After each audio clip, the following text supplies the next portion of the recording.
The Phantom, heard by B. M. Bauer, author of Chip of the Flying U, The Flying U.S. Last Stand, The Gringos, etc. 1916. Forward. For the accuracy of certain parts of this story which deal most intimately with the business of making motion pictures, I am indebted to Buck Connor, whose name is a sufficient guarantee that all technical points are correct. His criticism, advice, and other assistance have been invaluable, and I take this opportunity of expressing my appreciation and thanks for the help he has given me. B.M. Bauer.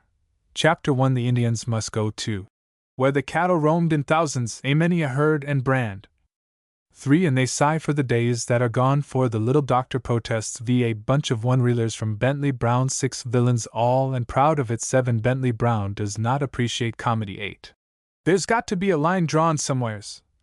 9. Leave it to the bunch. X. Unexpected guests for Applehead. 11. Just a few unforeseen obstacles. 12. I think you need Indian girl for picture. 13. Pam. Bleak Mesa, cattle drifting before wind. 14.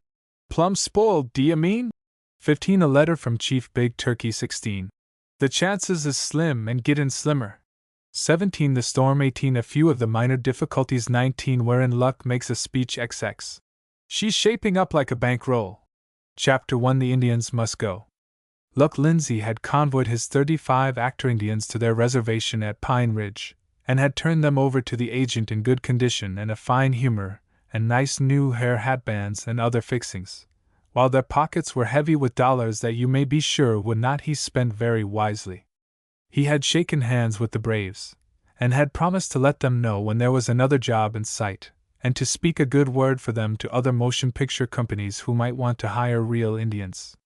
He had smiled at the fat old squaws who had waddled docilely in and out of the scenes and teetered tirelessly round and round in their queer native dances in the hot sun at his behest, when Luck wanted several rehearsals of atmosphere scenes before turning the camera on them.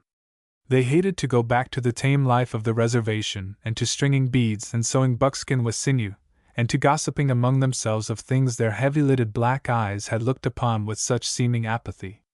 They had given Luck an elaborately beaded buckskin vest that would photograph beautifully, and 3 pairs of heavy, beaded moccasins which he most solemnly assured them he would wear in his next picture.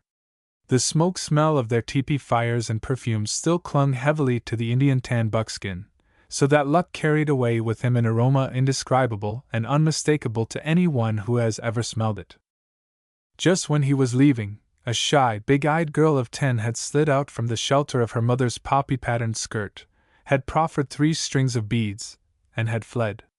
Luck had smiled his smile again, a smile of white, even teeth and so much goodwill that you immediately felt that he was your friend, and called her back to him. Luck was chief, and his commands were to be obeyed, instantly and implicitly. That much he had impressed deeply upon the least of these. While the squaws grinned and murmured Indian words to one another, the big-eyed girl returned reluctantly, and Luck, dropping a hand to his coat pocket while he smiled reassurance, emptied that pocket of gum for her. His smile had lingered after he turned away, for like flies to an open syrup-can the papooses had gathered around the girl. Well, that job was done, and done well. Every one was satisfied save Luck himself. He swung up to the back of the Indian pony that would carry him through the bad lands to the railroad, and turned for a last look. The bucks stood hip-shot and with their arms folded, watching him gravely. The squaws pushed straggling locks from their eyes that they might watch him also. The papooses were chewing gum and staring at him solemnly. Old Mrs. Ghost Dog, she of the ponderous form and plaid blanket that Luck had used with such good effect in the foreground of his atmosphere scenes, lifted up her voice suddenly, and wailed after him in high-keyed lament that she would see his face no more, and Luck felt a sudden contraction of the throat while he waved his hand to them and rode away. Well, now he must go on to the next job, which he hoped would be more pleasant than this one had been. Luck hated to give up those Indians. He liked them, and they liked him, though that was not the point. He had done good work with them. When he directed the scenes, those Indians did just what he wanted, and just the way he wanted it done. Luck was too old a director not to know the full value of such workers. But the Acme Film Company, caught with the rest of the world in the pressure of hard times, wanted to economize. The manager had pointed out to Luck, during the course of an evening's discussion, that these Indians were luxuries in the making of pictures, and must be taken off the payroll for the good of the dividends. The manager had contended that white men and women, properly made up, could play the part of Indians where Indians were needed, whereas Indians could never be made to play the part of white men and women. Therefore, since white men and women were absolutely necessary, why keep a bunch of Indians around eating up profits? The manager had sense on his side, of course. Other companies were making Indian pictures occasionally with not a real Indian within miles of the camera, but Luck Lindsay groaned inwardly, and cursed the necessity of economizing. For Luck had one idol, and that idol was realism. When the scenario called for 20 or 30 Indians, Luck wanted Indians, real, smoke-tanned, blanketed bucks and squaws and papooses, not made-up whites who looked like animated signs for cigar stores and acted like, well, never mind what Luck said they acted like. "I can take the Injuns back," he conceded, "and worry along somehow without them. But if you want me to put on any more Western stuff, you'll have to let me weed out some of these Main Street cowboys that Clements wished on to me, and go out in the sagebrush and round up some that ain't all hair hatbands and high-heeled boots and bluff. I've got to have some whites to fill the foreground, if I give up the Injuns, or else I quit Western stuff altogether. I've been stalling along and keeping the best of the bucks in the foreground, and letting these said riders lope in and out of scenes and pile off and go to shooting soon as the camera picks them up, but with the Injuns gone, the whites won't get by. Maybe you have noticed that when there was any real riding, I've had the Injuns do it. And do you think I've been driving that stagecoach hellbent from here to beyond because I'd no other way to kill time? Wasn't another darn man in the outfit I'd trust, that's why. If I take the Indians back, I've got to have some real boys." Luck's voice was plaintive, and a little bit desperate. "Well, damn it, have your real boys. I never said you shouldn't. Weed out the company to suit yourself. You'll have to take the Injuns back. Nobody else can handle the touch-me-not devils. You can lay off the company if you want to, and while you're up there pick up a bunch of cowboys to suit you. You're making good, Luck. Don't take it that I'm criticizing anything you've done or the way you did it. You've been turning out the best Western stuff that goes on the screen. Anybody knows that. That isn't the point. We just simply can't afford to keep those Indians any longer without retrenching on something else that's a lot more vital. You know what they cost as well as I do. You know what present conditions are. Figure it out for yourself." "I don't have to," Luck retorted in a worried tone. "I know what we're up against. I know we ought to give them up, but I sure hate to do it. Lordy, but I can do things with that bunch. Remember Red Brother?" Luck was off on his hobby, the making of Indian pictures. "Remember the panorama effect I got on that massacre of the wagon train? Remember the Council of War scene, and the close-up of young Dog Howls at the Moon making his plea for the lives of the prisoners? And the war dance with radium flares and the campfires to give the light effect? That film's in big demand yet, they tell me. I'll never be able to put over stuff like that with made-up actors, Martinson. You know I can't." "I don't know, you're only just beginning to hit your gait, Luck," the manager soothed. "You have turned out some big stuff, some awful big stuff, but at that you're just beginning to find yourself. Now listen. You can have your real boys you're always crying for. I can see what you mean when you pen these fellows you call Main Street cowboys. What you better do is this: close down the company for 2 weeks, say. Keep on the ones you want, and let the rest out. And take these Injuns home, and then get out after your riders. Numbers and salaries we'll leave to you. Go as far as you like. It's a cinch you'll get what you want if you're allowed to go after it." So here was Luck, arriving in due time at the railroad. He said goodbye to young Dog Howls at the Moon, who had ridden with him, and whose kingly bearing and clean-cut features and impressive pantomime made him a popular screen Indian, and sat down upon a baggage truck to smoke a cigarette while he waited for the westbound train. Young Dog Howls at the Moon he watched meditatively until that young man had bobbed out of sight over a low hill, the pony Luck had ridden trailing after at the end of the lead rope. Luck's face was sober, his eyes tired and unsmiling. He had done that much of his task, he had returned the Indians, and automatically wiped a very large item of expense from the accounts of the Acme Film Company. He did not like to dwell, however, on the cost to his own pride in his work. The next job, now that he was actually face to face with it, looked not so simple. He was in a country where, a few years before, his quest for real boys, as he affectionately termed the type nearest his heart, would have been easy enough. But before the marching ranks of fence posts and barbed wire, the real boys had scattered. A more or less beneficent government had not gathered them together and held them apart from the changing conditions, as it had done with the Indians. The real boys had either left the country, or had sold their riding outfits and gone into business in the little towns scattered hereabouts, or else they had taken to farming the land where the big herds had grazed while the real boys loafed on guard. Luck admitted to himself that in the past 2 years, even, conditions had changed amazingly. Land was fenced that had been free. Even the reservation was changed a little. He threw away that cigarette and lighted another, and turned aggrievedly upon a dried little man who came up with the open expectation of using the truck upon which Luck was sitting uncomfortably. There was the squint of long looking against sun and wind at a far skyline in the dried little man's face. There was a certain bow in his legs, and there were various other signs which Luck read instinctively as he got up. He smiled his smile, and the dried little man grinned back companionably. "Say, old-timer, what's gone with all the cattle and all the punchers?" Luck demanded with a mild querulousness. The dried little man straightened from the truck handles and regarded Luck strangely. "My gory, son, plumb hazed off in this section the earth, I reckon. Farmers and punchers, they don't mix no better'n sheep and cattle. Why, I mind the time when the train was late, anyway, and the dried little man sat down on the truck and fumbled his cigarette book and began to talk. Luck sat down beside him and listened, leaning forward with his elbows on his knees and a cold cigarette in his fingers. It was not of this part of the country that the dried little man talked, but of Montana, over there to the west.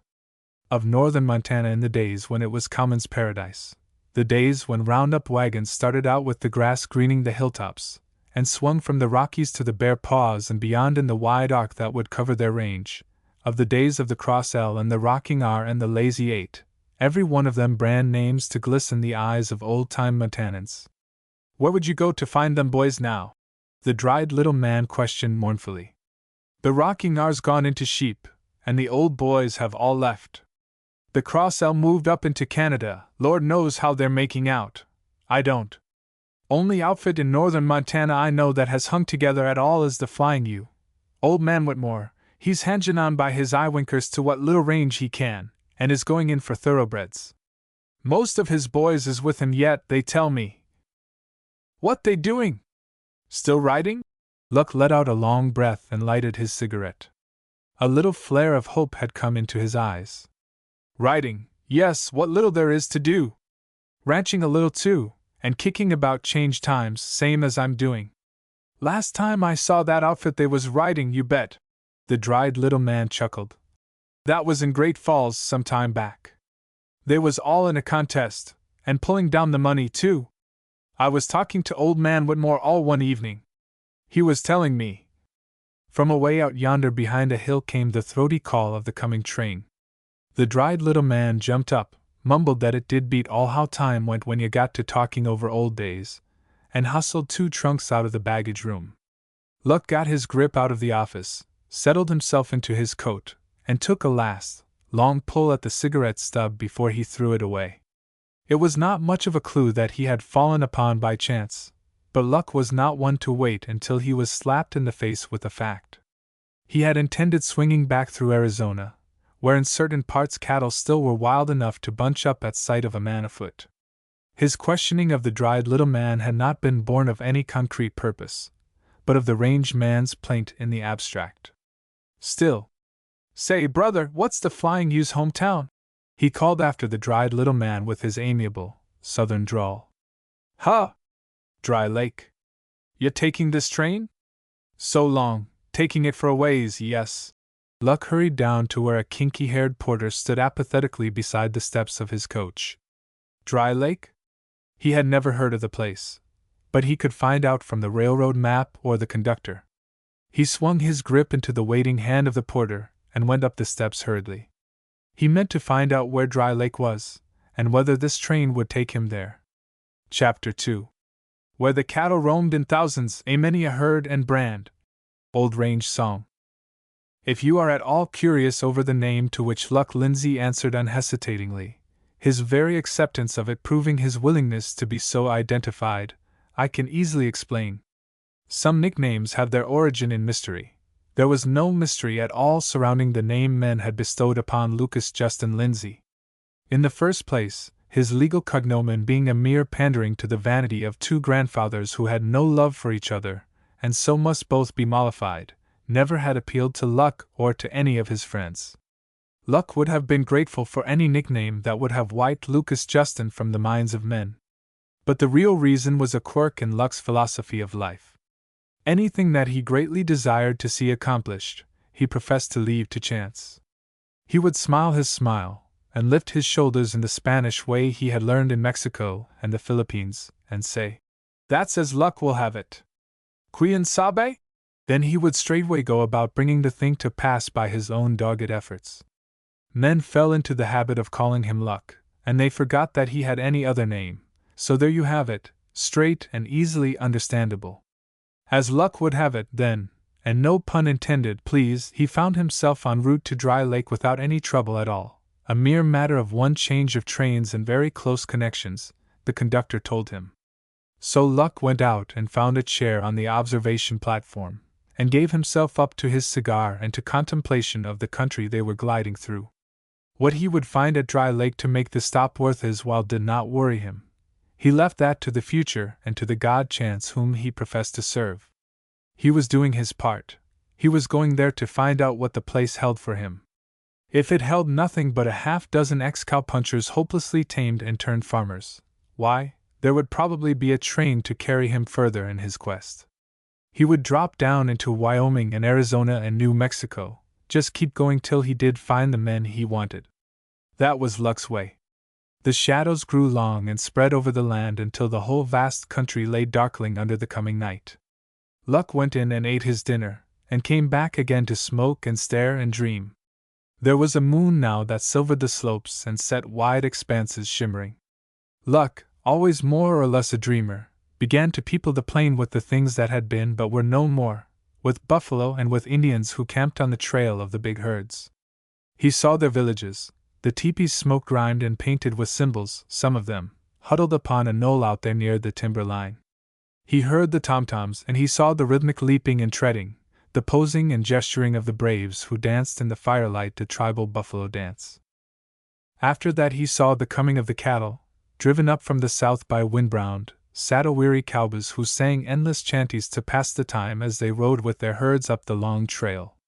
He saw the cattle humped and drifting before the wind in the first blizzards of winter, while gray wolves slunk watchfully here and there, their shaggy coats ruffled by the biting wind. He saw them when came the Chinook, a howling, warm wind from out the southwest, cutting the snowbanks as with a knife that turned to water what it touched, and laying bare the brown grass beneath.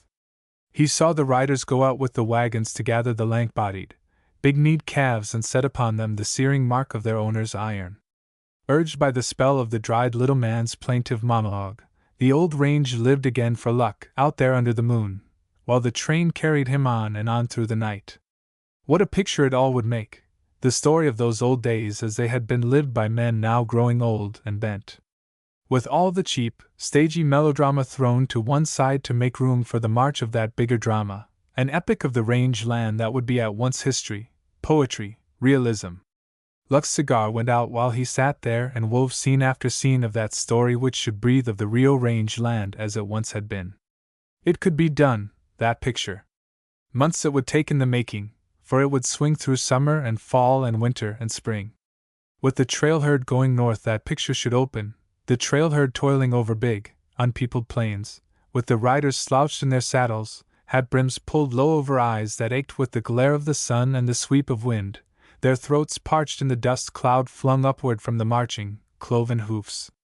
Months it would take in the making, but sitting there with the green tail lights switching through cuts and around low hills and out over the level, Luck visioned it all, scene by scene. Vision the herd huddled together in the night, while the heavens were split with lightning, and the rain came down in white lighted streamers of water. Vision the cattle humped in the snow, tails to the biting wind, and the riders plodding with muffled heads bent to the drive of the blizzard, the fine snow packing full the wrinkles in their sourdough coats. It could be done. He, Luck Lindsay, could do it. In his heart he knew that he could. In his heart he felt that all of these months, yes, and years, of picture-making had been but a preparation for this great picture of the range. All these one-reel pioneer pictures had been merely the feeble efforts of an apprentice learning to handle the tools of his craft, the mental gropings of his mind while waiting for this, his big idea. His work with the Indians was the mere testing and trying of certain photographic effects, certain camera limitations. He felt like an athlete taught and trained and tempered and just stepping out now for the big physical achievement of his life. He grew chilled as the night advanced, but he did not know that he was cold. He was wondering, as a man always wonders in the face of an intellectual birth, why this picture had not come to him before, why he had gone on through these months and years of turning out reel upon reel of Western pictures, with never once a glimmering of this great epic of the range land. Why he had clung to his Indians and his one-reel Indian pictures with now and then a three-reel feature to give him the elation of having achieved something. Why he had left them feeling depressedly that his best work was in the past. Why he had looked upon real range men as a substitute only for those lean-bodied bucks and those fat, stupid-eyed squaws and dirty papooses. With the spell of his vision deep upon his soul, Lux sat humiliated before his blindness. The picture he saw as he stared out across the moonlit plain was so clean-cut, so vivid, that he marveled because he had never seen it until this night. Perhaps, if the dried little man had not talked of the old range. Luck took a long breath and flung his cigar out over the platform rail. The dried little man? Why, just as he stood he was a type. He was the old man who owned this herd that should trail north and on through scene after scene of the picture. No make-up needed there to stamp the sense of reality upon the screen. Luck looked with the eye of his imagination and saw the dried little man climbing, with a stiffness that could not hide his accustomedness, into the saddle. He saw him ride out with his men, scattering his riders for the roundup, the old cowman making sharper the contrast of the younger men, fixing indelibly upon the consciousness of those who watched that this same dried little man had grown old in the saddle, fixing indelibly the fact that not in a day did the free-ranging of cattle grow to be one of the nation's great industries. Of a sudden Luck got up and stood swaying easily to the motion of the car while he took a long, last look at the moon-bathed plain where had been born his great, beautiful picture. He stretched his arms as does one who has slept heavily, and went inside and down to the beginning of the narrow aisle where were kept telegraph forms in their wooden-barred niches in the wall. He went into the smoking compartment and wrote, with a sureness that knew no crossed-out words, a night letter to the dried little man who had sat on the baggage truck and talked of the range. And this is what went speeding back presently to the dried little man who slept in a cabin near the track and dreamed, perhaps, of following the big herds. Baggage man Sue and E. Report at once to me at Dry Lake. Can offer you good position Acme Film Company, good salary working in big Western picture. Small part, some riding among real boys who know range life. Want you bad as type of cowman owning cattle in picture. Salary and expenses begin when you show up. For references see Indian Agent. Luck Lindsay, Dry Lake, Mon. If you count, you will see that he ran 8 words over the limit of the flat rate on night letters, but he would have overrun the limit by 80 words just as quickly if he had wanted to say so much. That was Luck's way. Be it a telegram, instructions to his company, or a quarrel with someone who crossed him, Luck said what he wanted to say, and paid the price without blinking. I don't know what the dried little man thought when the operator handed him that message the next morning, but I can tell you in a few words what he did. He arrived in Dry Lake just 2 trains behind Luck. Luck did not sleep that night. He lay in his berth with the shade pushed up as high as it would go, and stared out at the tame plain, and perfected the details of his big picture. Into the spell of the range he wove a story of human love and human hate and danger and trouble. So it must be, to carry his message to the world who would look and marvel at what he would show them in the drama of silence. He had not named his picture yet. The name would come in its own good time, just as the picture had come when the time for its making was ripe. The next day he did not talk with the men whose elbows he touched in the passing intimacy of travel, though Luck was a companionable soul who was much given to talking and to seeing his listeners grow to an audience, an appreciative audience that laughed much while they listened and frowned upon interruption. Instead, he sat silent in his seat, since on this train there was no observation car, and he stared out of the window without seeing much of what passed before his eyes, and made notes now and then, and covered all the margins of his timetable with figures that had to do with film. Once, I know, he blackened his two front teeth with pencil tappings while he visualized the stampede and the probable amount of footage it would require, and debated whether it should be shot with 2 cameras or 3 to get scenes from different angles. A stampede it should be, a real stampede of fear-frenzied range cattle in the mad flight of terror, not a bunch of galloping tame cows urged to foreground by shouting and rock-throwing from beyond the side lines of the scene. It would be hard to get, and it could not be rehearsed before the camera was turned on it. Luck decided that it should be shot from 3 angles, at least, and if he could manage it he would have a panorama of the whole thing from a height. The porter came apologetically with his big whisk broom and told Luck that they would all presently be gazing at Dry Lake, or words which carried that meaning. So Luck permitted himself to be whisked from $50 while his thoughts were in the field, with his cameramen and company, shooting a real stampede from various angles and trying to manage so that the dust should not obscure the scene. After a rain, of course. Just after a soaking rain, he thought, while he gathered up his timetable and a magazine that held his precious figures, and followed the porter out to the vestibule while the train slowed. It was in this mood that Luck descended to the Dry Lake Depot platform and looked about him. He had no high expectation of finding here what he sought. He was simply making sure, before he left the country behind him, that he had not overlooked any bets. His mind was open to conviction even while it was prepared against disappointment. Therefore his eyes were as clear of any prejudice as they were of any glamour. He saw things as they were. On the side track, then, stood a string of cars loaded with wool, as his nose told him promptly. Farms there were none, but that was because the soil was yellow and pebbly and barren where it showed in great bald spots here and there. You would not expect to raise cabbages where a prairie dog had to forage far for a living. Behind the depot, the prairie humped a huge, broad shoulder of bluff wrinkled along the forward slope of it like the folds of a full-fashioned skirt. There, too, the soil was bare, clipped to the very grass roots by hundreds upon hundreds of hungry sheep whose wool, very likely, was crowding those cars upon the siding. Luck wasted neither glances nor thought upon the scene.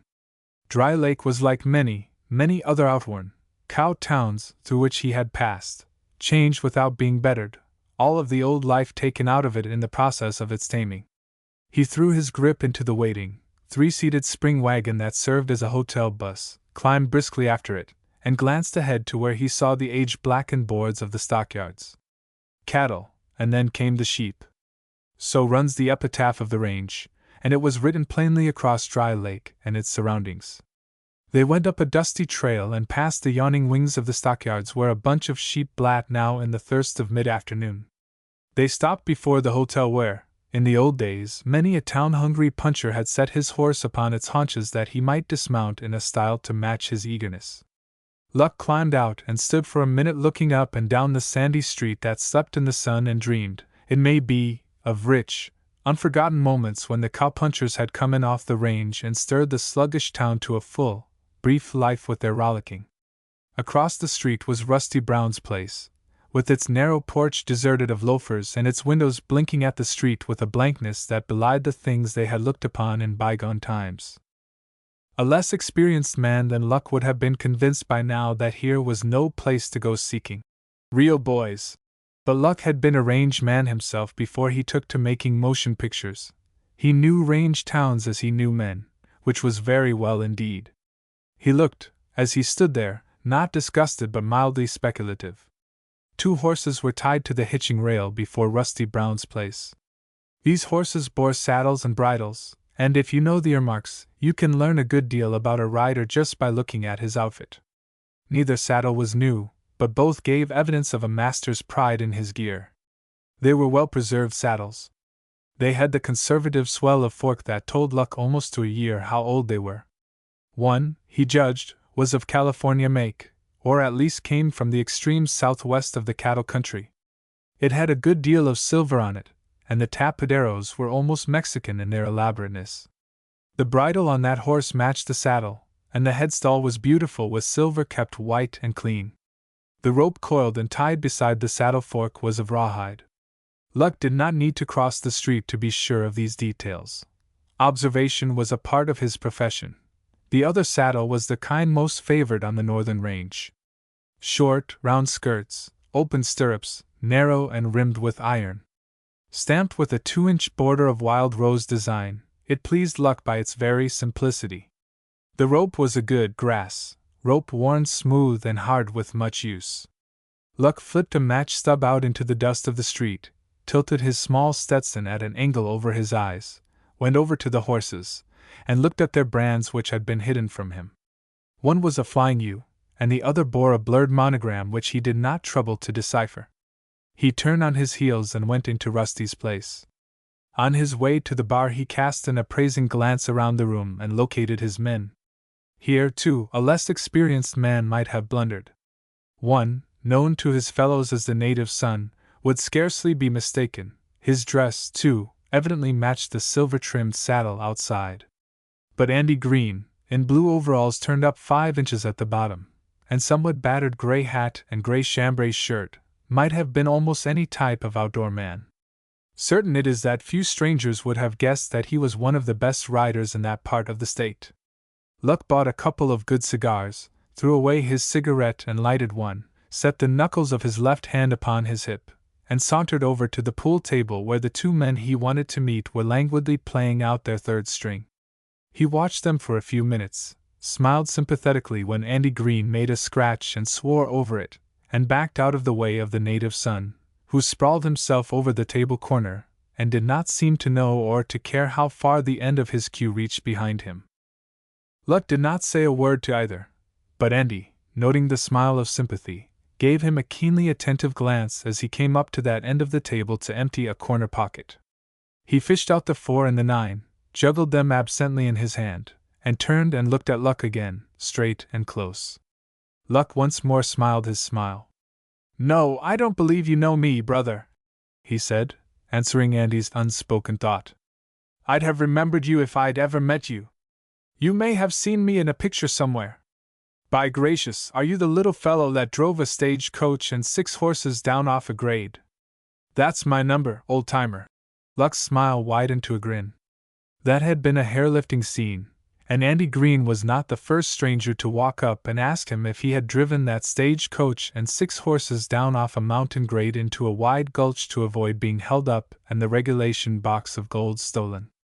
It was probably the most spectacular thing Luck had ever done. "Got down that bank fine as silk," he volunteered companionably. "And then when I'd passed camera and was out of the scene, by thunder, I tangled up with a deep chuck hole that was grown over with weeds, and like to have broken my fool neck. How's that for luck?" He took the cigar from his lips and smiled again with half-closed, measuring eyes. "Yes, sir, I just plumb spoiled one perfectly good Concord coach, and would have been playing leading corpse at a funeral, believe me, if I hadn't strapped myself to the seat for that drive off the grade. As it was, I hung head down and cussed till one of the boys cut me loose." "Where did you see the picture?" "Me? Up in the falls. Say, I'm glad to meet you. Luck Lindsay's your name, ain't it? I remember you were called that in the picture. Mine's Green, Andy Green, when folks don't call me something worse. And this is Miguel Raponi, a whole lot whiter than he sounds. What, for Lordy's sake, you wasting time on this little old has-been burg for? Take it from me, there ain't anything left here but dents in the road and a brimstone smell. We're all plumb halterbroke and so tame we." "You look all right to me, brother," Luck told him in that convincing tone he had.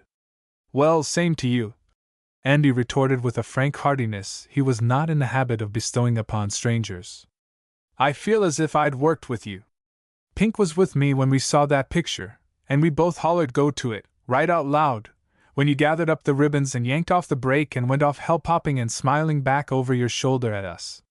It was your size and that smile of yours that made me remember you. You looked like a kid when you mounted to the boot, and you drove down off smiling, and you had one hell and all of a trip, and you drove off that grade looking like you was trying to commit suicide and was smiling still when you pulled up at the post office.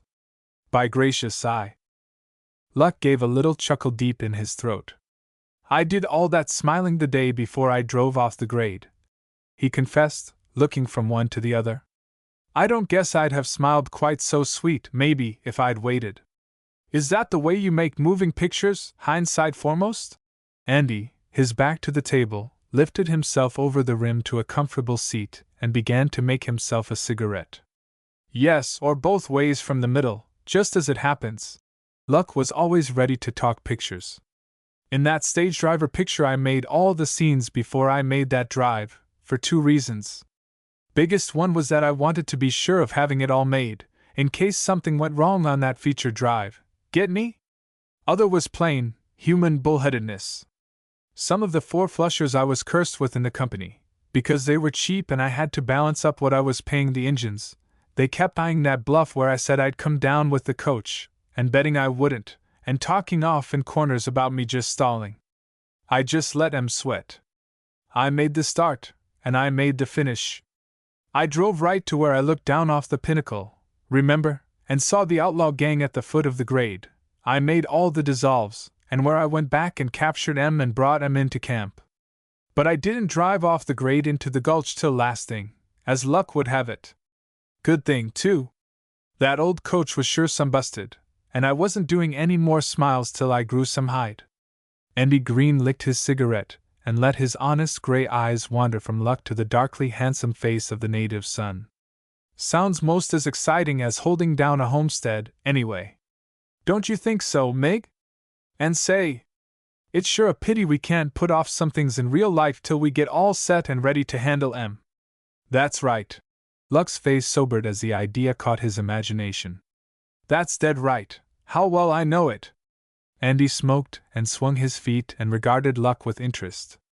It's against my religious principles to go poking my nose into the other fellow's business, he said after a minute. But I'm wondering if there's anything in this godforsaken country to bring a fellow like you here deliberate. I'm wondering if you meant to stop, or if you just leaned too far out the car window on your way through town. For a half-minute Luck looked up at him.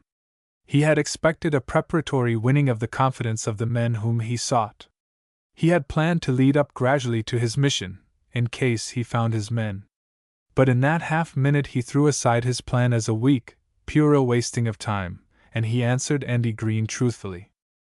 No, I didn't fall off the train, he drawled. I just grabbed my grip and beat it when they told me where I was. I'm out on a still hunt for some real boys.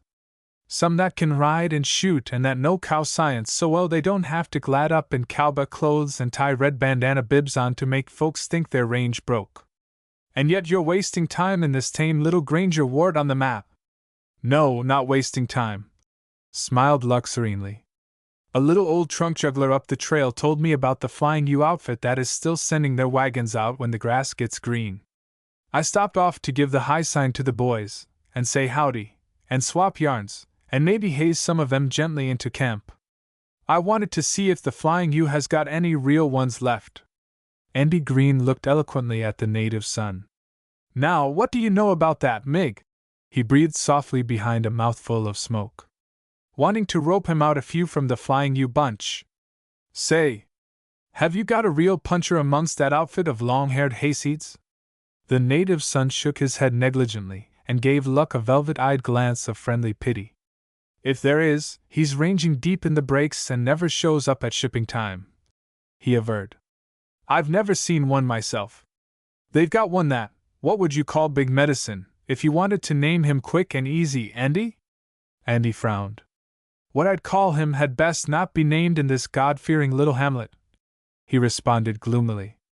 I sure would never name him in the day I talked about cowpunchers that's ever dug sand out of their eyes on trail herd. The native son, still with the velvet-eyed look of pity, turned to Luck. Andy's right, he sighed. They've got one that takes spells of talking deliriously about when he punched cows in Coconino County, but I guess there's nothing to it. You say you was told that the Flying U outfit has got some real ones? Andy eyed Luck curiously and with some of the native son's pity. Just in a general way, what happens to folks that lie to you deliberate, when you meet 'em again? I'd like, he added, to know about how sorry to feel for that baggage humper when you see him, after meeting the Flying U bunch. The soul of Luck Lindsay was singing an impromptu doxology, but the face of him, so well was that face trained to do his bidding, became tinged with disgust and disappointment. With two real boys he was talking. He knew them by the unconscious range vernacular and the perfect candor with which they lied to him about themselves. But not so much as a gleam of the eye betrayed to them that he knew. So that's why he went off grinning so wide, he mused aloud. I was sure caught then with my gun at home on the piano. I might have known better than to look for the real thing here, though you fellows have a few little marks that haven't worn off yet. Me? Why, I'm a farmer, and I'm married, and I'm in a deuce of a stew because my spuds is drying up on me and no way to get water on 'em without I carry it to 'em in a jug, disclaimed Andy Green hastily. All I know about punchers I learned from seeing picture shows when I go to town. Now, Meg here. Oh, don't go and reveal all of my guilty past, protested the native son. Those 3 days I spent at a Wild West carnival show have about worked out of my system. I'm still trying to wear out the clothes I won off some of the boys in a crap game, he explained to Luck apologetically. But my earmarks won't outlast the clothes, believe me. Luck thoughtfully flicked the ash collar off his cigar. It won't be any use then to go out to the Flying U, I suppose, he observed tentatively, his eyes keen for their changing expressions. I may as well take the next train out, I reckon, and drift on down into Arizona and New Mexico. I know about where some real punchers range, but I thought there was no harm in looking up the pedigree of this Flying U outfit. I'm sure some obliged to you boys for heading me off. Back of his eyes there was a laugh, but Andy Green and the native son were looking queerly at each other and did not see it there. Oh, well, now you're this close, you wouldn't be losing anything by going on out to the ranch, anyway, Andy recanted guardedly. Come to think of it, there's one regular old-time ranger out there. They call him Slim. He's sure a devil on a horse, Slim is. I'd forgot about him when I spoke. He's a ranger, all right. Luck knew very well that Andy Green had used the word ranger with the deliberate attempt to appear ignorant of the terminology of the range. A cowpuncher comes a long way from being a ranger, as everyone knows. A ranger is a man of another profession entirely. It used to be a real cattle ranch, they tell me, added the native son artfully. We live out near there, and if you wanted to ride out. Luck appeared undecided. He sucked at his cigar, and he blew out the smoke thoughtfully, and contemplated the toe of one neat, tan shoe. Just plain acting it was, just a playing of his part in the little game they had started. Better than if they had boasted of their range knowledge and their prowess in the saddle did Luck know that the dried little man had told him the truth. He knew that at the Flying U he would find a remnant of the old order of things. He would find some real boys, if these two were a fair sample of the bunch. That they lied to him about themselves and their fellows was but a sign that they accepted him as one of their breed. He looked them over with gladdened eyes. He listened to the unconscious tang of the range that was in their talk. These two farmers? He could have laughed aloud at the idea. Well, I might get some atmosphere ideas, he said at last. If you don't mind having me trail along. Glad to have ya, came an instant duet. And if I can scare up a horse? Oh, we'll look after that. You can come right on out with us. The boys'll be plumb tickled to death to meet you. Are they all farmers, same as you, these boys you mentioned? Luck looked up into Andy's eyes when he asked the question. Andy grinned. Farmers, yes, same as us, he said ambiguously and picked up his gloves as he turned to lead the way out. Chapter 3 And they sigh for the days that are gone. Just when Luck's new acquaintances first forgot to carry on their whimsical pretense of knowing little of range matters, either of them could have told afterwards. They left town with the tacit understanding between them that they were going to have some fun with the happy family and with this likable little man of the movies. They rode out between long lines of hated barbed wire stretched taut, and they lied systematically and consistently to Luck Lindsay about themselves and their fellows and their particular condition of servitude to fate. But somewhere along the trail they forgot to carry on the deception, and only Luck could have told why they forgot, and when they forgot, and how it was that, 10 miles or so out from town, the two were telling how the Flying U had fought to save itself from extinction, how the bunch had schemed and worked and had in a measure succeeded in turning aside the tide of immigration from the Flying U range. Big issues they talked of as they rode 3 abreast through the warm haze of early fall, and as they talked, Luck's mind visioned the tale vividly, and his eyes swept the fence-checkered upland with a sympathetic understanding. "Right here," said Andy at last, when they came up to a gate set across the trail. "Right here is where we drawed the line, and held it. Now, half of those shacks you see speckled around are empty. The rest hold nesters too poor to get out of the country. 1 or 2, that had a little money, have stuck and gone into sheep. But from here on to Dry Creek there's nothing ranging but the Flying U brand. Not much, compared to what the old range used to be, but still it keeps things going. We throwed a dam across the coulee, up there next the hills, and there's some fair hay land we're putting water on. We have to winter feed practically everything these days. The range just nicely keeps the stock from snow to snow. I've got pitchfork calluses on my hands I never will outgrow if I was to fall heir to $1 billion and never use my hands again for 50 years except to feed myself. It takes work, believe me. And if there's anything on earth a puncher hates worse than work, it's some other kind of work. At the Flying U," he went on, looking at Luck pensively, "you'll see the effect of too many people moved into the range country. If there's anything more distressing than a baby left without a mother, it's a bunch of cowpunchers that's outlived their range. Ain't that right?" "Sure it's right." Luck's sympathy was absolutely sincere. "How well I know it! Barbed wire scraped me out of the saddle in Wyoming, barbed wire and sheep. All there is left for a fellow is to forget it, and start a barber's shop or a cigar stand, or else make pictures of the old days, the way I've been doing. You can get a little fun out of making pictures of what used to be your everyday life. You can step up on a horse and go whoopin' over the hills and kinda forget it ain't true." A wistfulness was in Luck's tone. "You pick out the big minutes from the old days, that had a whole lot of dust and sun and thirst and hunger in between. When all's said, you pick out the big minutes, and you bring them to life again, and sort of push them up close together and leave out most of the hardships. That's why so many of the old boys drift into pictures, I reckon. They try to forget themselves in the big minutes." The two who rode with him were silent for a space. Then the native son spoke drily. "About the biggest minutes we get now come about meal times. Oh, we can get down in the breaks on roundup time and kinda forget the world's fenced clear way round it with barbed wire." Andy bettered the statement. "But roundup gets shorter every year. My next picture," Luck observed artfully and yet with a genuine desire to unbosom himself a little to these two who would understand. "My next picture is going to be different. It's going to have a crackerjack story in it, of course, but it will have something more than a story. I'm going to start it off with a trail herd coming up from Texas. You know, like it was when we were kids. I'm going to show those cattle trailing along tired, and footsore, some of them, and a drag strung out behind for a mile. I'm going to show the punchers tired and hungry, and riding half asleep in the saddle. And with that for a starter, I'm going to show the Rio Range. The Rio Range, get that, boys?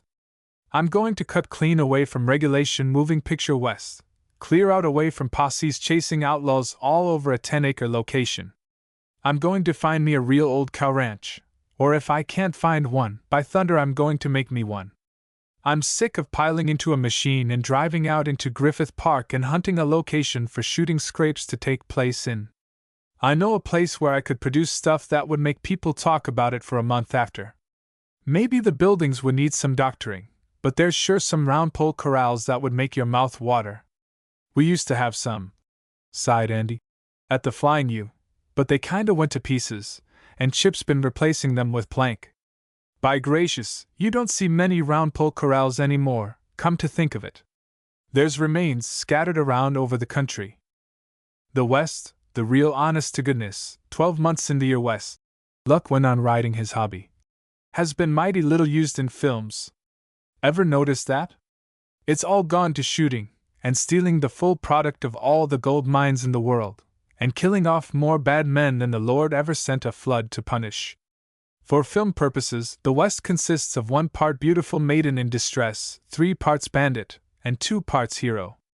Mix these to taste with plenty of swift action and gunsmoke, and serve with bandits all dead or handcuffed, and beautiful maiden and hero in lover's embrace on top. That's your film West, boys, and how well I know it. Luck stopped to light a cigarette and to heave a sigh. I've been building film West to order for 4 years now, and more. Only fun I've had, and the best work I've done, I did with a bunch of Indians I've just taken back to their reservation. For the rest, it's mostly bunk. Not that stage driver picture. Andy dissented. There wasn't any bunk about that, old-timer. That was some driving. Some driving, yes. Sure it was. It was darn good driving, but the same old story doctored up a little. Same old shipment of gold, same old bandits lying in wait, same old hero doing stunts. I ought to know, he added with a grin. I wrote the story and did the stunts myself. Well, they were some stunts, admired Andy with unusual sincerity. Luck waved aside the compliment and went back to his hobby. Yes, but the West isn't just a setting for stunts. I've got my story here. And he tapped his forehead, which was broad and full and not too high. I'm going to fire my cameraman and get a better one, and I'm going to round me up a bunch of real boys that can get into the story and live it so well they won't need to do any acting, boys that can stand a panorama on their work in the saddle. I've been getting by with a bunch of freaks that think they're real riders if they can lope a horse up grade without falling off backwards. Most of my direction of those actriness has been knowing to a hair how much footage to give them without showing how raw their work is. They say the public demands a certain grade of rottenness in Western films, but I never believed that, down deep in my heart. I believe the public stands for that stuff because they don't see any better. This four-reeler I've got in mind will sure open the eyes of some producers, or I'll buy me a 5-acre tract in Burbank and raise string beans for a living. I've got a patch of string beans, sighed the native son, that I've been sitting up nights with. I don't know what ails the cussed things. Some kind of little green bug chews on them soon as my back is turned. They ought to be ripe by now, and they aren't through blossoming. Don't go into beans, amigo. Luck looked at him and laughed. The native son, in black and white Angora chaps and cream-colored shirt and silver filigreed hatband as ornamental touches to his attire, did not look like a man who was greatly worried over his crop of string beans while he rode with a negligent grace away from a glowing sunset. But in these days the West is full of incongruities. Oh, shut up about them beans, implored Andy Green with a bored air. It's water they want, and a touch of the hoe now and then. You leave 'em for a month at a time and then go back and wonder why you can't pick a hatful off 'em. Same as the rest of us have been ranching, he added ruefully, turning to Luck. With the best intentions in the world, the Lord never meant us fellers for farmers, and that's a fact. We'll drop a hoe any time of day or night to get out riding after stock. Of course, we didn't take up our claims with the idea of settling down and riding a hoe handle the rest of our lives. If we had, I guess maybe we'd have done a little better at it. We did what we started out to do, the native son pointed out lazily. We saved the range, what little there is to save, and we kept a lot of poor yaps from starving to death on that land, didn't we? He smiled slowly. If I hadn't gotten gay and planted those beans, he added, I'd be feeling fine over it. A girl gave me a handful of pinto beans and asked me to plant them. I did hoe them, he defended tardily to Andy. I hoed them the day before the 4th. You know I did. Same time you hoed those lemon-colored spuds of yours. Luck let them wrangle humorously over their agricultural deficiencies, and drifted off into open-eyed dreaming. Into his picture he began to fit these two speculatively, with a purely tentative adjustment of their personalities to his requirements. They were arguing about which of the two was the worse farmer, but Luck, riding alongside them, was seeing them slouched in their saddles and riding, bone-tired, with a shuffling trail herd hurrying to the next watering place. He was seeing them galloping hard on the flanks of a storm-lashed stampede, with cunningly placed radium flares lighting the scene brilliantly now and then. He was seeing these two plodding, heads bent, into the teeth of a blizzard. He was seeing. "I'll have to ride home to the missus now," Andy announced the second time before Luck heard him. "Mig will take you on down to the home ranch, and after supper I'll ride over. So long." He swung away from them upon a faintly beaten trail, looked back once to grin and wave his hand, and touched his horse with the spurs. Luck stared after him thoughtfully, but he did not put his thoughts into words. He had been trained in the hard school of pictures. He had learned to hold his tongue upon certain matters, such as his opinion of a man's personal attributes, or criticism of his appearance, or anything which might be repeated, maliciously or otherwise, to that man. He did not say to Miguel Raponi, for instance, what he thought of Andy Green as a man or a rider. He did not mention him at all. He had learned in bitterness how idle gossip may eat away the efficiency of a whole company. For that reason, and also because his mind was busy with his plans and the best means of carrying them out, the two rode almost in silence to the hill that shut the Flying U coolly away from the world. Luck gave a long sigh and muttered, "Great!" when the whole coulee lay spread before them. Then his quick glances took in various details of the ranch, and he sighed again, from a different emotion. "It must have been a great place 20 years ago." He amended his first unqualified enthusiasm. "Why 20 years ago?" The native's son gave him a quick, half-resentful glance. 20 years ago there wasn't so much barbed wire trimming," Luck explained from the viewpoint of the trained producer of Western pictures. "You couldn't place a camera anywhere now for a long shot across the coulee without bringing a fence into the scene. And the log stables are too old, and the new ones too new." He pulled up and stared long at the sweep of hills beyond, and the wide spread of the meadow and the big field farther upstream, and at the lazy meandering of Flying U Creek with its willow fringe just turning yellow with the first touch of autumn. He looked at the buildings sprawled out below him. "When that log house was headquarters for the ranch, and the round pole corrals were the only fences on the place," he said. "When those old sheds held the saddle horses on cold nights, and the wagons were out from green grass to snowfall, and the boys laid around all winter, just reportin' regular at grub pile and catching up on sleep they'd lost in the summer. Lordy, what a place it must have been!" There was something in his tone that brought the native son for an instant face to face with the Flying U in the old days when all the range was free. So, with faces sober, because the old days were gone and would never any more return, they rode down the grade and up to the new stable that was a monument to the dead past, even though it might also be a signpost pointing to present prosperity. And in this wise came Luck Lindsay to the Flying U and was made welcome. Chapter 4: The Little Doctor Protests. The little doctor stepped out upon the porch with the faint tracing of a frown upon her smooth forehead, and with that slight tightening of the lips which to her family meant determination, disapproval sometimes, tense moments always. She stood for a minute looking down toward the stables, and the wind that blew down the coulee seized upon the scant folds of her skirt, and flapped them impishly against the silken-clad ankles that were exceedingly good to look upon, since fashion has now made it quite permissible to look upon ankles. Her lips did not relax with the waiting. Her frown grew a trifle more pronounced. "Mr. Lindsay?" with a rising inflection. Luck turned his head, saw her standing there, waved his hand to show that he heard, and started toward her with that brisk, purposeful swing to his walk that goes with an energetic disposition. The little doctor waited, and watched him, and did not relax a muscle from her determined attitude. Poor little Luck Lindsay hurried, so as not to keep her standing there in the wind, and not knowing just what was before him, he smiled his smile as he came up to her. I should have said, poor little doctor. She tried to keep her frown and the fixed idea that went with it, but she was foolish enough to look down into Luck's face and into his eyes with their sunny friendliness, and at the smile, where the friendliness was repeated and emphasized. Before she quite knew what she was doing, the little doctor smiled back.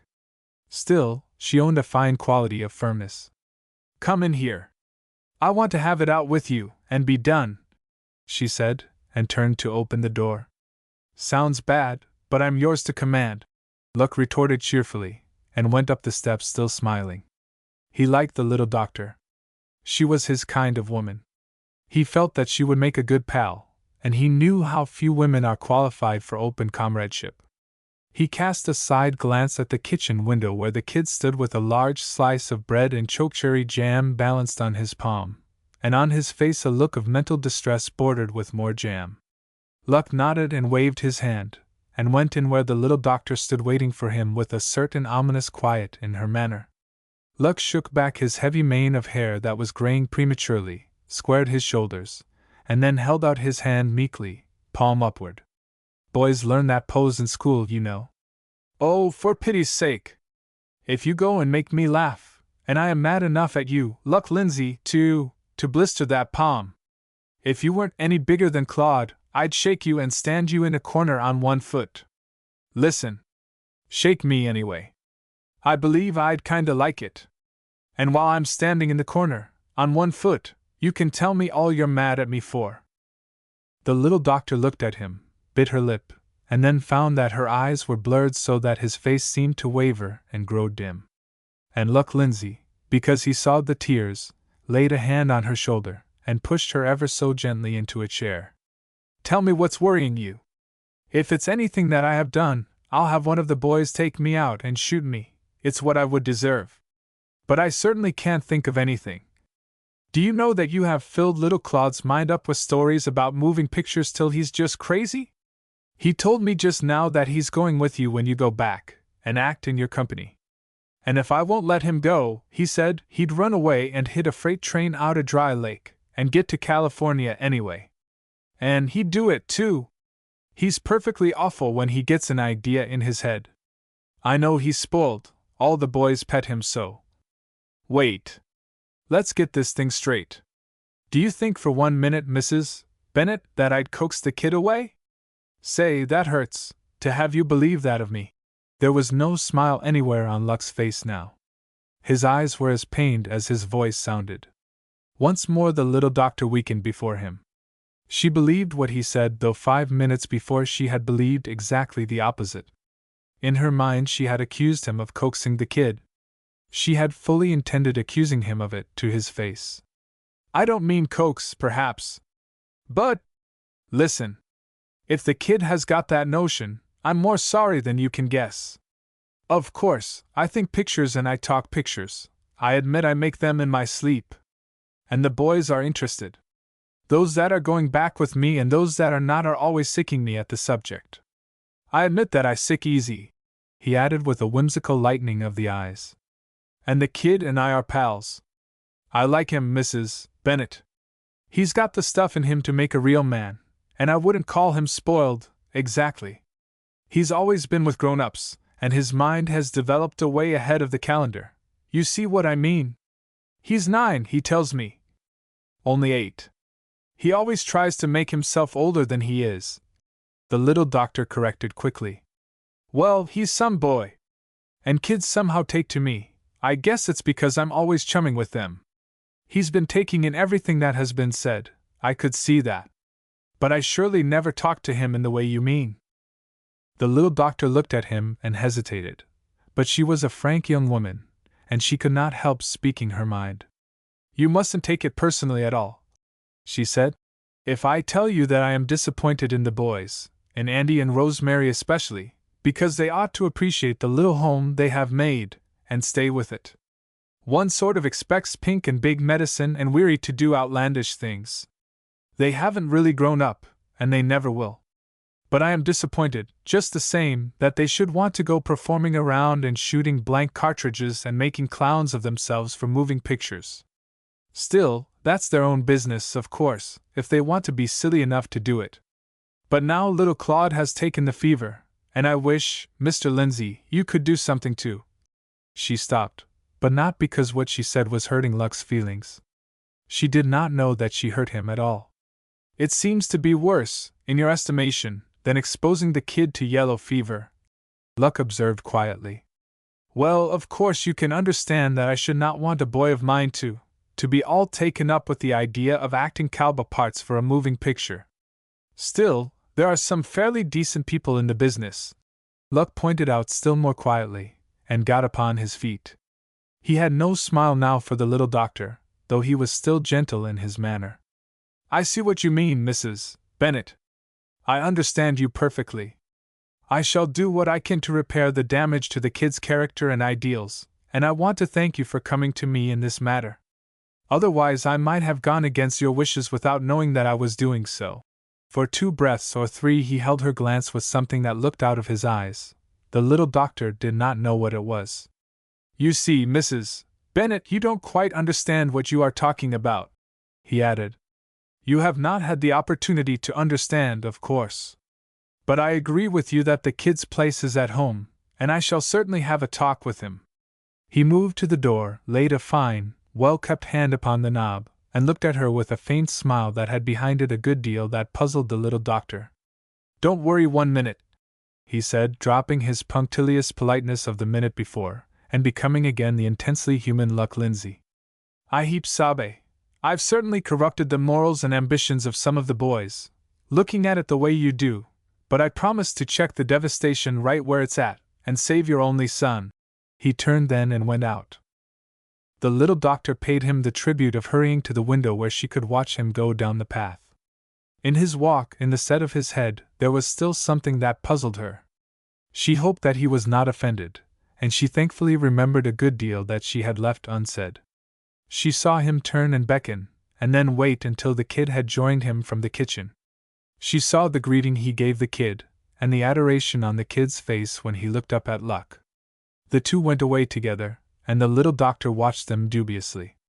What if the kid should run away? He had done it once, and it was well within the probabilities that he might do it again, if this present obsession of his were not handled just right.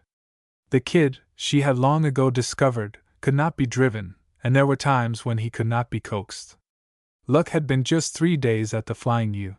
In those 3 days he had fitted himself into the place so well that even old Patsy, the cook, called him Look, as easily as though he had been doing it for years.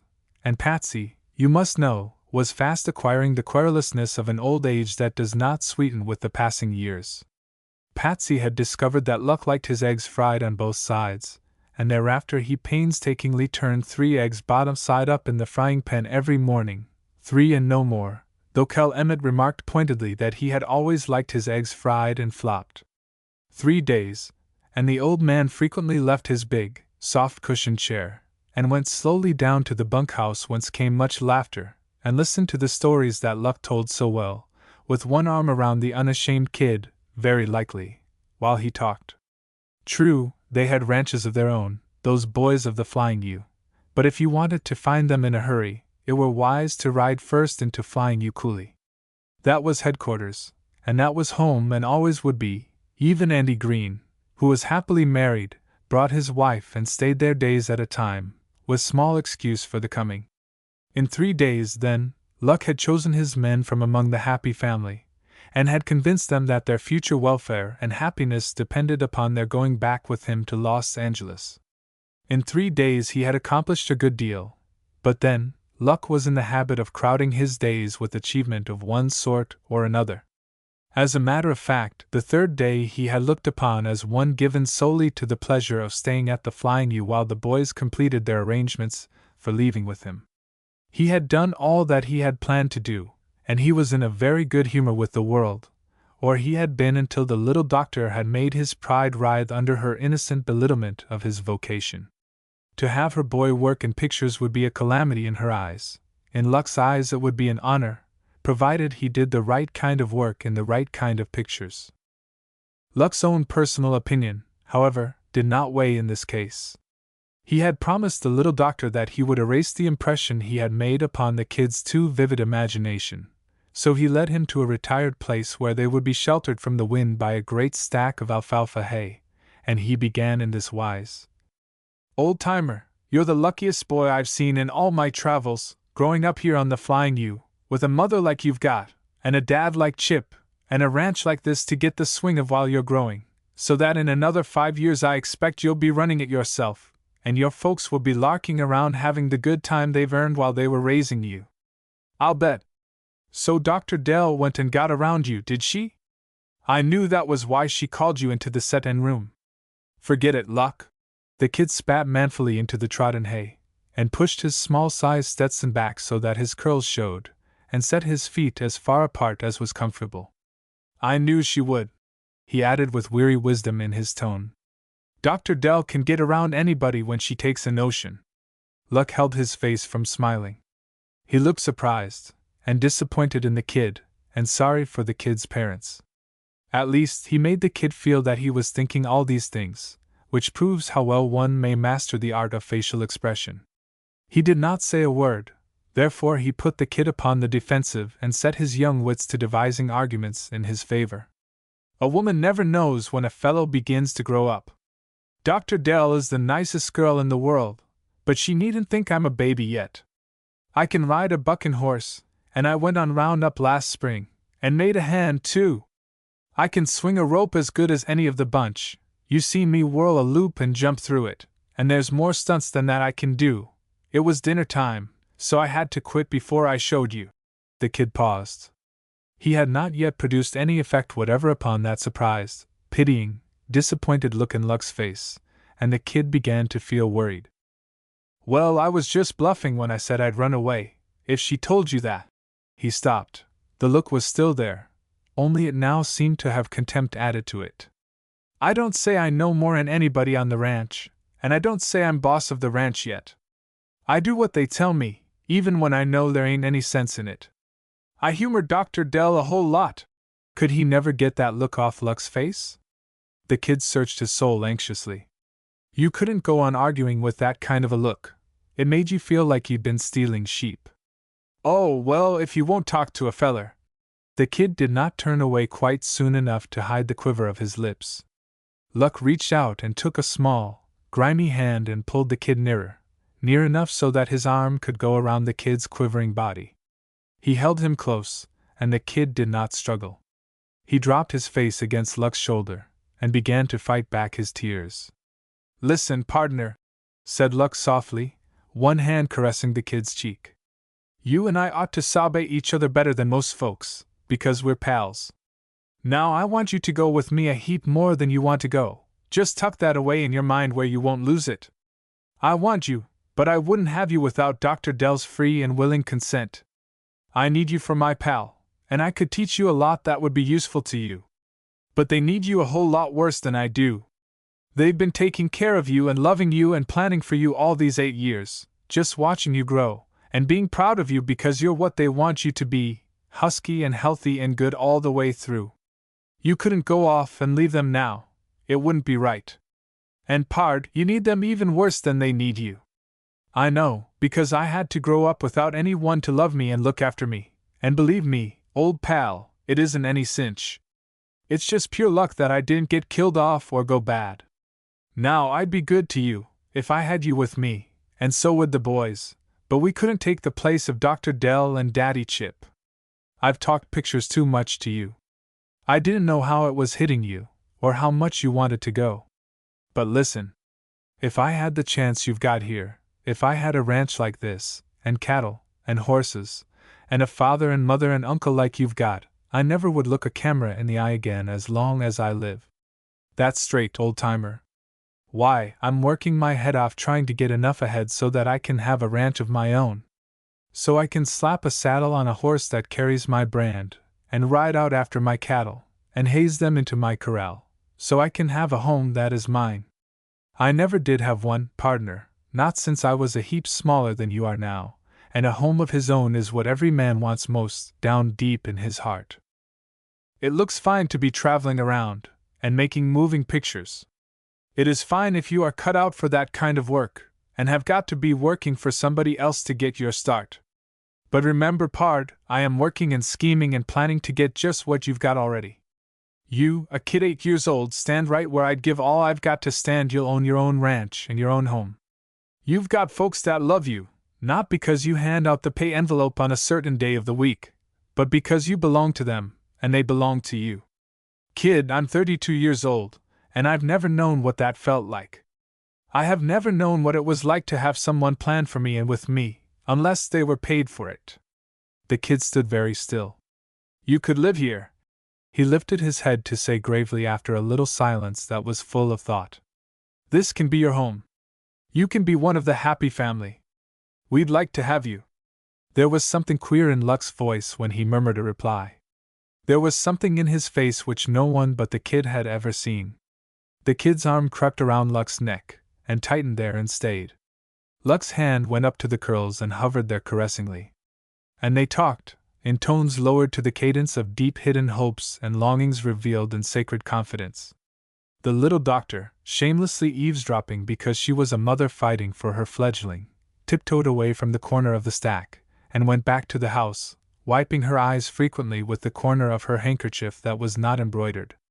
She went into her room and stayed there a long while, and before she came out she had recourse to rosewater and talcum and other first aids to swollen eyelids.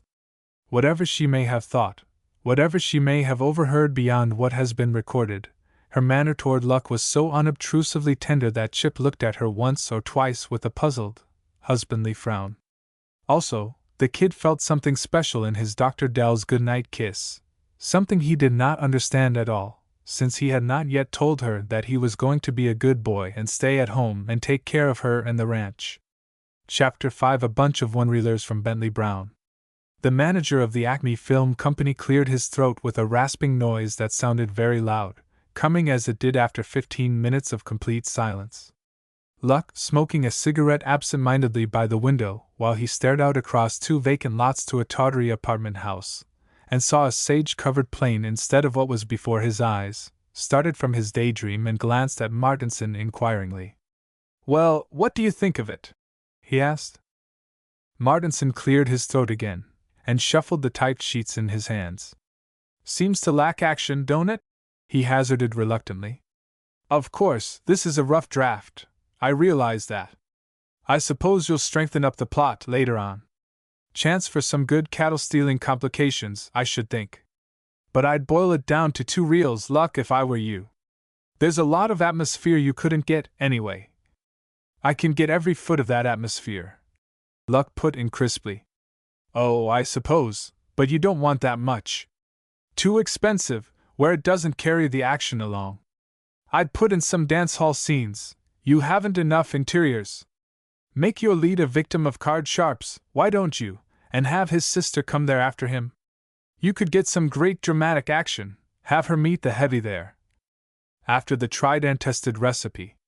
"Sure, Mart.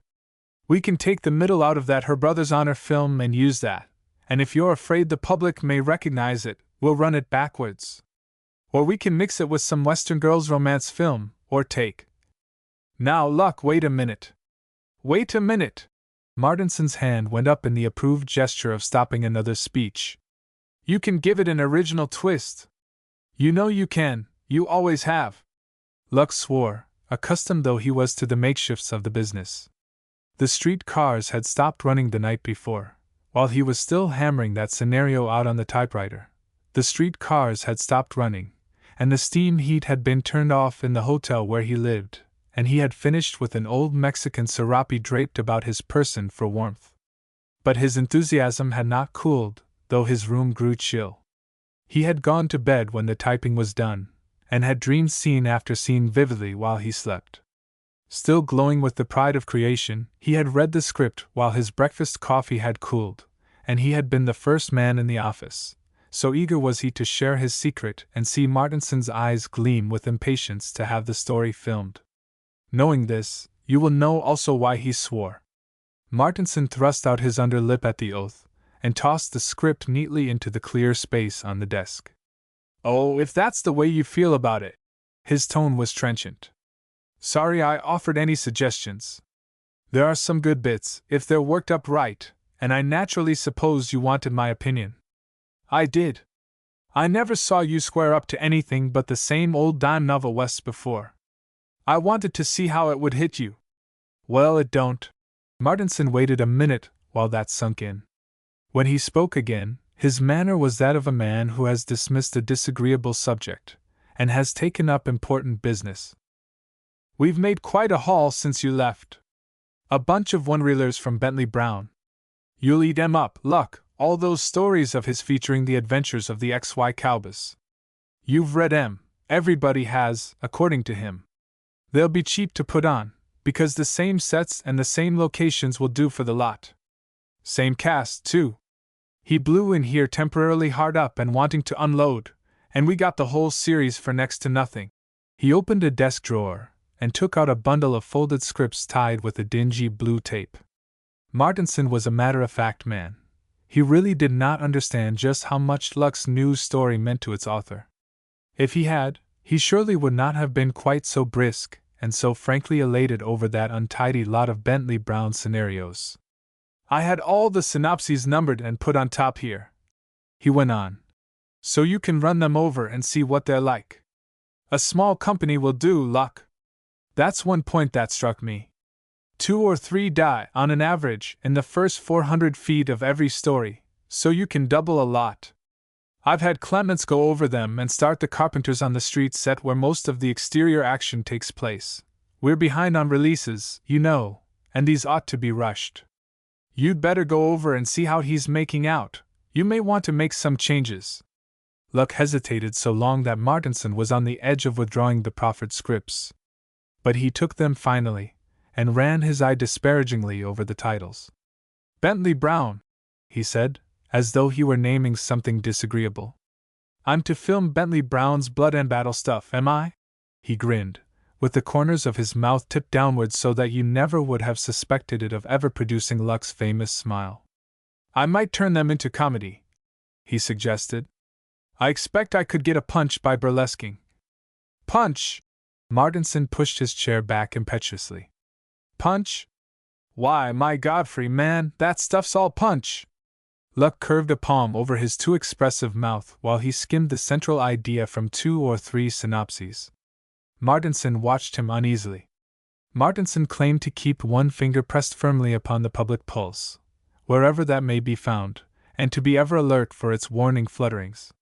Martinson claimed to know a great deal about what the public liked in the way of moving pictures. He believed in Luck's knowledge of the West, but he did not believe that the public would stand for the real West at all. The public, he maintained, wanted its West served hot and strong and reeking with the smoke of black powder. So, well, the market demands that sort of thing, he declared, arguing against that curved palm and the telltale wrinkles around Luck's eyes. It's all tommyrot, of course. I don't say it's good, I say it's the stuff that goes. We're here to make what the public will pay to look at. Martinson, besides keeping his finger on the public pulse and attending to the marketing of the Acme wares and watching that expenses did not run too high, found a little time in which to be human. I know, Luck, the human side of him observed sympathetically. It's just made-to-order melodrama, but business is simply rotten, old man. We've just got to release films the market calls for. There's no art for art's sake in the movie business, and you know it. Now, personally, I like that scenario of yours. Forget it, said Luck crisply, warning him off the subject. To make the warning keener-edged, he lifted the typed sheets over which he had worked so late the night before, glanced at the top one, gave a snort, and tore them twice down the length of them with vicious twists of his fingers. He did not mean to be spectacular, he simply felt that way at that particular moment, and he indulged the impulse to destroy something. He dropped the fragments into Martinson's wastebasket, picked up the bundle of scripts and his hat, and went out with his mouth pulled down at the corners and with his neck pretty stiff. He went swinging across the studio yard and on past the great stage where the carpenters halted their work while they greeted him, and looked after him and spoke of him when he had passed. Early idlers, extras with high hopes and empty pockets, sent him wistful glances which he did not see at all, though he did see Andy Green and his wife, who had been Rosemary Allen. These two stood hesitating just within the half-open, high board gate 50 yards away. Luck waved his hand and swerved toward them. Howdy! Where's the rest of the bunch? He called out as they hurried up to him. Whereupon the group of extras were sharp bitten by the envy of these two strangers, spoken to so familiarly by Luck Lindsay. Do you know, I feel sure the boys are being held in the lost child place at the police station. Rosemary Green twinkled her brown eyes at him from between strands of crinkly brown hair. I had tags all fixed, with name, age, owner's address and all that, and I was going to hang them around the boys' necks with pale blue ribbon. Pale blue would be so becoming. But do you know, I couldn't find them. I feel worried. I should hate to waste 39 cents worth of pale blue ribbon. I can't wear it myself, it makes me look positively swarthy. Rosemary Green had a most captivating way of saying swarthy. The corners of Luck's mouth came up instantly. We'll have to send out scouting parties. I need that bunch of desperados. Let's look over by the corrals. I've got to go over and see what kind of a street set they're knocking together, anyway. Hello? I have sure enough crying need for all you strays, he exclaimed 5 minutes later, when they came upon the Flying TJ boys standing disconsolately at the head of the street, set, upon which carpenters were hammering and sawing and painters were daubing. Luck's eyes chilled as he took in the stereotyped, Western, crudeness of the set. Well, we sure need you, and need you bad, Pink retorted. We want to know what town was peeled so they could set the rind up like that and call it a street? Between you and me, Luck, it don't look good to me, back or front. You walk into what claims to be a saloon, and come out on a view of the hills.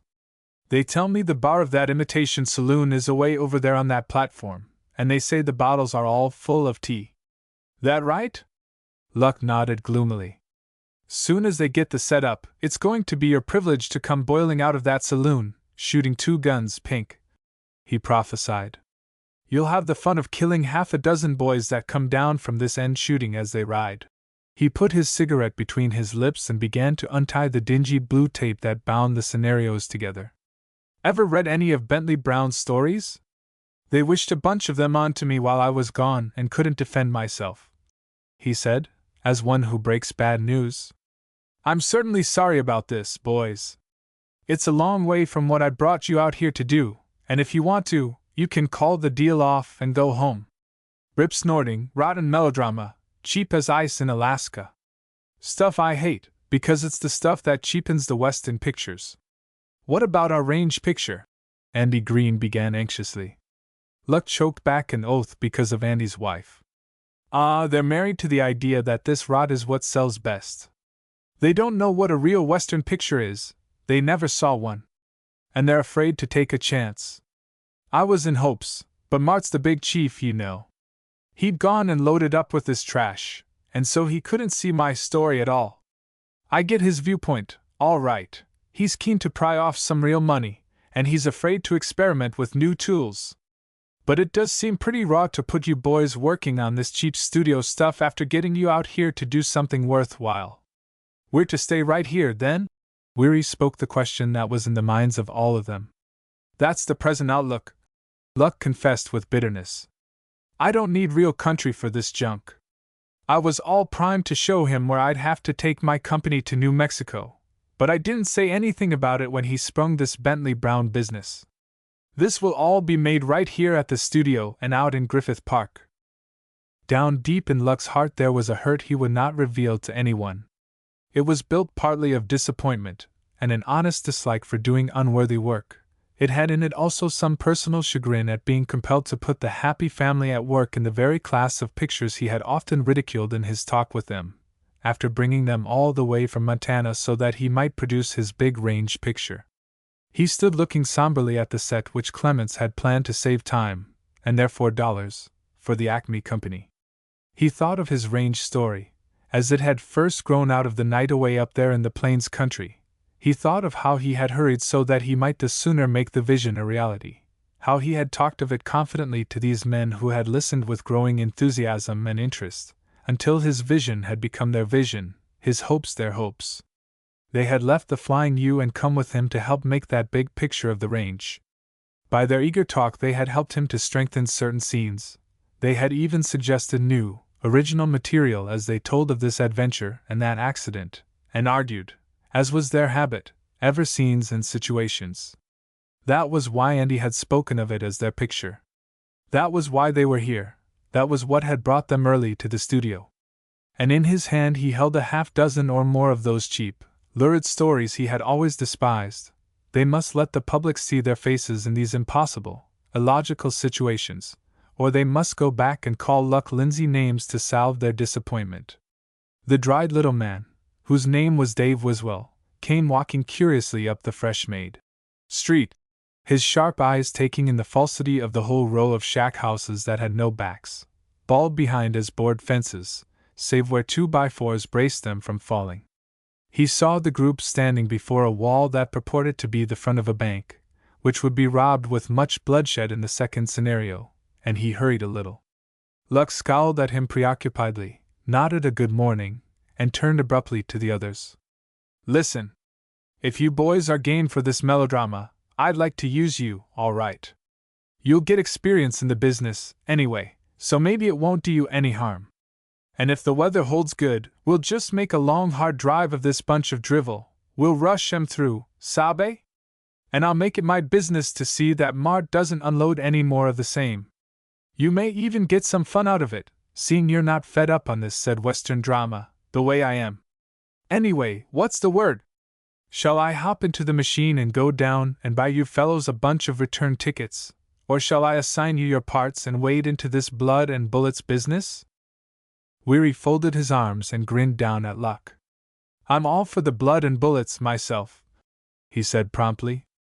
I'm just crazy to come shooting and yelling down this little imitation street and do things that are bold and bad. I should think, interjected Rosemary Green, with a pretty viciousness, that you'd be ashamed, Luck Lindsay. Do you think we are a bunch of quitters? Give me a part, and a gun, and I'll stand on a ladder behind that hotel window and shoot 'em as fast as they can turn the corner down there. Her brown eyes twinkled hearteningly at him. I'll pull my hair down, and yell and shoot and wring my hands. Pink, you keep still. I'm positive I can shoot and wring my hands at the same time in a Bentley Brown story, can't I, Luck? You certainly can, Luck told her grimly. You can do worse than that and get by. Well, all right, folks. You prowl around and kill time while I get ready to start. There won't be anything doing till after lunch, at the earliest, so make yourselves at home. I'd introduce you to some of these folks if it was worthwhile, but it ain't. You'll know them soon enough, most of them to your sorrow at that. He turned on his heel with a hasty, see you later, and plunged into the work before him just as energetically as though his heart were in it. Chapter 6 Villains all and proud of it. Day's work, boys, called Luck through his little megaphone at 3 o'clock one day, and doubled up his working script that was much crumpled and scribbled with hasty pencil marks. No use spoiling good film, he remarked to his assistant, glancing up at the sweeping fog bank off to the west. By the time we rehearse the next scene, she'll be too dark to shoot. You go and order these cavalry costumes, Beckett, and say, you tell them down there that if they're shy on the number, they'd better set down and make enough, because they won't see a cent of our money if there's so much as a canteen lacking. And tell 'em to send army guns. That last assortment of junk they sent out was pathetic. I want equipment for 50 U.S. cavalry, time of the early 80s. That don't mean 49, get me? You're inclined to let those fellows have it their own way too much. I want this cavalry. There ain't any close-ups of cavalry, are there? Beckett demurred. I told them last time I thought those guns would do, because I knew the detail wouldn't. Listen. Luck's tone was deliberately tolerant. That's maybe the reason you've been searching your soul for all along, the reason why you can't get past the assistant director stage. I want those 50 cavalrymen equipped. Do you get that? While his eyes held Beckett uncomfortably with their stern steadfastness, Luck thrust the script into his coat pocket that had a permanent motion picture director sag to it. If I meant that any old gun would do, I'd give my orders that way. Now, remember, there isn't going to be any waiting around while you go back and argue, nor any makeshifts, nor anything but 50 cavalrymen fully equipped. Here's the list complete for tomorrow's order. You see that it's filled. Beckett took the list which he should have made himself, since that was what he was paid for doing, and went off in the sulks and the company machine.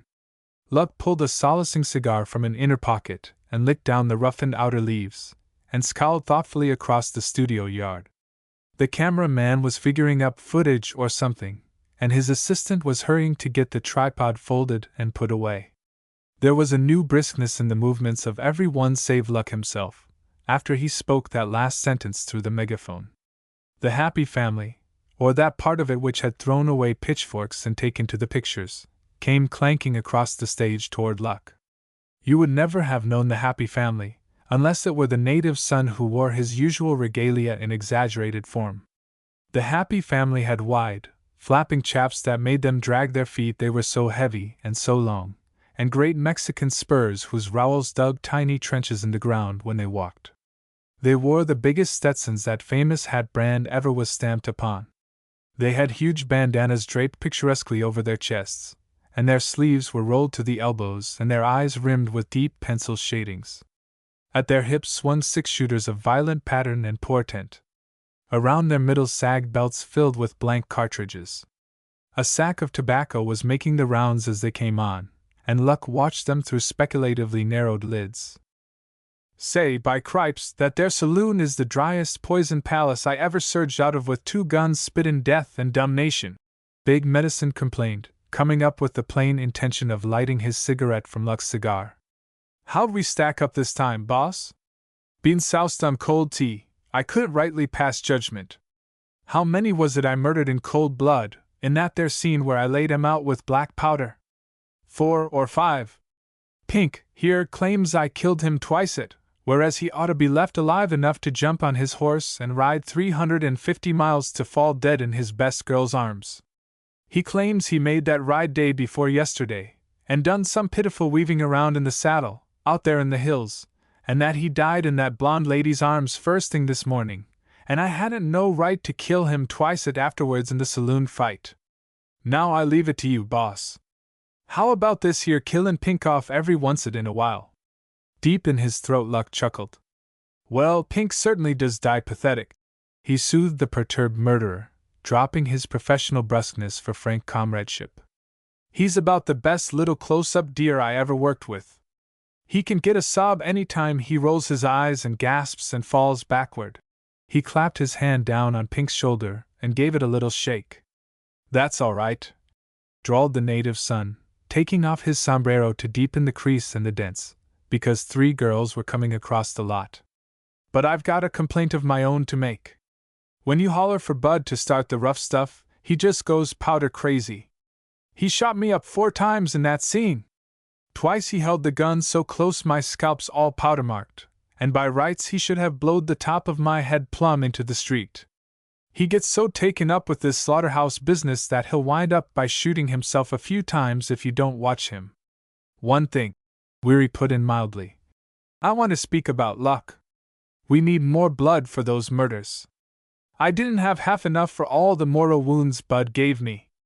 By rights that saloon should be plumb reeking with gore when we're all killed off, the way Bud flies at it with those 2 6-shooters. No bullets hit the walls anywhere, so it stands to reason they all land in a soft spot on our persons. I needed a large bucket of blood, and I had about a half teacupful." He grinned. "Mama! That was sure some slaughter, though. Where's Tracy Gray Joyce?"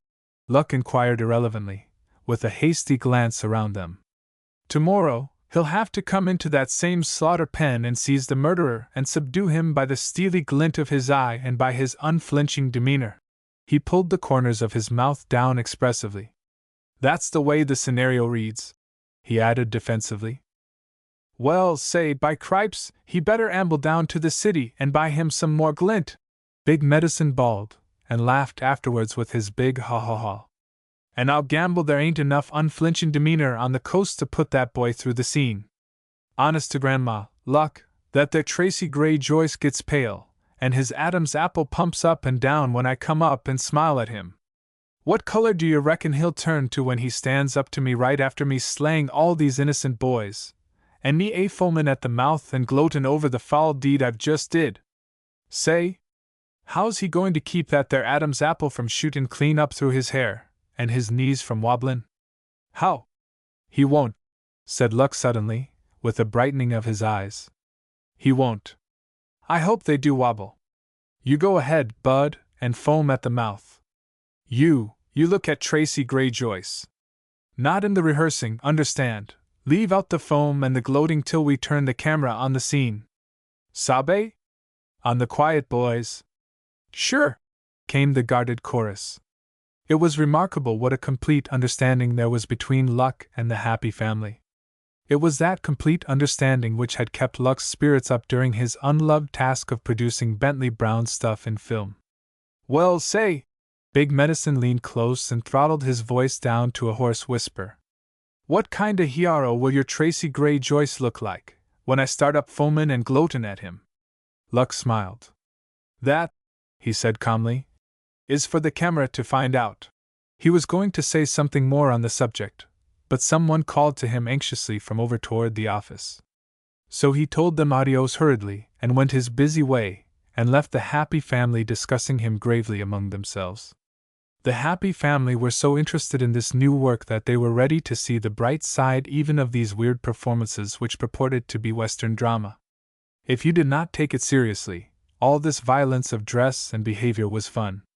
The Happy Family was slipping into a rivalry of violence, and the strange part of it was that Luck Lindsay, stickler for realism, self-confessed enthusiast on the uplifting of motion pictures to a fine art, permitted their violence, which was not as the violence of other, better-trained Western actors. The Happy Family, after their first self-conscious tendency to duck behind something or somebody, had come to forget the merciless, recording eye of the camera. They had come to look upon their work as a game, played for the amusement of Luck Lindsay, who watched them always, and for the open ridicule of Bentley Brown, writer of these tales of blood and heroics. And Luck not only permitted but encouraged them in this exaggeration, to the amazement of the camera-man who had turned the crank on more Western dramas than he could remember.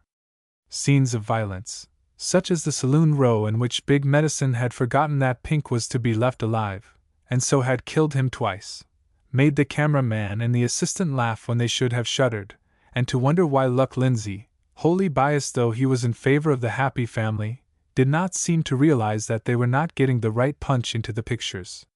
Luck was not behaving at all in his usual manner with his company. Evenings, instead of holding himself aloof from his subordinates, he would head straight for the furnished bungalow which the Flying U boys had taken possession of, with rosemary green to give the home atmosphere which saved the place from becoming a mere bunkhouse deluxe. If he could possibly manage it, Luck would reach headquarters in time for dinner. The Happy Family blandly called it supper, of course, and would proceed to forget the day's irritations while he ate what he ambiguously called real cookin'.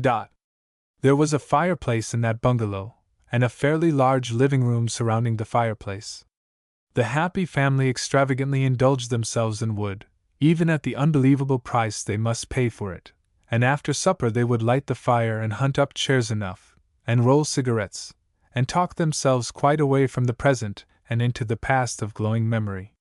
The horses they rode, before that fireplace, would have made any Frontier Day celebration famous enough to be mentioned in the next encyclopedia published. The herds they took through hard winters and summer droughts would have made them millionaires all, if they could only have turned them into flesh and blood animals. They talked of blizzards and of high water and of short grass and of thunderstorms. They added little touches to the big range picture Luck had planned to make. Starting off suddenly in this wise. Say, Luck, why don't you have?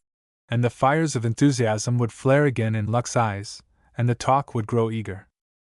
But, and here was the key to the remarkable interpretation which Luck permitted the Happy Family to give the Bentley Brown stories, some time before the evening was too old, Luck would swing the talk around to the work they were doing. He would pull a Bentley Brown scenario from his pocket and read, with much sarcastic comment, the scenes they were later to enact. He would incite the Happy Family to poking fun at such lurid performances as Bentley Brown described in all seriousness and in detail. He would encourage comment and argument, and the play of their caustic imaginations upon the action of the story. He would gradually make them see the whole thing in the light of a huge joke. He would, without saying much himself, bring the Happy Family into the mood of wanting to make Bentley Brown appear ridiculous to all beholders. Is it any wonder, then, if the camera-man and the assistants should exchange puzzled glances when Luck put the Happy Family through their scenes? Exits and entrances, the essential details of the action, Luck directed painstakingly, as always he had done. Why, then, said camera-man to assistants, should he let those fellows go in and ball up the dramatic business and turn whole scenes into farce with their foolery? And why had he chosen Tracy Gray Joyce as leading man? And that eye-rolling, limp sentimentalist, Lenore Honnewell, as his leading woman? Luck was known to despise these two, personally and professionally. They could not, to save their lives, get through a dramatic scene together without giving the observers a sickish feeling. To see Tracy Gray Joyce lay his hand upon the left side of his cravat and cast his eyes upward always made Luck shiver. Yet Tracy Gray Joyce would he have for leading man, and none other. To see Lenore Hannawell throw back her head, close her eyes, and heave one of those terrific motion picture sighs always made the cameraman snort. Yet Luck, who before had considered her scarcely worth a civil bow when he met her, had actually coaxed her away from a director who really admired her style of acting. And when Luck, who had always gone about his work impervious to curious onlookers, suddenly changed his method and ordered all interior sets screened in, and all bystanders away from the immediate vicinity of his exterior scenes, the Acme people began to call him swell-headed, when they did not call him worse. Even his excuse that he was working with boys new to the business and did not want them rattled failed to satisfy most of them. The happy family, in the tiny, bare dressing rooms which they called box stalls in merciless candor, were smearing their faces liberally with cold cream and still arguing among themselves over the doubtful blessing of owning as many lives as a cat, and bewailing the bruises they had received while sacrificing a few of their lives to the bloodlust of Big Medicine and Pink, the two official, Bentley Brown bad men.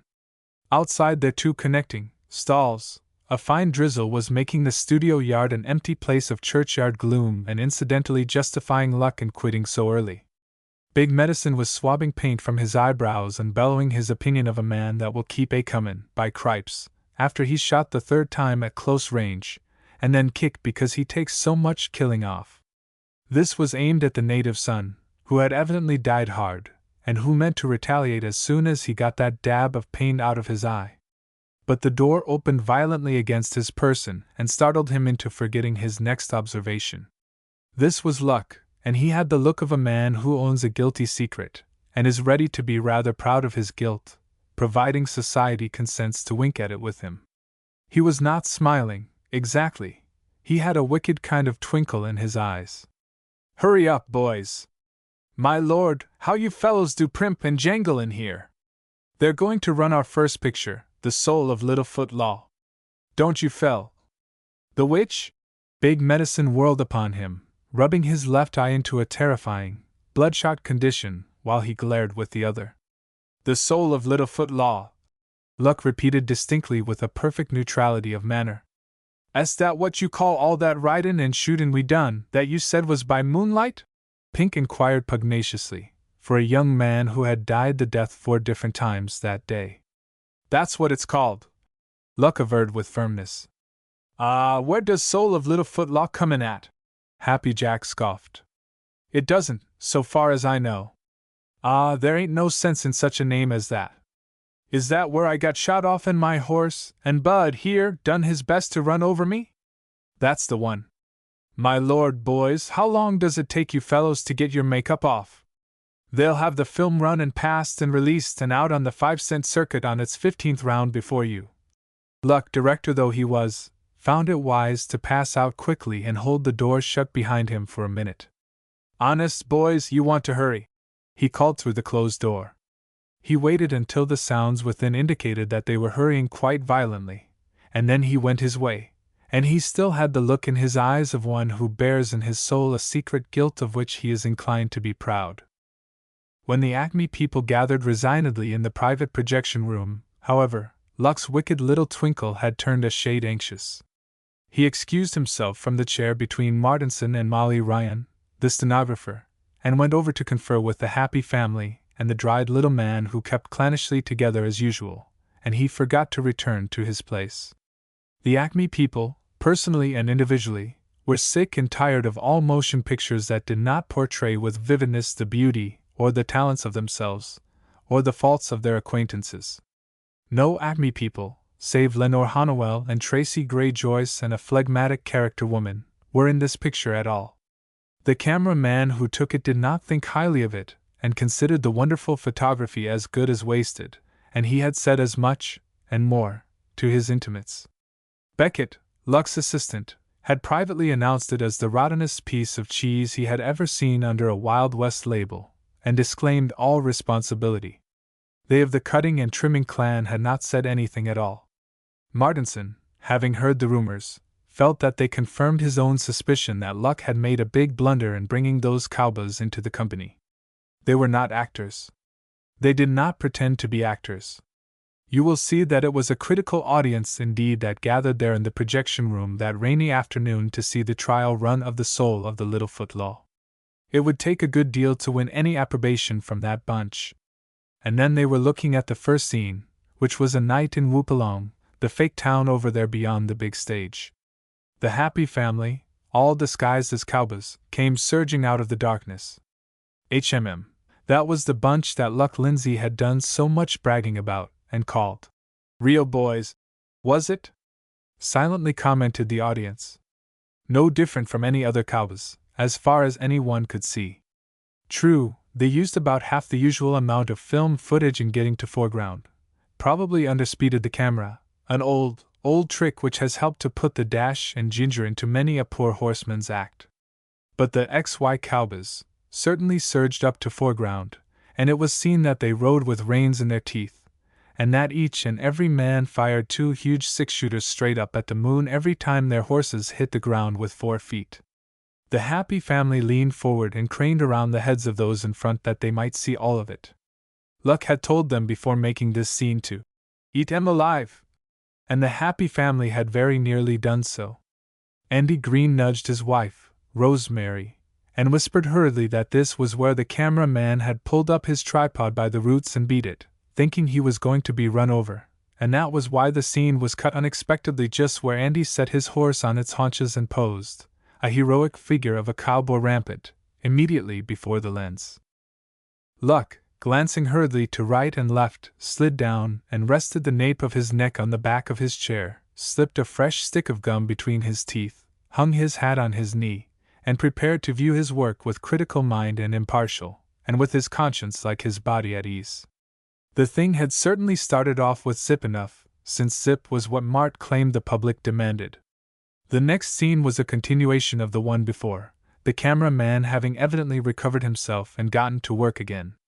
The happy family, still surging and still shooting 2 guns apiece at the pale moon, was shown entering the saloon door 4 abreast and with the rest crowding for place. Still there was zip, all kinds of zip. The happy family nudged and grinned in the dusk and were very much pleased with themselves as XY cowboys seeking mild entertainment in town. Someone behind remarked upon the surging and the shooting, and Big Medicine turned his head quickly and sent a hoarse stage whisper in the general direction of the mumble. "Ich, that there ain't anything. Luck never let us turn ourselves loose there atoll. You wait, by cripes, till you see us where we get warmed up and strung out proper. You wait. Honest to gran." It was Luck's elbow that stopped him by the simple expedient of cutting off his wind. Big Medicine gave a grunt and said no more. Thereafter, the happy family discovered that there was a certain continuity in the barbaric performances in which Luck had grinningly encouraged them to indulge themselves. They beheld themselves engaged in various questionable enterprises, and they laughed in naive enjoyment as certain blood-curdling traits in their characters were depicted with startling vividness. Accented by makeup and magnified on the screen, the goggling, frog-like ugliness of Big Medicine became like unto ogres of childish memory. His smile was a thing to make one's back hair stand up with a cold, prickling sensation. Happy Jack stared at himself and his exaggerated awkwardness incredulously, with a sheepish grin of appreciation. The rest of them watched and missed no slightest gesture. So they saw the plot of Bentley Brown unfold, scene by scene, unfold in violence and malevolent intrigue and zip and much fighting. Also unfolded something of which Bentley Brown had never dreamed, something which the audience, though greeting it with laughter, failed at first to recognize for what it was worth, because every one knew all about the Bentley Brown Western dramas, and every one believed that they were to be made after the usual recipe more elaborately stirred. So every one had been chortling through several scenes before the significance of their laughter occurred to them. Comedy, that was it. Comedy that had slipped in with cap and bells just when the door was flung open for black-robed tragedy. But it was too late to stop laughing when they discovered the trick. They saw it now, in the very subtitles which Luck had twisted impishly into sly humor that pointed to the laugh, in the deeds of blood that followed. They saw it in the goggling ferocity of Big Medicine, in the innocent-eyed, dimpled fiendishness of Pink, in the lank awkwardness of Happy Jack. They saw it in the sentimental mannerisms of Lenore Hannawell, whose sickish emotionalism slipped pat into the burlesque. They rocked in their seats at the heroics of Tracy Gray Joyce, who could never again be taken seriously, since luck had tagged him mercilessly as an unconscious comedian. Oh yes, there was zip to the picture. But there was no explanation of the title. The soul of Littlefoot Law remained as great a mystery when the picture was finished as it had been at the start. Littlefoot Law, by the way, was pink. That much the audience discovered, and no more, for as to his soul, he did not seem to own one. Luck, still hunched down so that his back hair rubbed against his chair back, was laughing with his jaws wide apart, and his fine teeth still gleaming in the half-darkness, when Ted, general errand boy at the office, came straddling over intervening laps and laid a compelling hand on his shoulder. "Say, Luck," he whispered excitedly, "the audience author's with Mart, and they both want to see you. And say, I guess you're in Dutch, all right, the author's awful mad, and so is Mart. But say, no matter what they do to you, Luck, take it from me, that picture's a humdinger. I like to die laughing." Chapter 7. Bentley Brown does not appreciate comedy. Luck unhooked his hat from his knee, brought his laughing jaws together with that eloquent, downward tilt to the corners of his mouth, sat up straight, considered swiftly the possibilities of the next half hour, and paid tribute in one expressive word of 4 letters before he went crawling over half a dozen pairs of knees to do battle for his picture. His picture, you understand? For since he had made it irresistible comedy instead of very mediocre drama, he felt all the pride of creation in his work. That was his picture that had set the Acme people laughing, they who had come to carp and to talk knowingly of continuity and of technique and dramatic values, and to criticize everything from the sets to the photography. It was his picture, he had made it what it was. So he went as a champion rather than as a culprit to face the powers above him. Martinson and Bentley Brown were waiting for him near the door. They were not going to stay and see the next picture run, and that, in Luck's opinion, was a bad weather sign. But he came up to them cheerfully, turning his hat in his fingers to find the front of it before he set it on his head. These limp, wool, knockabout hats are always more or less confusing, and Luck was fastidious about his apparel. "Ah, Mr. Brown, this is Mr. Lindsay, director who is producing your stories." Martinson's tone was as neutral as he could make it. Luck said that he was glad to meet Mr. Brown, which was a lie. At the same instant he found the stitched-down bow on his hat, and from there felt his way to the front. At the same time he decided that there was going to be something doing presently, if Mart's manner meant anything at all. Mart was a peaceable soul, and in the approaching crisis Luck knew he would climb hurriedly upon the fence of neutrality and stay there, and Luck could fight or climb a tree as he chose. They went outside, and Luck turned his eyes sidewise and took a look at Bentley Brown. He measured him mentally from pigskin puttees to rakish, stiff-brimmed Stetson with careful dimples in the crown and a leather hatband stamped with horses' heads and his initials. In a picture Luck would have cast Bentley Brown, costume and all, for a comedy mining engineer or something of that sort. You know the type. He arrives on the stage that is held up, and is always in the employ of the moneyed octopus, and the cowboys who pursue and capture the bandits have fun afterwards with the engineer, so much fun that he crawls out of an upstairs window in the night and departs hastily and forever from that place. You are perfectly familiar with the character, I am sure.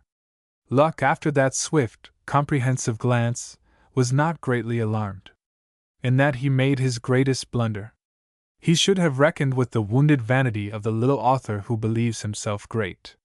He should have reminded himself that Bentley Brown was not a comedy mining engineer, but that touchiest of all mortals, the nearly successful author.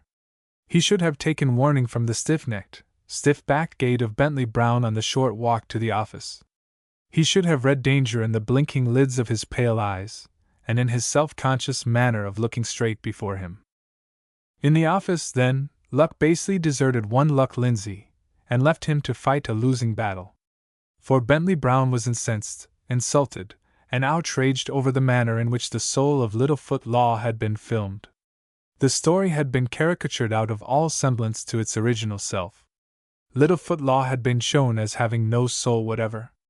Instead of being permitted to make the final, supreme sacrifice of his life for the honor of his enemy, which would have revealed to the audience his possession of a clean white soul in spite of his bad character, he had been made out a little fiend who would shoot you on the slightest provocation. The girl had been thrust into the background, and the hero had been made into a coward and a paltry villain. They were all desperadoes upon the screen. Never in his life had Bentley Brown been made to suffer such an affront. Never had he dreamed that his work would be made a thing to laugh at. They certainly did laugh, Luck lazily interrupted. And believe me, Mr. Brown, it takes real stuff to collect a laugh out of that bunch. It will be a riot with the public, you can bank on that. By the time I get a few more made and released, you can expect to see your name in the papers without paying advertising rates. Whatever possessed Luck to talk that way to Bentley Brown, I cannot say. He surely must have seen that the little, over-costumed author was choking with spleen. It was a farce. The small, yellow mustache of Bentley Brown was twitching comically with the tremble of his lips beneath. A bald, unmitigated farce. Surest thing you know, Luck agreed, with that little chuckle of his. At first I was afraid the crowd wouldn't get it. I didn't know but they might try to take it seriously. Now I know for certain that it will get over. It will be the cleanest, funniest farce comedy series that has ever been filmed. Luck sat up straight and pulled a cigar from his pocket and looked at it absent-mindedly. Say, those boys of mine are certainly real ones. I wouldn't trade that bunch for the highest salaried actors you could hand me. Do you know what made that picture such a scream? It was because there wasn't a bit of made-to-order comedy business in the whole film. Those boys didn't think about acting funny just to make folks laugh. They were so doggone busy having fun with the story and showing up its weak points that they forgot to be self-conscious. If I'd had a regular comedy company working on it, believe me, Mr. Brown, it might have turned out almost as rotten a farce as it would be as a drama.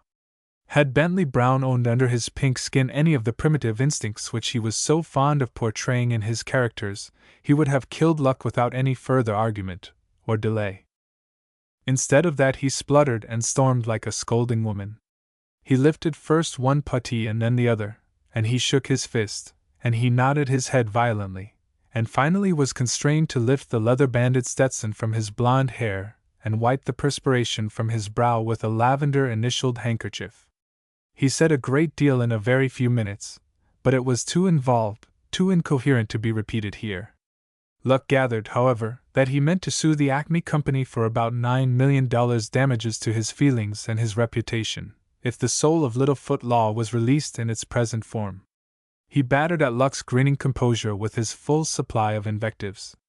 When he perceived that Luck's eyes twinkled more and more while they watched him, and that Luck's smile was threatening to explode into laughter, Bentley Brown shook his fist at the two of them, shrilled something about seeing his lawyer at once, and went out and slammed the door. Lordy! He'd make a hit in comedy, that fellow, Luck observed placidly, and lighted the cigar he had been holding. What's he mean, sue the company? He means sue the company, Martinson retorted grimly. That clause in the contract where we agree to produce his stories in a manner befitting the quality and fame of these several stories in fiction.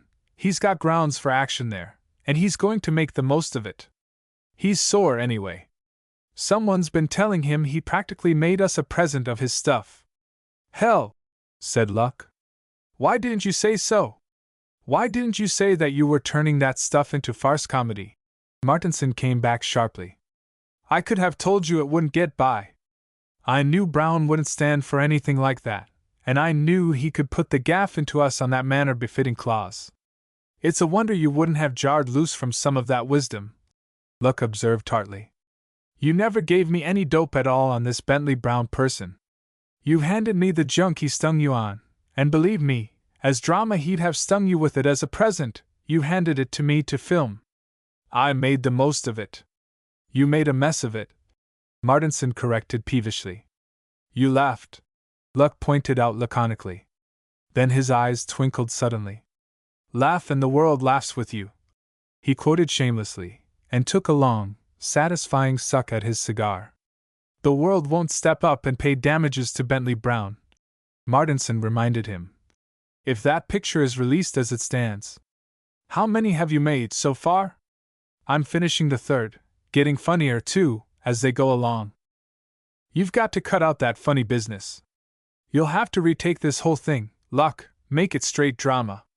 We can't afford a lawsuit, these hard times, and injunctions tying up the releases, and damages to pay when the thing's thrashed out in court.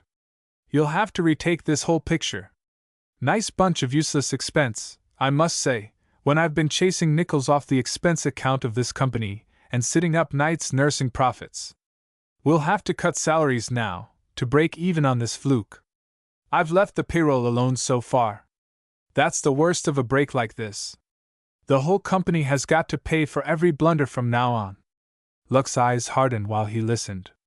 He did not call his work a blunder, and the charge did not sit well coming from another. Buy off Bentley Brown, he advised crisply. Offer him a new contract, naming this stuff as comedy. Advertise them as the famous comedies of Bentley Brown, the well-known author. Show him some good publicity dope along that line. Give him the credit of making the stories live ones. This series will be a moneymaker, and a big one, if ever they reach the screen. You're old enough in the business to know that, Mart. You saw how this film hit the bunch, and you know what it takes to rouse any enthusiasm in the projection room. And take it from me, Mart, this is straight.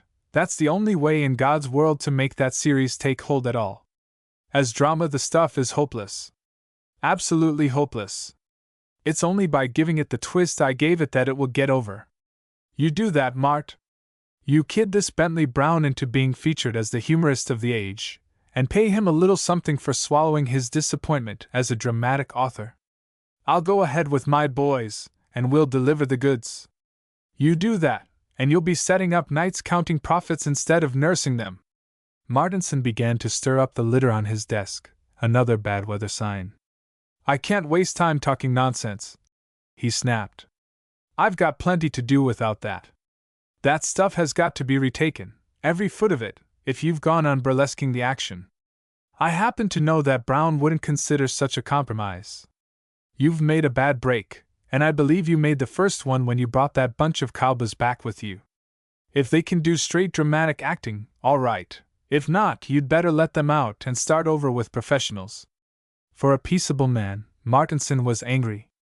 He had taken some trouble in smoothing down the ruffled temper of Bentley Brown, even before viewing the trial run of the picture. Martinson hated disputes as a cat hates to walk in fresh fallen snow, and the parting tirade of Bentley Brown had affected him unpleasantly. For a full 2 minutes Luck smoked and did not speak, and as he had done once before, Martinson repented his harshness when it was too late. Personally, your version struck me as awfully funny, he began placatingly. Who gives a cuss how it struck you personally? Luck stood up with unexpected haste. You trim and truckle to everyone that comes along with a gold brick, and that's why you have to sit up nights to nurse the profits. If you had a little stiffening in your back, the profits would show up better. You paid good money for this bunch of rot, and turned it over to me to whip into a profitable investment. You can make the rounds of the studio and get a vote on whether I've done it or not. Put it up to your public, they'll mighty soon let you know whether the film's a money-getter. If it is, your business as general manager and president of the Acme Film Company is to get Bentley Brown in line for the production to go on. A clause such as you mention in the agreement with him shows a bigger blunder on your part than anything I've done, or ever will do. If you'd had as much sense as Ted, you'd have kept that clause out. If you'd had half as much brains as the comedy burro out in the corral, you'd never have loaded up with that stuff. Anyway, you'd have seen at a glance that it was rotten. Now I've shown what I can do with those stories. I've taken your bad bargain and put it into a money-making shape. As to the break I made in getting those boys out here, you'll have to show me, that's all. They seem to have made good all right, judging from the way that film took with the crowd. And if you ask my opinion as a director, they beat any near professional on the Acme payroll. My work, and their work, goes right along as it has started, or it stops. If you want those stories worked up in a lot of darned, sickly, slush melodrama, you can set some simp at it that don't know any better. Luck stopped, and shut his teeth together against some personal remarks that he would later feel ashamed of having uttered. He turned to the door, swallowed hard, and forced himself to a dignified calm before he spoke again. You know my phone number, Mart. By 7 in the morning I'll expect to hear from you. You can tell me then whether I'm to go ahead with these stories the way I've started, or whether to pull out of the company altogether. One or the other. I'll want to know in the morning. Then he went out. Damn it, who's running this company, you or I? Martinson called after him heatedly. But Luck was already standing on the steps and hoisting his umbrella against the drizzle, and he did not give any sign that he heard. Chapter 8. There's got to be a line drawed somewheres. By 7 o'clock in the morning, since that was his ultimatum, Luck was standing in his bare feet and pajamas, acrimoniously arguing with Martinson over the telephone. Usually he was up at 6, but he was a stubborn young man, and the day promised much rainfall, anyway. He would have preferred sunshine. The stand he meant to take would have had more weight in working weather. But since he could not prevent the morning from being a rainy one, he permitted more determination to slip into his tones. Martinson had spent an unpleasant evening with Bentley Brown, or so he declared.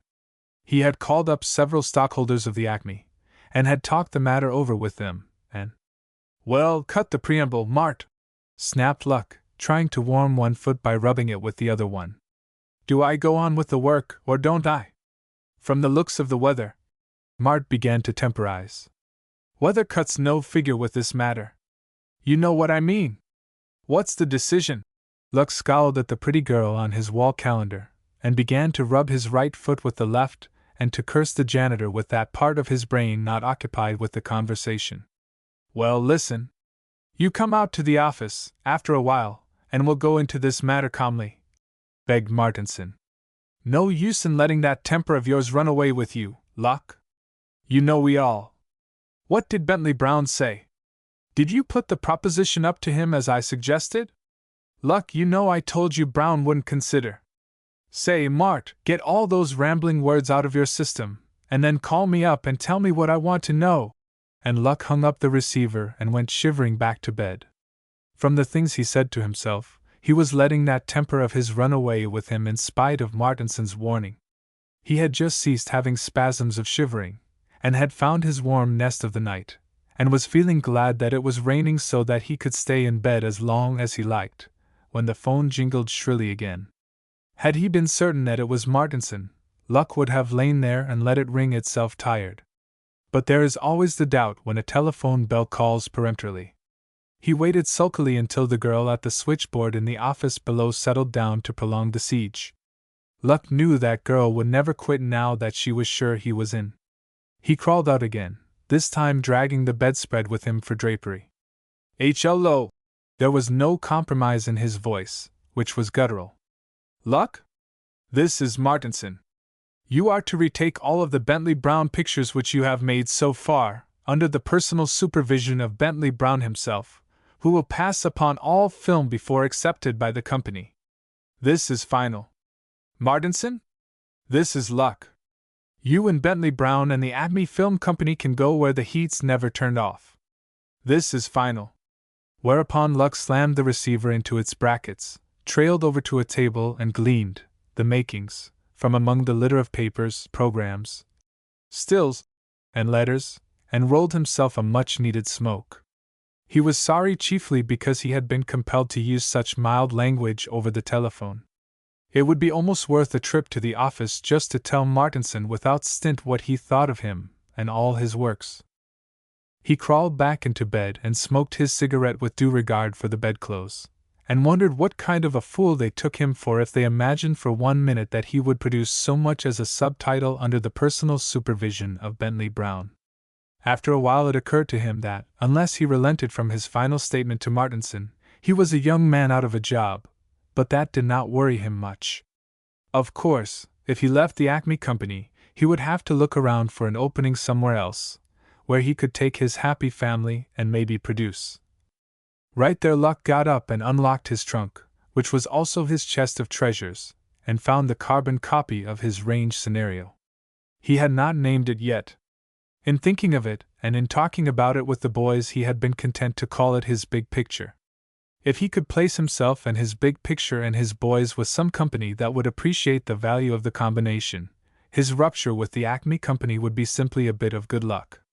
While he huddled close to the radiator that was beginning to hiss and rumble encouragingly, he glanced rapidly over the meagerly described scenes which were to his imagination so full of color. Pam. Bleak mesa, snow, cattle drifting before wind. Dale and Johnny Dis. Riding to foreground. Reg. Cold, horses leg-weary, boys all in. To Luck, sitting there in his pajamas as close as he could get to a slow-warming steam radiator, those curtailed sentences projected his mental self into a land of cold and snow and biting wind, where the cattle drifted dismally before the storm. Andy Green and Miguel Raponi were riding slowly toward him on shuffling horses as bone-weary as their masters. Snow was packed in the wrinkles of the boys' clothing. Snow was packed in the manes and tails of the horses that moved with their heads drooping in utter dejection. Boys all in, said the script laconically. Luck, staring at the little thread of escaping steam from the radiator valve, saw Andy and the native son drooping in the saddles, swaying stiffly with the movements of their mounts. He saw them to the last little detail, to the drift of snow on their hat brims and the tiny icicles clinging to the high collars of their sourdough coats, where their breath had frozen. If he could get a company to let him put that on, he would not care, he told himself, if he never made another picture in his life. If he could get a company to send him and the boys where that stuff could be found. Well, it was only 8 o'clock in the morning, a rainy morning at that, when all good movie people would lie late in bed for the pure luxury of taking their ease. But Luck, besides acting upon strong convictions and then paying the price without whimpering, never let an impulse grow stale from want of use. He reached for the fat telephone directory and searched out the numbers of those motion picture companies which he did not remember readily. Then, beginning at the first number on his hastily compiled list, he woke 5 different managers out of their precious 8 o'clock sleep to answer his questions. Whatever they may have thought of Luck Lindsay just then, they replied politely, and did not tell him offhand that there was no possible opening for him in their companies. 3 of them made appointments with him at their offices. One promised to call him up just as soon as he had a line on anything. One said that, with the rainy weather coming on, they were cutting down to straight studio stuff, but that he would keep Luck in mind if anything turned up. Then I suppose the whole 5 called him names behind his back, figuratively speaking, for being such an early riser on such a day. Not one of them asked him any questions about his reasons for leaving the Acme. Reasons, in the motion picture business, are generally invented upon demand and have but a fictitious value at best. And since it is never a matter of surprise when any director or any member of any company decides to try a new field, it would seem that change is one of the most unchanging features of the business. Luck had no qualms of conscience, either for his treatment of Martinson and his overtures, or for his disturbances of 5 other perfectly inoffensive movie managers. He dressed with mechanical precision, and with his mind shuttling back and forth from his big picture to the possibilities of his next position. He folded his scenario and placed it in a long envelope, hunted until he found his rubbers, took his raincoat over his arm and his umbrella in his hand, and went blithely to the elevator. It was too stormy for his machine, so he caught a street car and went straight to the bungalow where the happy family were still snoring at peace with the world and each other. Still, Luck had no qualms of conscience. He lingered in the kitchen just long enough to say howdy to Rosemary Green, who was anxiously watching a new and much-admired coffee percolator. To see if it were going to perk, she told him gravely. He assured Rosemary that he had come all the way out there in the hope of being invited to breakfast. Then he went into a sleep-charged atmosphere and gave a real, old-time range yell. "Why, I saw that peaked little person with Mr. Martinson, Mrs. Andy remarked slightingly at the breakfast table. Was that Bentley Brown? And he has the nerve to want to stand around and boss you. Oh, find me an umbrella, somebody. I shall choke if I can't go and tell him to his silly, pink face what a conceited little idiot he is." You will see why it was that Rosemary Green had been adopted without question as a member of the happy family. "I hope you told him straight out, Luck Lindsay, that these boys would simply tear him limb from limb if he ever dared to butt in on your work. Why, it's you that made the picture fit to look at." Luck let his eyes thank her for her loyalty, and held out his empty cup for more coffee. I came out, he drawled quietly, to find out what you fellows are going to do about it. Of course, they'll get somebody else to go ahead with the stuff, and you boys can stay with it. Well, say, did you come away out here in the rain to insult us fellers? Big Medicine roared suddenly from the foot of the table. I'll take a lot from you, but by cripes they's got to be a line drawed somewheres. You bet. And right there's where we draw it, Luck, spoke up the dried little man who seldom spoke at the table, but concentrated his attention upon the joy of eating what Mrs. Andy set before him. I come out here to work for you. That Peter's out, by gory I'll go back to chufferin' a baggage truck in Sioux, North Dakota. Can I have a drop more coffee, Mrs. Green? While Rosemary proudly brought her new percolator in from the kitchen and refilled his cup, Luck Lindsay sat and endured the greatest tongue-lashing of his life. Furthermore, he seemed to enjoy the chorus of reproaches and threats and recriminations. He chuckled over the eloquence of Andy Green, and he grinned at the belligerence of Pink and the melancholy of Happy Jack. I don't guess you're crazy to work under Bentley Brown. He finally managed to slide into the uproar. Do I get you as meaning to stick with me, wherever I go? You get us that way or you get licked. Weary, the mild-tempered one, stated flatly. You can fire us and send us home, but you can't walk off and leave us with the Acme, 'cause we won't stay. That was what Luck had ridden 12 cold, rainy miles to hear the Happy family declare. He had expected them to take that stand, but it was good to hear it spoken in just that tone of finality. He stacked his cup and saucer in his plate, laid his knife and fork across them in the old range style, and began to roll a cigarette, smoking at the table being another comfortable little bad habit which Rosemary Green wisely and smilingly permitted. That being the case, he began cheerfully, you boys had best go over with me now and give in your 2 weeks' notice.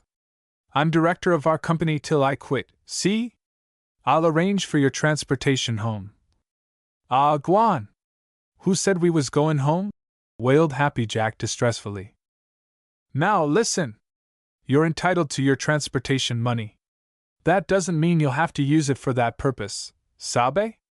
It's coming to you, and you get it. There's a week's salary due all around, too, besides the 2 weeks you'll get by giving notice. No use passing up any bets like that. So let's go, boys. I've got an appointment at 1 o'clock, and I may as well wipe the Acme slate clean this forenoon, so I can talk business without any comeback from Mart, or any tag ends to pick up. Grab your slickers and let's move. That was a busy day for Luck Lindsay, in spite of the fact that it was a stormy one. His interview with Mart, which he endured mostly for the sake of the Happy family, developed into a quarrel which severed beyond mending his connection with the Acme. It was noon when he reached his hotel, and his wrath had not cooled with the trip into town. There were 2 phone calls in his mail, he discovered, and one bore an urgent request that he call Hollywood something or other the moment he returned. This was from the Great Western Film Company, and Luck's eyes brightened while he read it. He went straight to his room and called up the Great Western. Presently he found himself speaking to the great DeWitt himself, and his blood was racing with the possibilities of the interview. DeWitt had heard that Luck was leaving the Acme. Extras may be depended upon for carrying gossip from one studio to another, and was wasting no time in offering him a position. His Western director, Robert Grant Burns, whom Luck knew well, had been carried to the hospital with typhoid fever which he had contracted while out with his company in what is known as Nigger Sloughs, a locality more picturesque than healthful. DeWitt feared that it was going to be a long illness at the very best. Would Luck consider taking the company and going on with the big 5-reel feature which Burns had just begun? DeWitt was prepared to offer special inducements, and to make the position a permanent one. He would give Burns a dramatic company to produce features at the studio, he said, and would give Luck the privilege of choosing his own scenarios and producing them in his own way. Could Luck arrange to meet DeWitt at 4 that afternoon? Luck could by canceling his appointment with a smaller and less important company, which he did promptly and with no compunctions whatever. He did more than that. He postponed the other 2 appointments, knowing in his heart that his chances would not be lessened thereby. After that he built a castle or two while he waited for the appointment. The Great Western Company had been a step higher than he had hoped to reach. Robert Grant Burns he had considered a fixture with the company. It had never entered his mind that he might possibly land within the Great Western's high concrete wall, and that other wall which was higher and had fewer gates, and which was invisible withal. That the great DeWitt himself should seek luck out was just a bit staggering. He wanted to go out and tell the bunch about it, but he decided to wait until everything was settled. Most of all, he wanted the Acme to know that DeWitt wanted him. That would be a real slap in the face of Mart's judgment, a vindication of Luck's abilities as a director. What Luck did was to telephone the hospital and learn all he could about Burns' condition. He was genuinely sorry that Burns was sick, even though he was mightily proud of being chosen as Burns' successor. He even found himself thinking more about Burns, after the first inner excitement wore itself out, than about himself. Burns was a good old scout. Luck hated to think of him lying helpless in the grip of typhoid. So it was with mixed emotions that he went to see DeWitt. DeWitt wanted Luck, wanted him badly. He was frank enough to let Luck see how much he wanted him. He even told Luck that, all things being equal, he considered Luck a better Western director than was Robert Grant Burns, in spite of the fact that Burns had scored a big success with his Gene, of the lazy serial. You cannot wonder that Luck's spirits rose to buoyancy when he heard that. Also, DeWitt named a salary bigger than Luck had ever received in his life, and nearly double what the Acme had paid him. Luck spoke of his big picture, and when he outlined it briefly, DeWitt did not say that it seemed to lack action. DeWitt had watched Luck with his keen blue eyes, and had observed that Luck owned that priceless element of success, which is enthusiasm for his work. DeWitt had listened, and had told Luck that he would like to see the big picture go on the screen, and that he would be willing to pay him for the scenario and let him make it where and how he pleased. He even volunteered to try and persuade Jean Douglas, of Lazy fame, to come back and play the leading woman's part. "That's one thing that has been bothering me a little," Luck owned gratefully. "Of course I considered her absolutely out of reach. But with her for my leading woman, and the boys holding up the range end as they're capable of doing." DeWitt gave him a quick look. "Yes, my boys are able to do that," he said distinctly. "They have been well trained in Western dramatic work." Luck braced himself. "When I mentioned the boys," he said, "I meant my boys that I brought from the Flying U outfit, up in Montana. They go with me." DeWitt did not answer that statement immediately. He inspected his fingernails thoughtfully before he glanced up. "It's a pity, but I'm afraid that cannot be managed, Mr. Lindsay. The boys in my Western company have been with me, some of them, since the independent sales company was organized. They worked for next to nothing till I got things started. 2 or 3 are under contracts. You will understand me when I say that my boys must stay where they are." He waited for a minute, and watched Luck's face grow sober. "I have heard about your happy family," he added. "There has been a good deal of discussion, I imagine, among the studios about them. Ordinarily I should be glad to have you bring those boys with you, but as matters stand, it is impossible. Our Western company is full, and I could not let these boys go to make room for strangers, however good those strangers might be. You understand?" "Certainly I understand." But Luck's face did not brighten. "Can't they stay on with the Acme? From what I hear, the Acme's Western company is not large at best." "They can stay, yes. But they won't. The whole bunch gave in their 2 weeks' notice this morning." There was a grim satisfaction in Luck's tone. "Left when you did, I suppose?" "That's just exactly what they did. I told them they'd better stay, and they nearly lynched me for it." "Have you made any agreement with them in regard to placing them with another company, for instance?" "Certainly not. Some things don't have to be set down in black and white." "I see." DeWitt did see. What he saw worried him, even though it increased his respect for Luck Lindsay. He studied his nails more critically than before. "These boys, have they any resources at all, other than their work in pictures? Did they burn their bridges when they came with you?" "Oh, far as that goes, they've all got ranches they wouldn't starve." Luck's voice was inclined to gruffness under quizzing. "As I see the situation," DeWitt went on evenly and with a logic that made Luck squirm with its very truthfulness. They left their ranches and came with you to work in pictures in a spirit of adventure, we might say. There's a glamour, and your personal influence, your enthusiasm, had its effect. Should they go back to their ranches now, they would carry back a fresh outlook and a fund of experiences that would season conversation agreeably for months to come. They will not have lost financially, I take it. They will have had a vacation which has in many ways been a profitable one. Should the question be laid before them, I venture the assertion that they would urge you to take this position with us. They would feel some disappointment, of course, just as you would feel sorry not to be able to bring them with you. But no reasonable man would blame you or expect you to bear the handicap of 6 or 7 inexperienced young fellows. You must see that your only hope of placing them would be with some new company just starting up. And this is not the season for young companies. Next spring you might stand a better chance. Yes, that's all true enough, Luck admitted, since DeWitt plainly expected some reply. At the same time, there is no immediate need of a decision. DeWitt hastily completed Luck's sentence. From all weather reports, this storm is going to be a long one. I doubt very much if you could get to work for several days. I wish you would think it over from all sides before you accept or refuse the proposition, Mr. Lindsay. Lay the matter before your boys. Tell them frankly just how things stand. I'll guarantee they will insist upon your accepting the position. I know, and you know, that it will give you a better opportunity than you have had in some time. And I am going to say candidly that I believe you need only the opportunity to make your work stand out above all the others. That is why I sent for you this morning. I believe you have big possibilities, and I want you with the Great Western. There was that instant of silence which terminates all conferences. Then Luck rose, and DeWitt tilted back his office chair and swung it away from the desk so that he was still facing Luck. So the two looked at each other measuringly for a moment.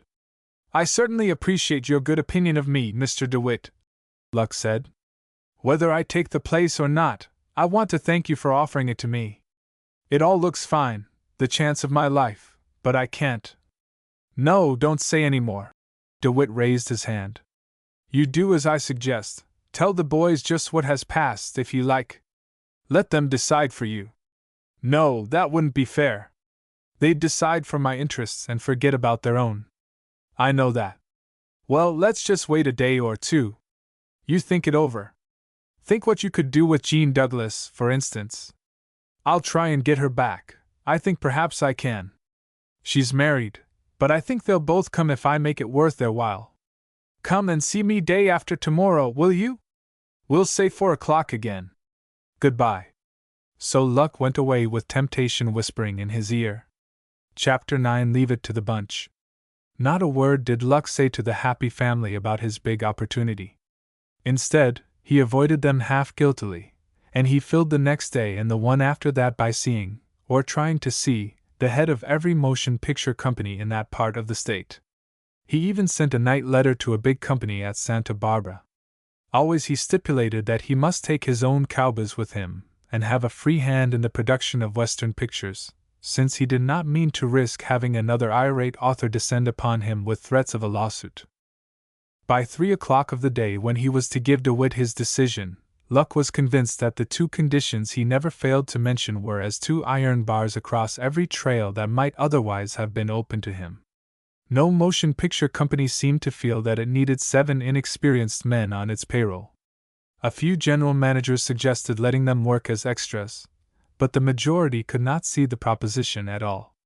They were more willing to give Luck the free hand which he demanded, had negotiations ever reached that far, which they did not. The happy family, Luck was forced to admit to himself, was a very serious handicap for an out-of-work director to carry at the beginning of the rainy season.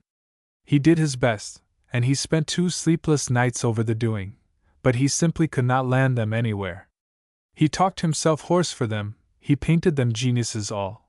He declared that they would make themselves and their company, supposing they were accepted, famous for Western pictures.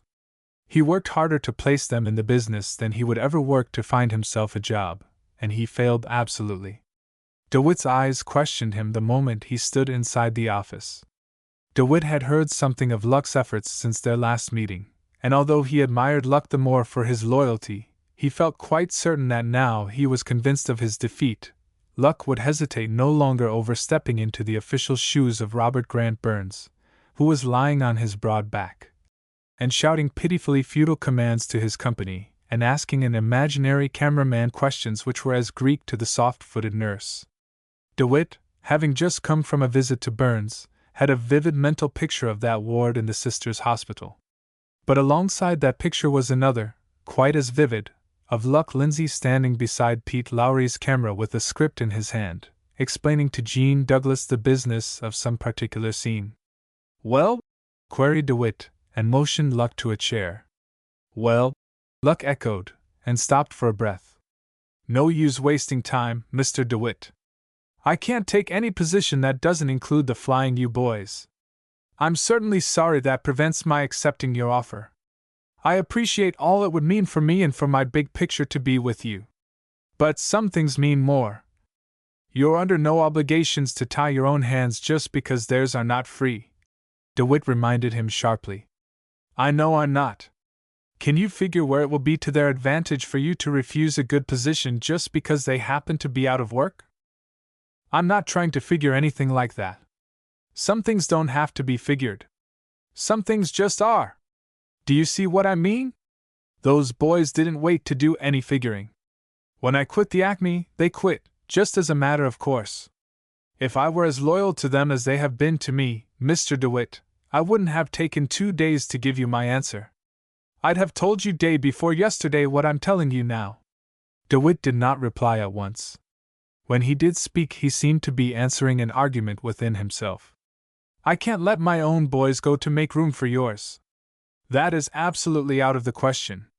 There is a little matter of loyalty there, also. I know there is. I don't know that I should want you to let them go. We're both in the same position almost. And we're at a deadlock, Mr. DeWitt.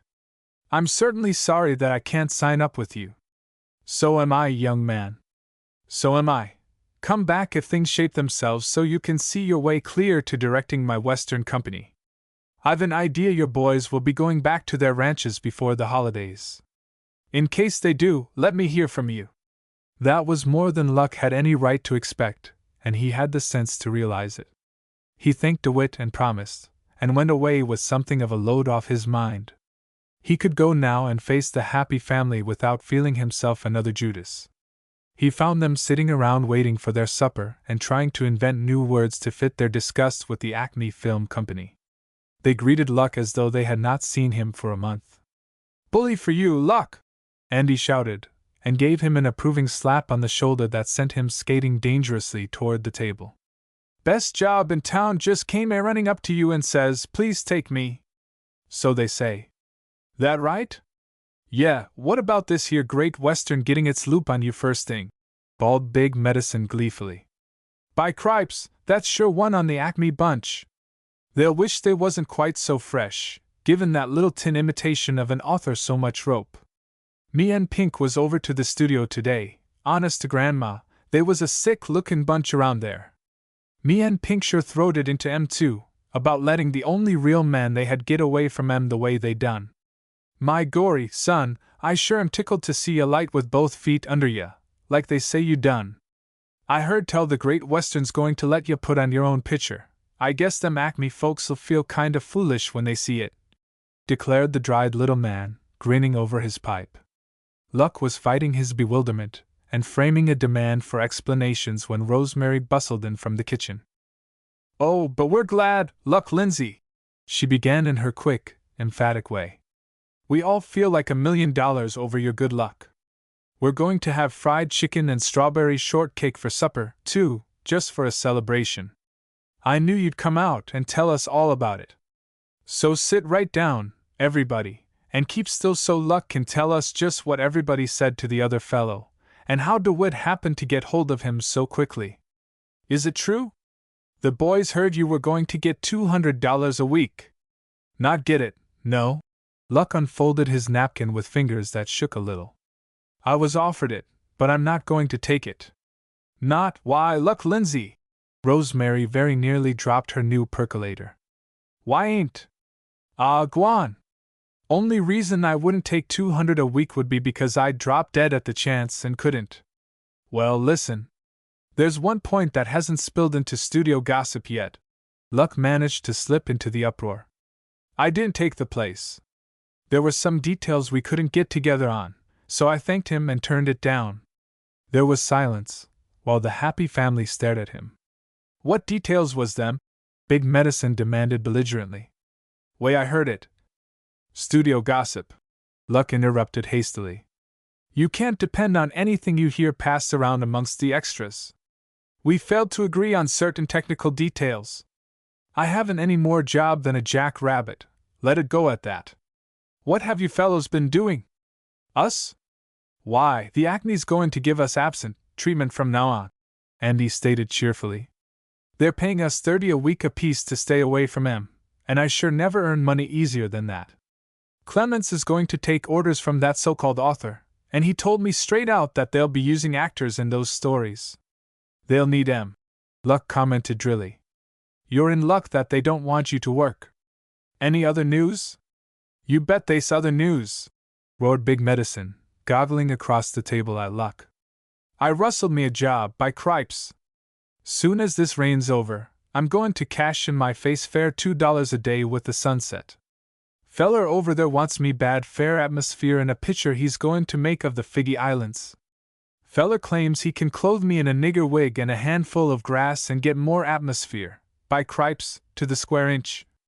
Rosemary gasped and bolted for the kitchen. When she came back, red-faced and still gurgling spasmodically, Pink was relating his experiences with another company. He and the native son and Weary, it transpired, were duly enrolled upon the extra list and were reasonably sure of a day's work now and then. Rosemary had paid her Japanese maid and let her go, and Andy was going to help her with the housework until the industrial problem was solved. She listened for a minute and then made a suggestion of her own. We're all in the same boat, she said, and by just sticking together, I know we'll come out swimmingly. Why don't you leave the hotel and come out here and batch with us, Luck?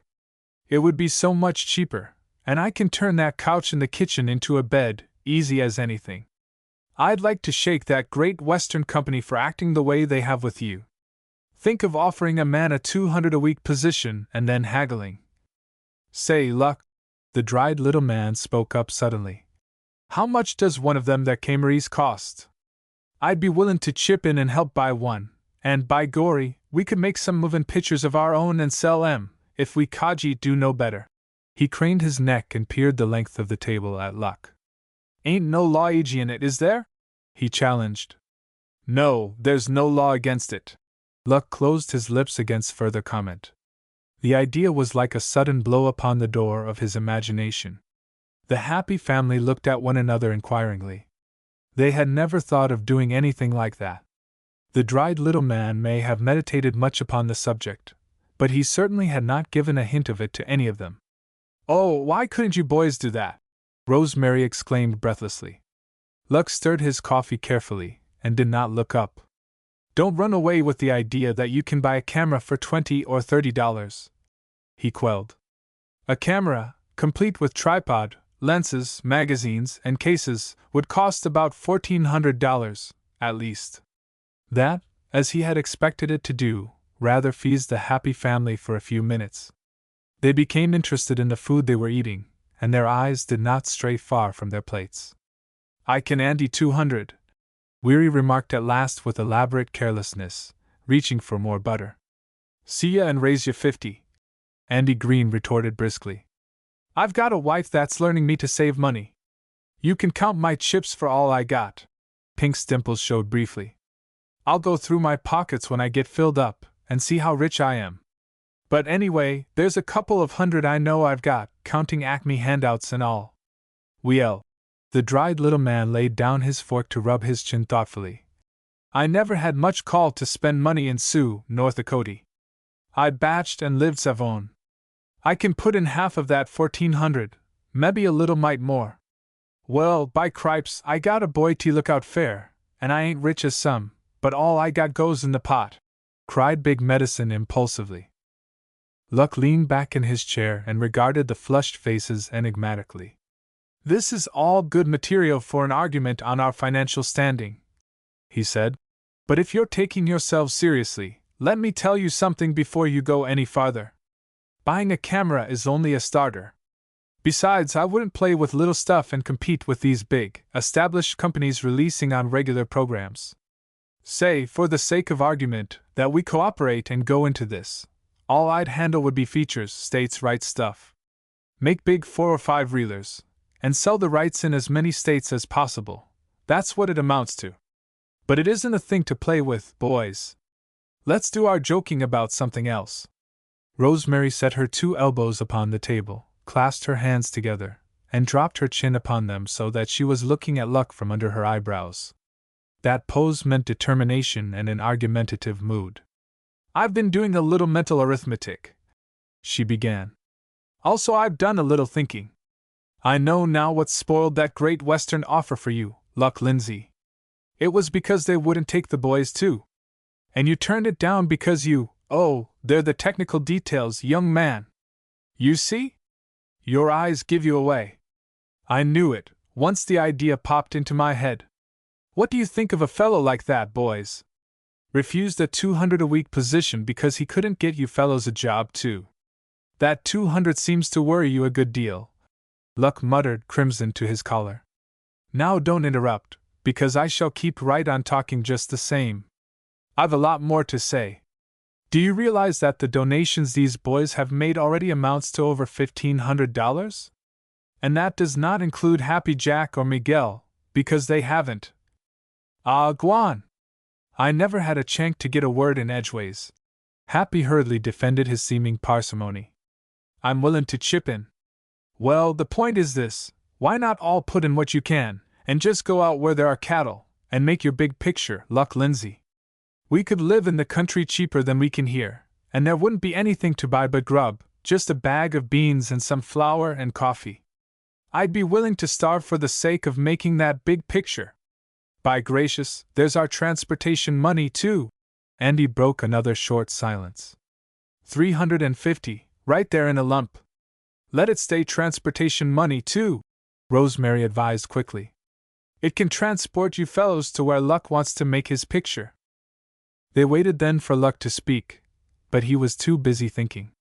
On his shoulders would rest the responsibility of the outfit.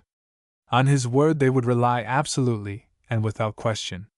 It was no light matter to lead these men into a venture which would take their time, more heartbreaking work than they could possibly foresee, and the last dollar they possessed. He was sorely tempted to try it, but for their sakes he knew he must not let their enthusiasm sweep away his sober judgment. Had they owned but half his experience it would be different, but their very ignorance of the game hampered his decision. Well, boss, how about it? Andy urged. Are you game to try her a whirl? We haven't got much, but what we've got is yours if you want to tackle it. We'll be right with you, till hell's no bigger than a bullet ladle. That's just what holds me back. I'd certainly hate to lead you up against a losing proposition, boys. And if I went into it, I'd go in over my eyebrows. If I didn't make good, I wouldn't have the price of a tag on a 10-cent sack of Bull Durham when I quit, so I couldn't pay you back. Thunder! Think we never set into a poker game in our lives? Think we're in the habit of hollerin' for our chips back when we lose? What's the matter with ya, anyway? Cried Big Medicine wrathfully. Why, of course we share the risk of losing. Rosemary scowled at him indignantly. We'll go in over our eyebrows, too, and stand on our toes long as we can, to keep our scalp locks showing above water. Her brown eyes twinkled a swift glance around the table. If you think these boys are quitters, Luck Lindsay, you just ought to have been around when they were hanging on to their homesteads. I could tell you things. You say buying a camera is just a starter. How much do you figure it would cost to make our big picture? Cutting out salaries and all such little luxuries, what would the actual expenses be? Making a rough guess. Weary leaned forward over his plate and forgot all about his tempting wedge of shortcake. Luck pushed back his plate and smiled his smile. For the big picture, he began, while the happy family leaned to listen. There'd be the camera and outfit. I could pick up some things second-hand. We'll call that $1,450. Then there would be at least 5,000 feet of film, perforated raw stock I could get for about 3.75 cents a foot. Say a couple of $100 for that. We'd need at least 3 dozen radium flares for our night scenes. They cost close around $20 a dozen. And 1 or 2 light diffusers, that's just to get us started with an outfit, remember? Then there'd be our transportation to Albuquerque, New Mexico. I know that country, and I know what I can do there. I'd hit straight for a ranch I know between Bear Canyon and Rincon Arroyo. Belongs to an old fellow that sure is a character, too, in his way. Old bachelor, he is, got some cattle and horses, and round pole corrals and the like of that. I know old Applehead foreman like I know my right hand. We'd make Applehead's place our headquarters, see? Exterior stuff we'd have right there, ready to shoot without any expense. As for interiors, say, any of you fellows handy with hammer and saw? By gracious, we all are, Andy declared quickly. We learned our little lessons when we were building claim shacks for ourselves. Good enough. You boys could be stage mechanics as well as leading men. Luck grinned. Add hammers and saws to the outfit. We'd have to build a few interior sets. Rosemary had her eyebrows tied in little knots. She was thinking so fast. I'll write the little doctor that she can have my silver tea set, she informed Andy impulsively. She offered me $50 for it, you know. That would buy lots of beans. Luck looked at her, but he did not say what was in his mind. Instead, he reached into an inner pocket and drew out his passbook. I've got $1,895 in the bank, he announced, reading the figures aloud. And my car ought to bring 3,000 or 4,000, if I can find the man that tried to buy it a month or so before I took the engines back. She's a pippin', boys. Oh, your lovely, big, white machine, wailed Rosemary. Would you have to sell it, Luck? Couldn't we squeak along without that? You don't want to sell your car, Pink protested. I know where I can borrow 200 or 300. Maybe the old man. We'll put this thing through a loan, if we do it at all, Luck told him bluntly. Can't afford to work with borrowed capital. The risk is too great. Sure, I'll sell the car. I was thinking of it anyway. He testified falsely but reassuringly. We'll need every cent I can raise. There's chemicals and Lord knows what all, and when we come to making our prints and marketing, why? He threw out both hands expressively. If we land in Albuquerque with $5,000 in our outfit, we won't have a cent to throw away. At that, we'll have to squeeze every nickel till it hollers before we're through. Believe me, boys, this is going to be some undertaking. Nice, comfortable way you've got of painting things cheerful, the native's son drawled ironically. That's all right. I want you to realize what it's going to be like before you get in so far you can't back out. Who said anything about backing out? Happy Jack grumbled. Let's get right down to brass tacks and see how strong we can go on money, Andy suggested, pulling a pencil out of an inner pocket. Here, girl, you do the bookkeeping while we call off the size of our pile. Put her down in this book till you can get another one. You can set me down for $275, or make it $300. I can scrape it up, all right. How about you, Pink? This is hard-boiled figures now, and no guesswork. Pink blew a mouthful of smoke while he did a little mental calculation. Then he took his twisted leather purse and emptied it into his saucer. He investigated all his pockets and added 85 cents in small change. Then he gravely began to count, not disdaining 3 pennies in the pile. I've got $75 in the bank, he said. At $90 salary, and you have $165. At $6.87, and you have my pile. Rosemary twisted her lips and wrote the figures opposite Pink's name. Next came Weary, then Miguel and Big Medicine and the dried little man who chewed violently upon a wooden toothpick and said he was good for 800, and maybe a little mite more. They pushed their plates to the table's center to make room for their gesticulating hands and uneasy elbows while they planned ways and means. They argued over trivial points and left the big ones for Luck to settle. They talked of light effects and wholesale grocery lists and ray filters and smoke pots and railroad fares and the problem of cutting down their baggage so as to avoid paying excess charges. Luck, once he had taken the mental plunge into the deep waters of so hazardous an enterprise, began to exhibit a most amazing knowledge of the details of picture making. To save money, he told them, he would be his own cameraman. He could do without a still camera, because he would enlarge clippings from the different scenes in the negative instead. They'd have to manage the range stuff with only one camera, which would mean more work to get the various effects. But with a telephoto lens and a wide-angle lens he could come pretty near putting it over the way he wanted it. "And there'll be no more blank ammunition, boys," he told them. "So you want to fit yourselves out with real shells. I'm not going very strong on this foreground bullet effect stuff. We can afford to leave that for the Western four-flushers that can't do anything else. But she's some while down where we'll be located, so we'll not be packing empty guns at that. And there's another thing," he went on, talking and making notes at the same time. "If we're going to do this, we can't get started any too soon. We may be able to hit a late roundup and get some scenes, which will save rounding up stock ourselves for it. And there's all that winter stuff to make, too. We haven't any more time to throw away than we have money." "Well, we're ready to hit the trail any time you are," Andy declared. "Tomorrow, if you say so. You go ahead with your end of it, Luck, and I'll be straw boss here in camp and get the outfit packed and ready to ship out of here on an hour's notice." "I can do it too, believe me." "Do you know," said Rosemary, "I'd let James and Weary buy our winter's supplies and have them sent by freight right on to where we're going. Things are awfully cheap here. I'll make out a list, and the boys can attend to that tomorrow. And I'll bake up a lot of stuff for lunches on the train, too. We're not going to squander money in the dining car. Say, we'll just borrow one of them dray teams from the Acme Corral, buy cripes, and haul our own stuff to the depot." Big Medicine exclaimed with enthusiasm. "Save us $4 or $5 right there." Luck rose and reached for his umbrella as though he had just recalled an important engagement. "I think I know where to find a buyer for my machine," he said, "so I'll just get on his trail. Tomorrow I'll start getting my camera outfit together. Andy, I'll turn this end of the expedition over to you.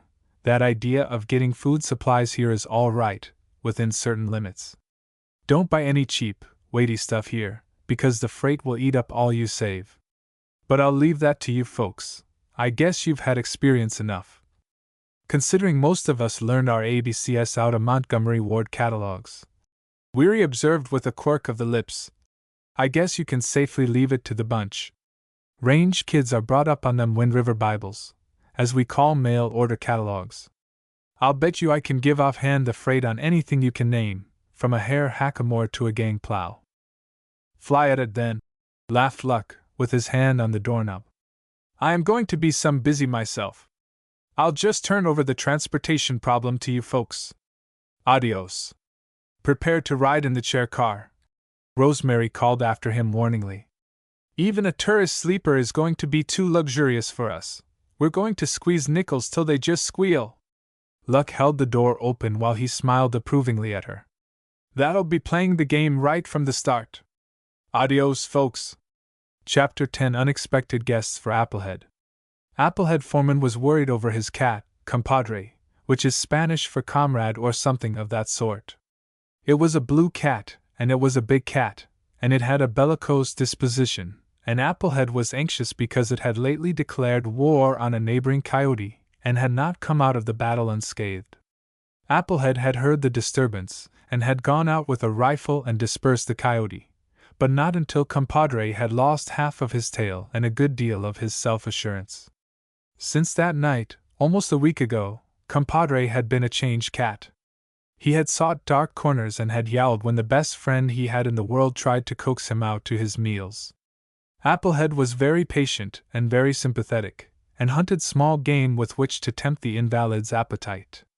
On this day he had a fat prairie dog which he had shot, and he was carrying it around by a hind leg looking for compadre and calling, "Kitty, kitty, kitty," in the most seductive tones of which his desert-harshened vocal cords were capable. He looked under the squat adobe cabin which held all the odds and ends that had accumulated about the place, and which he called the catch-all. He went over and looked under the water tank where there was shade and coolness. He went to the stable, and from there he returned to the adobe house, squat like the catch-all, but larger. There was a hole alongside the fireplace chimney at the end next the hill, and sometimes when compadre was especially disenchanted with his world, he went into the hole and nursed his grievances in dark seclusion under the house. Applehead got down upon all fours and called, "Kitty, kitty, kitty," with his face close to the hole. It was past noon, and compadre had not had anything to eat since the night before, when he had lapped up half a saucer of canned milk and had apathetically licked a slice of bacon. Applehead put his ear to the hole and imagined he heard a faint meow from a far corner. He pushed the prairie dog into the aperture and called, "Kitty, kitty, kitty," again coaxingly. He was so absorbed in his anxious quest that he did not hear the chuckle of 2 wagons coming up through the sand to the corral. He did not even hear the footsteps of men approaching the house. He did not hear anything at all except a dismal yowl now and then from the darkness. He contorted his long person that he might peer into the gloom. He pushed the prairie dog in as far as he could reach. "Come, kitty, kitty, kitty," he coaxed. "Doggone your won'y soul, I'm getting tired of this kind of performance. You can tromp on me just so fur and no further, now I may tellin' ye. That there tail of yourn needs a fresh rag tied to it, and some salve. But I ain't the burrowin' kind of animal, and I ain't comin' in under there after ye. Come, kitty, kitty, kitty! Come on out o' there 'fore I send a charge of bird shot in after ye." His voice changed to a tremulous chant of rising anger. "You wall-eyed, mangy, rat-eatin' son of a gun, what have I been feeding ye for all these years? You come out o' there! If it wasn't for the love o' God I got in my heart, I'll fill ye so full of holes the coyotes have to make soup of ye. I'll sure spread ye out so thin your hide'll measure up like a mountain lion. Don't you yowl at me like that! Come, kitty, kitty, kitty, and eyes, kitty! Come to your old pard what catch you the fattest young dog on the flat for your dinner. Come on, now, you ain't skeered at me, surely? Come on, compadre, and eyes, kitty! Let me try!" cried Rosemary behind him, her voice startling old Applehead so that he knocked his head painfully on the rock foundation as he jerked himself into a more dignified posture. His eyes widened at the size of the audience group behind him, but he had faced more amazing sights than that in his eventful career. He got stiffly to his feet and bowed, the prairie dog dangling limply from his hand. "Howdy! Howdy! Pleased to meet ye," he greeted them dazedly. Then he spied Luck standing half behind Weary's tall form, and his embarrassed smile changed to a joyful grin. "Well, dongate if it ain't Luck! How are ye, boy? I was just thinking about you right this morning. What wind blowed you into camp? Come right on in, folks. If you're friends of Luck's, you don't need no introduction in this camp. Luck and me's eat out of the same skillet months on end together. Come on in. I've eat, but they's plenty left." His blue eyes twinkled quizzically over the happy family, and then went to Luck. "What you up to this time, boy? 'Nother Wild West show?" While they were waiting for coffee to boil, Luck told him what he was up to this time. Told him what it was he meant to do in the way of making a Western picture that should be worthy the West. He did not say a word about needing Applehead's assistance. He did not need to say a word about that. Applehead himself saw where he would fit into the scheme, and he seemed to take it for granted that Luck saw it also. "Got all your stuff out from town?" he asked, while he was hunting cups enough to go around. "If ye ain't, you can send a couple of the boys in with a 4-horse team after dinner. I dunno about beds, unless you got your own beddin' rolls with ye. The missus, she can have a room, and the rest of ye will have to knock some bunks together. Mebbe we can clean out the catch-all and turn that into a bunk house. One I had, it burnt down last winter. Some darn fool Mexicans got to fightin' in there and kicked the lamp over. It could have a new roof put on, I reckon. The walls is there yet. You can take a look around after you eat, and see what all there is to do. Well, set up, folks. Ain't much, but I've throwed my feet under the table fair less and was thankful to get it, now I may tellin' ye." Big Medicine bethought him of the remains of the train lunch which they had frugally saved. He brought that and added it to Applehead's impromptu meal. The sandwiches were mashed flat, and the pickles were limp, and the cake much inclined to crumble, but Applehead gave one look and took off his hat. "I've eat, but I can sure eat again when I get my eyes on cake," he declared exuberantly, and pulled an empty box up to the table for a seat. I wish compadre could get a smell of that there fried chicken. It would put new life into him, which he needs after tangling with that there coyote Tatha night. We ought to unhitch and give the horses a feed, Luck suggested. Any particular place? Well, you know where to put them cayuses as well as I do, Applehead mumbled, with his mouth full of cake. I don't care what you do around the Dongate place. Go along and don't bother me, boy, I'm busy. Didn't I tell you how it would be? Luck reminded Andy and Weary when they were outside. That old boy is tickled to death to have us here. He sure is a type, too. I'll be using him in the picture. And just take a look at that corral down there. We'll set up camp this afternoon and round up some horses. Applehead always keeps a bunch running back here on the mesa, and tomorrow morning we'll get to work. A couple of you will have to take these teams back this afternoon, too. I'll let you drive the 4-horse in, Weary, and lead the other behind. And I'll send the native son in with Applehead's team and wagon, so you can haul out 1,000 feet of lumber for a stage. Get it surfaced one side, 14-foot boards, sabe? And about 25 pounds of 8-penny nails. We've got the tools in our outfit. I wonder which pasture Applehead's team is running in. I'll have one of the boys get them up, unless. Luck Lindsay! Came Rosemary's high, clear treble. Aren't you boys going to eat any dinner? We'll eat when we have more time, Luck shouted back. Send Applehead out here, will you? Presently Applehead appeared with a large piece of cake in one hand and a well-picked chicken wing in the other. What you want? He inquired lazily, in the tone that implies extreme physical comfort. I want your big team to haul some lumber out from town. Where are they? If you don't mind catching them up while I help get this stuff unloaded, we'll have things moving around here directly. Sure, I'll catch 'em up for ye, soon as I find compadre and give him this here bone. He's been kinda off his feed since that coyote clum his frame. He was under the house, but I reckon so many strange voices kinda got his goat. There ain't airy yell to be got out of that hole no more. Come, kitty, kitty, kitty! Luck threw out his hands despairingly, and then laughed. Applehead's tender solicitude for his cat was a fixed characteristic of the man, and Luck knew there was no profit in argument upon the subject. He began unloading the lighter pieces of baggage while the boys fed the livery teams. The others came straggling down from the house, lighting their after-dinner cigarettes and glancing curiously at the adobe outbuildings which were so different from anything in Montana.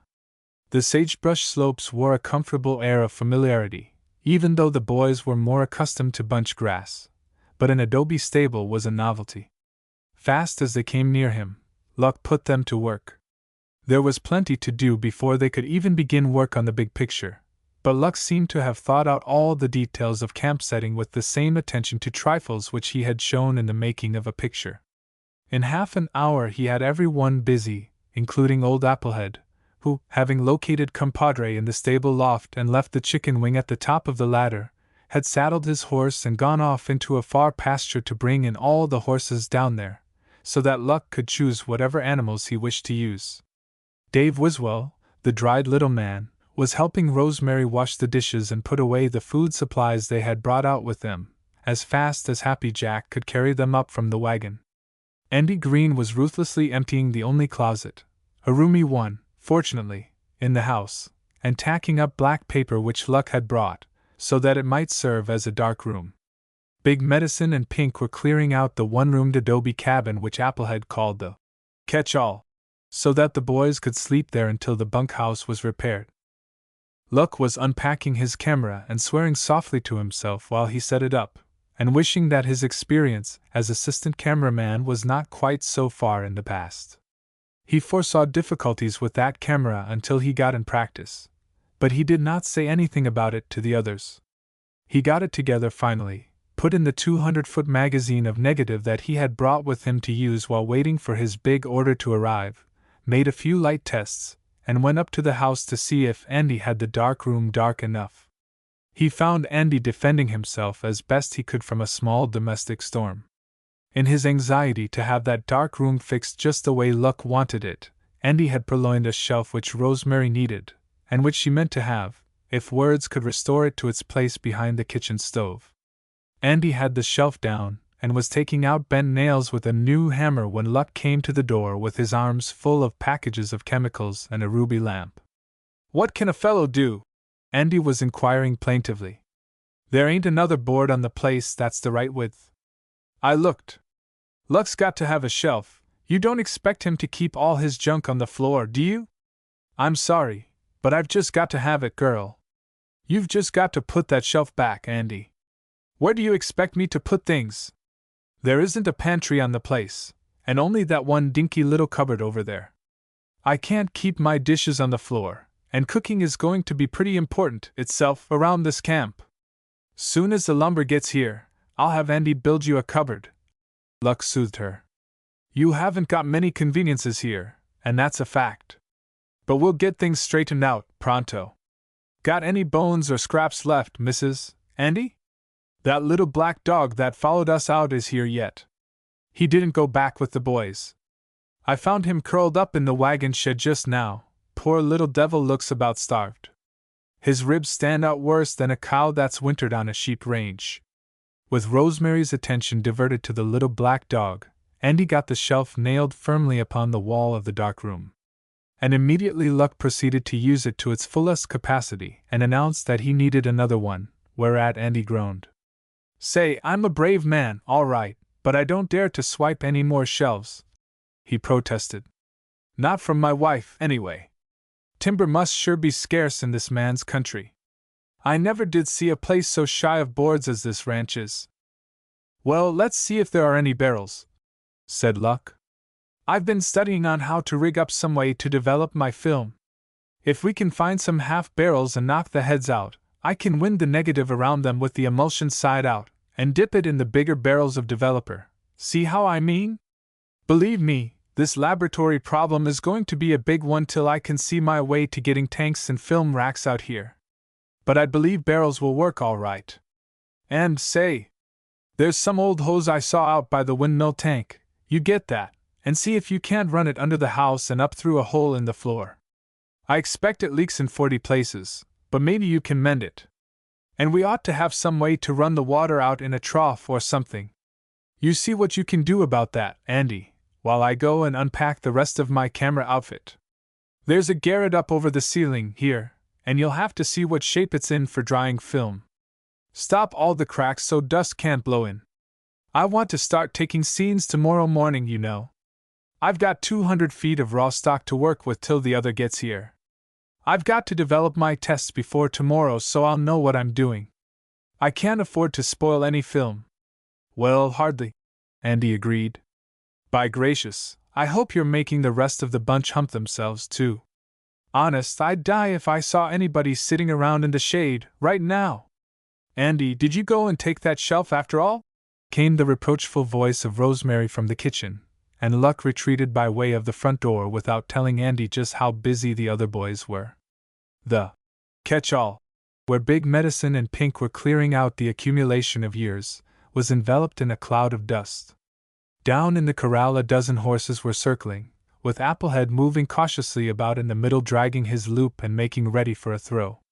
There was one snuffy little bay gelding that he meant to turn over to Luck for a saddle horse, and he wanted to get him caught and in the stable before showing him to Luck.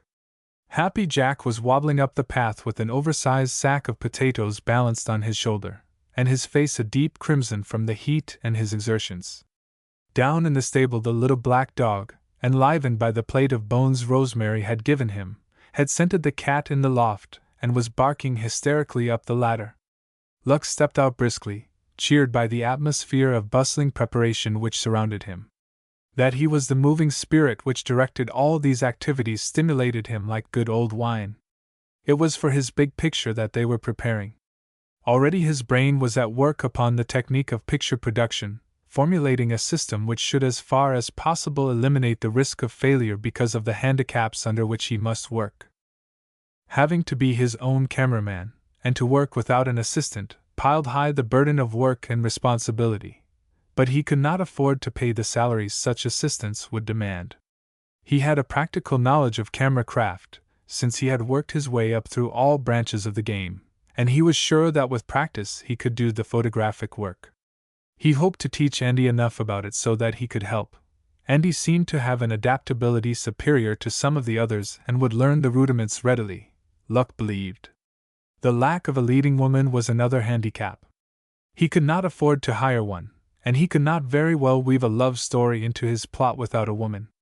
He was going to try Rosemary, since her part would consist mostly of riding in and out of scenes and looking pretty, at least in the earlier portion. And by the time he was ready to produce the dramatic scenes, he hoped that she would be able to act the part. It was a risk, of course, and down deep in his heart he feared that much of her charm would never reach the screen. But he must manage somehow, since there would be no money to spend on salaries. He ought to have a character woman, too, which he lacked. But other things he did have, and they were the things that would count most for success or failure. He had his real boys, for instance, and he had his real country, and last and most important of all, he had his story to tell. In spite of his weariness, Luck was almost happy that first afternoon at Applehead's ranch. He went whistling about his task of directing the others and doing two men's work himself, and he refused to worry about anything. That evening after supper, when they were all smoking and resting before Applehead's big rock fireplace, Luck's energy would not let him dwell upon the trivial incidents of their trip, which the happy family were discussing with reminiscent enjoyment.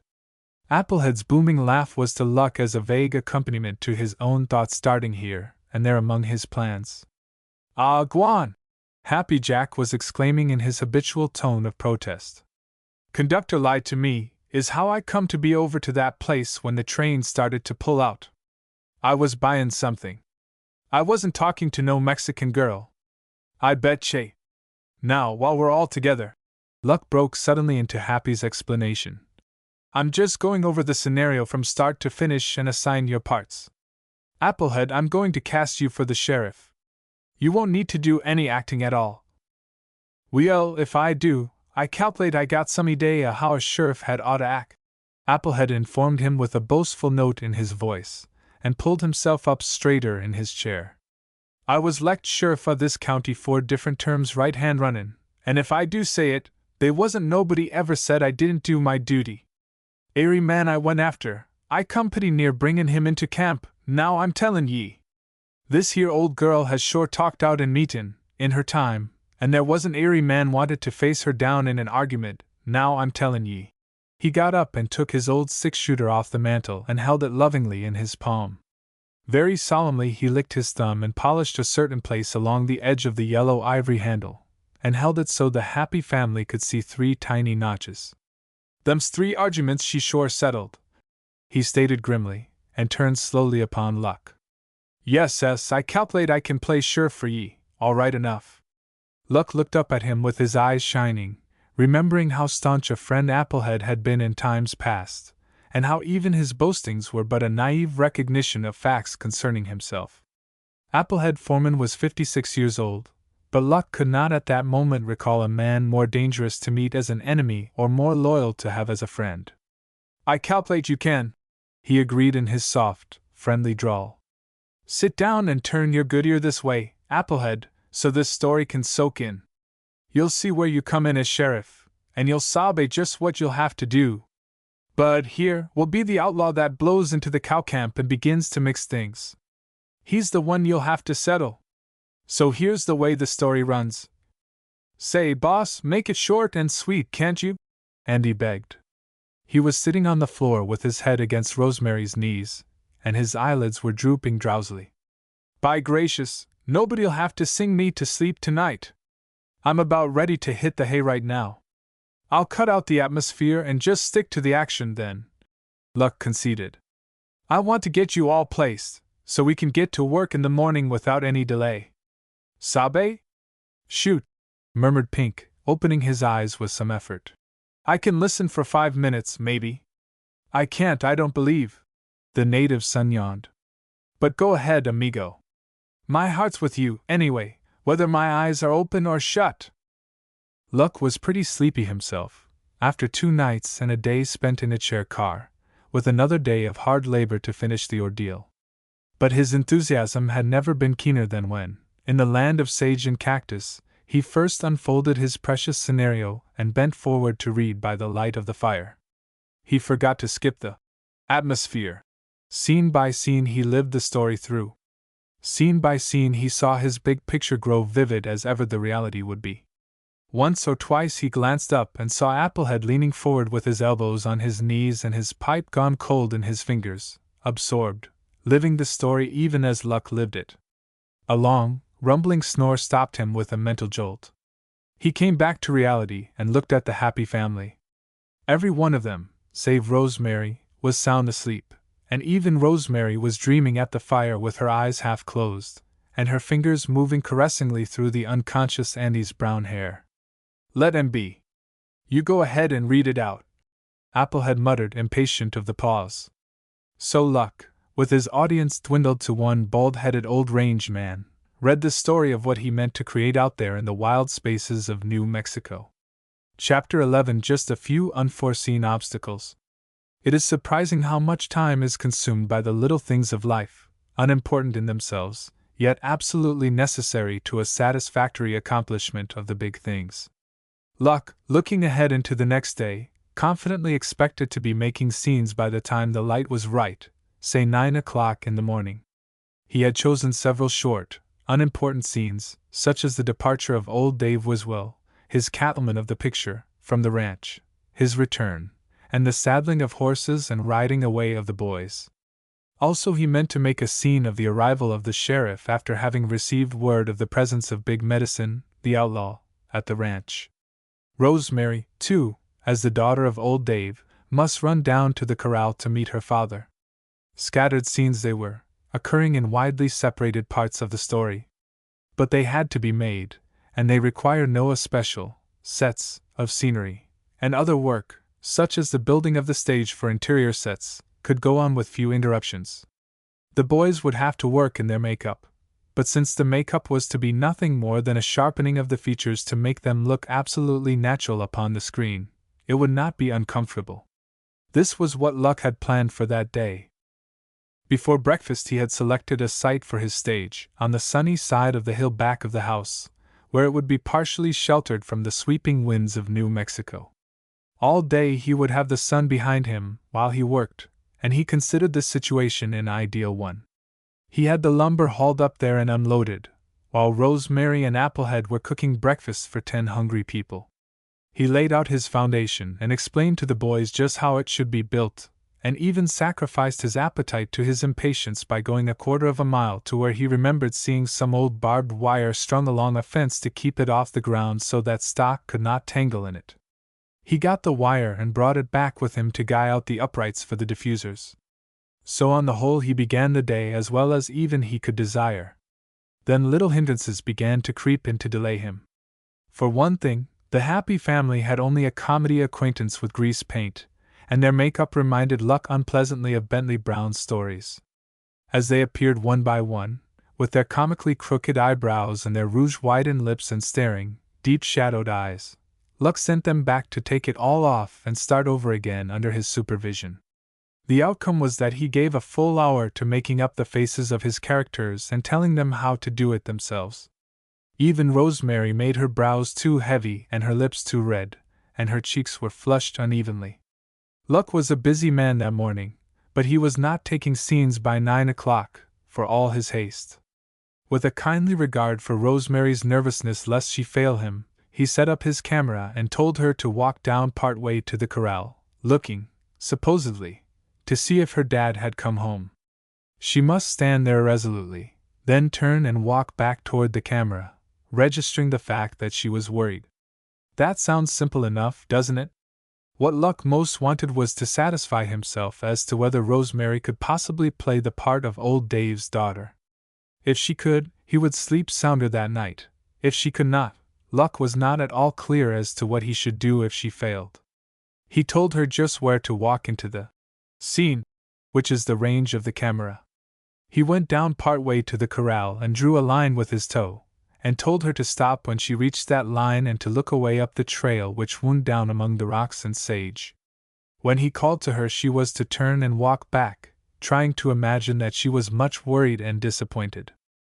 "Your dad was to have come last night," Luck suggested. You tried to keep him from going in the first place, and now we've got to establish the fact that he is away behind time getting home. You know, this is where his horse falls with him, and he lies out all night, and Big Medicine brings him in next day. You kind of have a hunch that something is wrong, and you keep looking for him. Sabe. He fussed with the camera, adjusting it to what seemed to him the right focus. Want to rehearse it first? He added considerately. No, Rosemary gasped. I don't. I know how to walk, and how to turn around and come back. I've been doing those things for 22 years or so, but Luck Lindsay, if you don't let me do it right away quick, I just know I'll stub my toe and fall down, or something. The worst of it was, she meant what she said. Rosemary, I am sorry to say, was so scared that her teeth chattered. All right, you go on and do it now.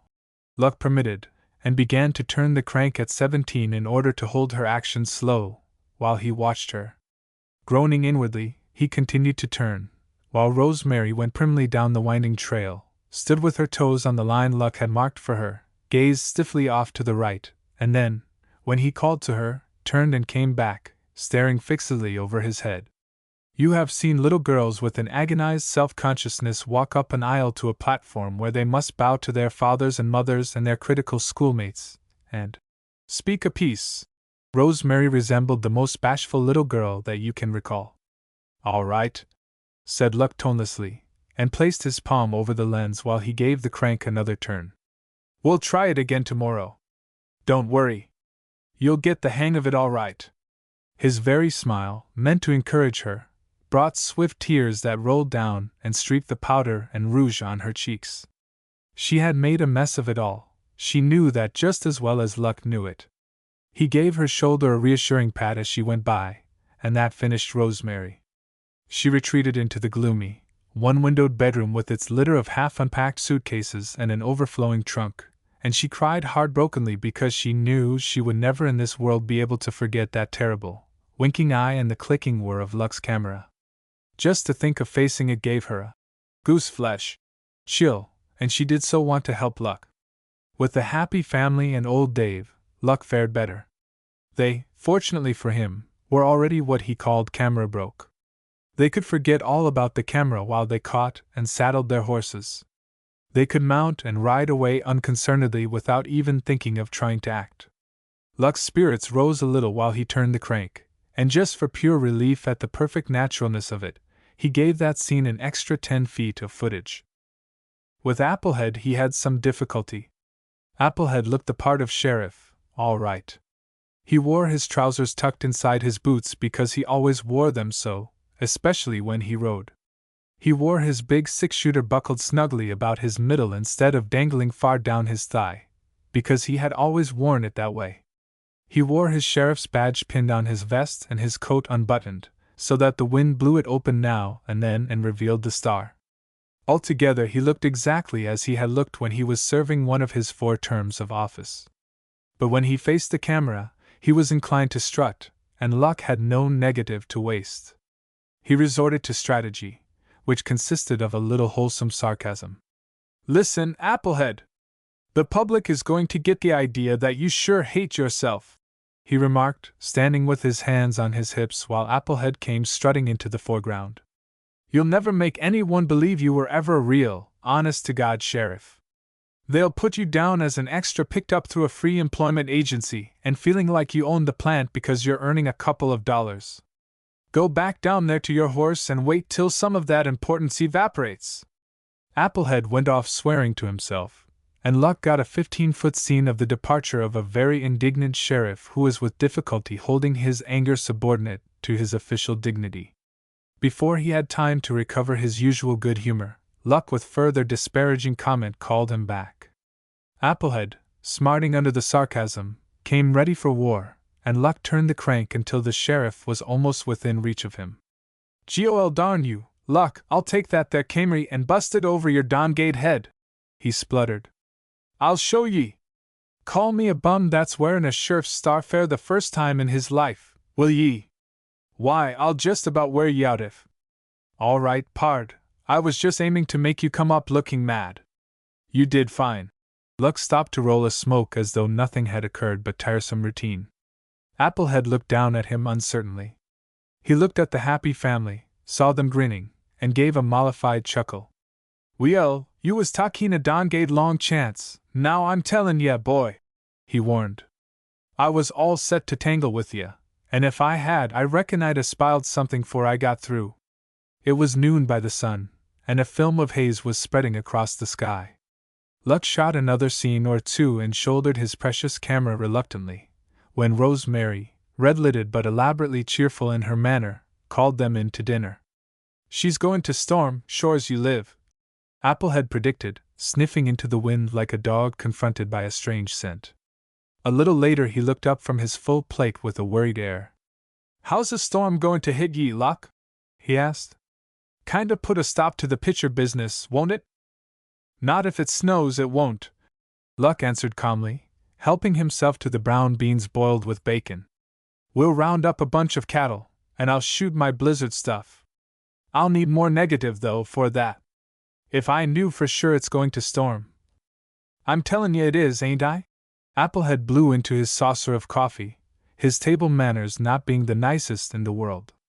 "I can smell snow 2 days off, and that there wind comin' up the canyon has got snow behind it, now I'm tellin' ye. 'Nother thing, I can tell by the way compadre walks, liftin' his feet high and booshin' up what's left of his tail. That there cat's smarter'n some humans, and he sure can smell snow comin', same's I do. He hates snow worse'n pison." Applehead drank his coffee in great gulps. "I'll bet he's huntin' a warm corner somewheres right now." "No, he ain't, by cripes," Big Medicine corrected him. "That there cumpatty cat of yourn has got worse troubles than snow. Dog's got him treed up the windmill. I seen." Applehead did not wait to hear what Big Medicine had seen. He drank the remainder of his coffee in one great, scalding gulp, and went out to rescue his cat and to put the fear of death into the little black dog. When he returned, puffing a little, to his interrupted meal and had told them a few of the things he meant to do to that dog if it refused to mend its ways, he declared again that he could "Sure smell snow behind that wind." "I wish it would hold off till that raw stock gets here," Luck observed anxiously. "I wired the order in, but at that I'm afraid it won't get here before the end of the week. I'll have one of you boys pack me some water into the dark room so I can develop negatives right after dinner. I want to see how she's coming out before I take any more." "I thought Andy'd fix the hose fair that dark room," Happy Jack said forebodingly. If there was water to be carried, Happy was pessimistically certain that he would have to carry it. "I turned that hose over to the missus for a colander," Andy explained soberly. "By gracious, I couldn't figure out anything else it could be used for. Did you get the barrels fixed like I said?" "I sure did. Applehead must have had a Dutch picnic or two out here, from the number of beer kegs scattered all over the place. And a couple of big whiskey. Them there whiskey barrels I bought and used fair water barrels till I got my well bored. Luck can mind the time when we hauled water on a sled out of the arroyo down below." Applehead's eyes turned anxiously to Rosemary, toward whom he was beginning to show a timidly worshipful attitude. "You bet I can. Do you remember the time we hitched that big bronc up with old Walleye to haul water? Got back here a little ways beyond the stable with 2 barrels sloshing over the top, and the cat, not this one, but a black and white cat, that was, the cat jumped out from behind a buckbrush. Hot dog! That bronc went straight in the air. Remember that time?" Luck leaned back in his chair to laugh. "I sure do," Applehead chuckled. "Luck here, he was walking behind the sled and drivin', and he wasn't as big as he is now, even.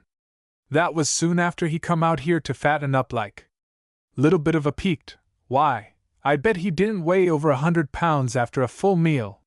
He was riding the lines and steadying the barrels, busy as a dog at a badger hole, when the cat jumped out and that there bronc arred back and swung off short and hit for the mesa, and Luck here a hangin' and hollerin', and me a leggin' it to catch up, and barrels teeterin', and mind how you was bound you'd kill that cat o' mine?" he asked Luck, tears of laughter dimming his eyes. "That was old Leather Lungs. He tuck sick and died year after that. Luck sure was mad enough to eat that thar cat, now I'm tellin' ye."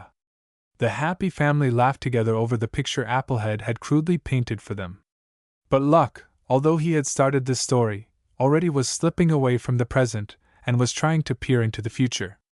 He did not even hear what Applehead was saying to keep the boys in a roar of mirth.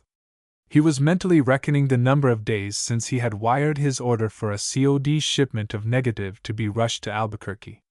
2 days in Los Angeles, getting ready for the venture.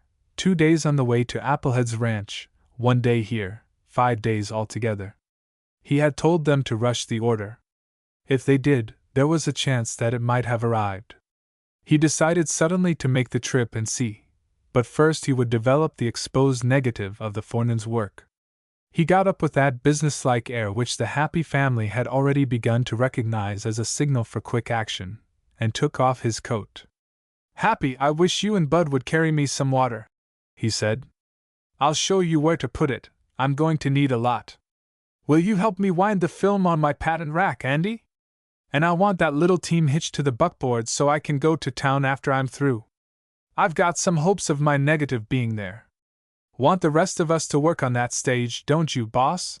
Weary asked, pausing in the doorway to roll a smoke. "And please may I wipe off my eyebrows?" "Why, sure, to both questions," answered Luck, going over to his camera. "I can't do much more till I get more negative, even with the light right, which it isn't. You go ahead and finish the stage this afternoon. And be sure the uprights are guyed for a high wind, she sure can blow, in this man's country." "You're dongade right, she can blow," Applehead testified emphatically. "She can blow, and she's going to blow. You want to take your overshoes and mittens, boy, when you start out Fairtown. You know how cold she can get on that mesa. Chances are you'll come back fast in a blizzard. And, say, I wish you'd take that there dog back with ya, Luck, 'cause if you don't, him and me sure going to tangle, now I'm tellin' ya. Mighty funny note when a cat doesn't walk across his own dooryard in broad daylight, no more.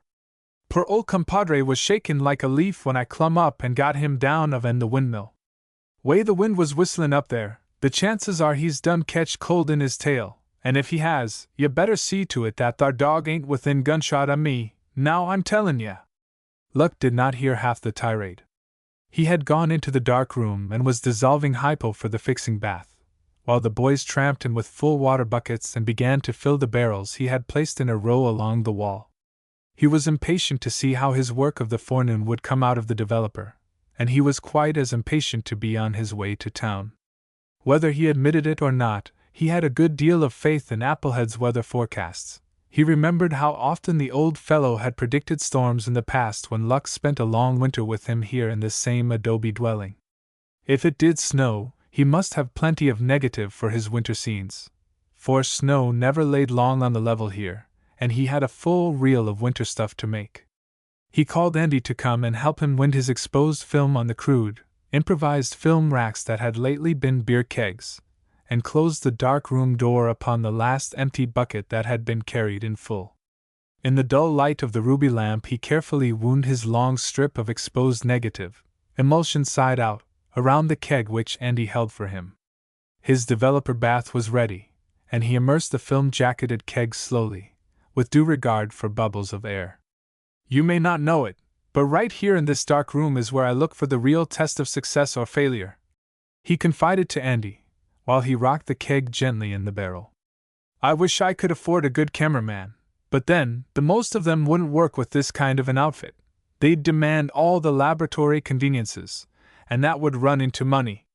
Ever notice that when you can't get anything but the crudest kind of tools to work with, you generally have to use them yourself? But it will take more than, oh hell! What's wrong?" Andy Green bent his brown head anxiously down beside Luck's fast graying mop of hair, and peered at the images coming out of the yellowish veil that had hidden them. "Ain't they good?" Luck reached into the water tank and splashed a little water on his film to check it while he looked. "Now, what in the name of—" He scowled perplexedly down at the streaked strips. "What do you suppose streaked it like that?" He lifted worried, gray eyes to Andy's apprehensive frown, and looked again disgustedly at the negative before he dropped it back with a splash into the developer. "No good, she's ruined," he said in the flat tone of a great disappointment. 80 feet of film gone to granny. Well, that's luck for you. Andy reached gingerly into the barrel and brought up the keg so that he could take another look. He had owned a Kodak for years and had done enough amateur developing to know that something had gone very wrong here. What ails the darn thing? He asked fretfully, turning to Luck, who was scowling abstractedly into his barrels of soup. You can search me, Luck replied dully.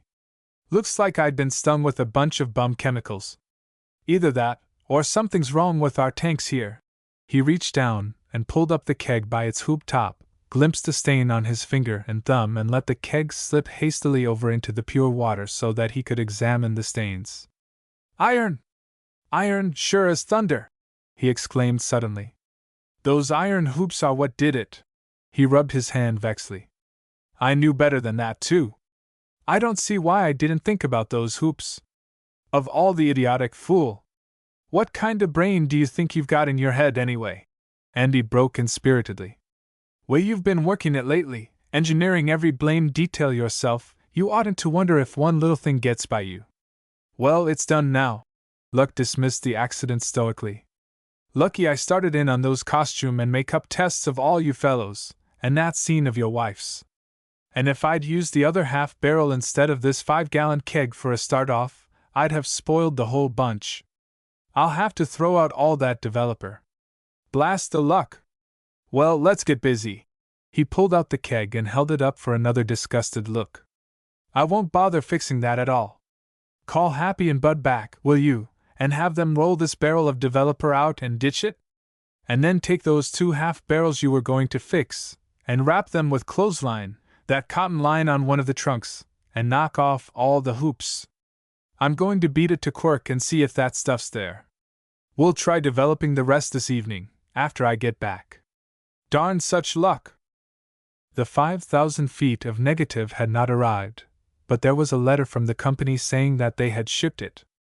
Luck, bone-tired and cold from his 15-mile drive across the unsheltered mesa, turned away from the express office, debating whether to wait for the film or go back to the ranch.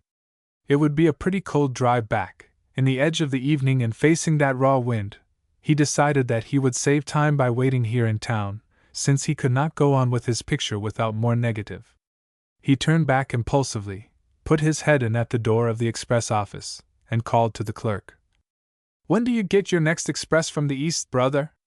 I'll wait for that negative if you think it's likely to come by tomorrow noon or thereabouts. Might come in on the 8 o'clock train tonight, or tomorrow morning. You say it was shipped the 16th? Ought to be here by morning, sure. I'll take a chance, Luck said half to himself, and closed the door. A round-shouldered, shivering youth, who had been leaning apathetically against the side of the building, moved hesitatingly up to him. Say, do I get it right that you're in the movies? He inquired anxiously. Heard you mention looking for negative. Haven't got a job for a fellow, have you? Luck wheeled and looked him over, from his frosy, soft green beaver hat with the bow at the back, to his tan pumps that a prosperous young man would have thrown back in the closet 6 weeks before, as being out of season. The young man grinned his understanding of the appraisement, and Luck saw that his teeth were well kept, and that his nails were clean and trimmed carefully. He made a quick mental guess and hit very close to the fellow's proper station in life and his present predicament. What end of the business do you know? He asked, turning his face toward the warmth of the hotel. Operator. Worked 2 years at the Bijou in Cleveland. I'm down on my luck now, thought I'd try the California studios, because I wanted to learn the camera, and I figured on getting a look at the fair. I stalled around out there till my money gave out, and then I started back to God's country. He shrugged his shoulders cynically. This is about as far as I'm likely to get, unless I can learn to do without eating and a few other little luxuries. He summed up the situation grimly. Well, it won't hurt you to skip a lesson and have dinner with me, Luck suggested in the offhand way that robbed the invitation of the sting of charity. I always did hate to eat alone. The upshot of the meeting was that, when Luck gathered up the lines, next day, and popped the short lash of Applehead's homemade whip over the backs of the Little Bay team, and told them to get out of town, in a tone that had in it a boyish note of exultation, The thin youth hung to the seat of the bouncing buckboard and wondered if Luck really could drive, or if he was half-stewed, and only imagined he could. The thin youth had much to learn besides the science of photography, and some of it he learned during that 15-mile drive. For one thing, he learned that really Luck could drive. Luck proved that by covering the 15 miles in considerably less than an hour and a half without losing any of his precious load of boxed negative and coiled garden hose and assistant cameraman, since that was what he intended to make of the thin youth. Chapter 12. I think you need Indian girl for picture. Still it did not snow, though the wind blew from the storm quarter, and Applehead sniffed it and made predictions, and compadre went with his remnant of tail rough like a feather boa. Immediately after supper Luck attached his new hose to the tank faucet and developed the corral scenes which he had taken, with the thin youth taking his first lesson in the dark room. The thin youth, who said his name was Bill Holmes, did not have very much to say, but he seemed very quick to grasp all that Luck told him. That kept Luck whistling softly between sentences, while they wound the negative around the roped half-barrel that had not so much as a sixpenny nail in it this time. So thoroughly did Andy do his work. The whistling ceased abruptly when Luck examined his film by the light of the ruby lamp, however, for every scene was overexposed and worthless. Luck realized when he looked at it that the light was much stronger than any he had ever before photographed by, and that he would have to stop down hereafter.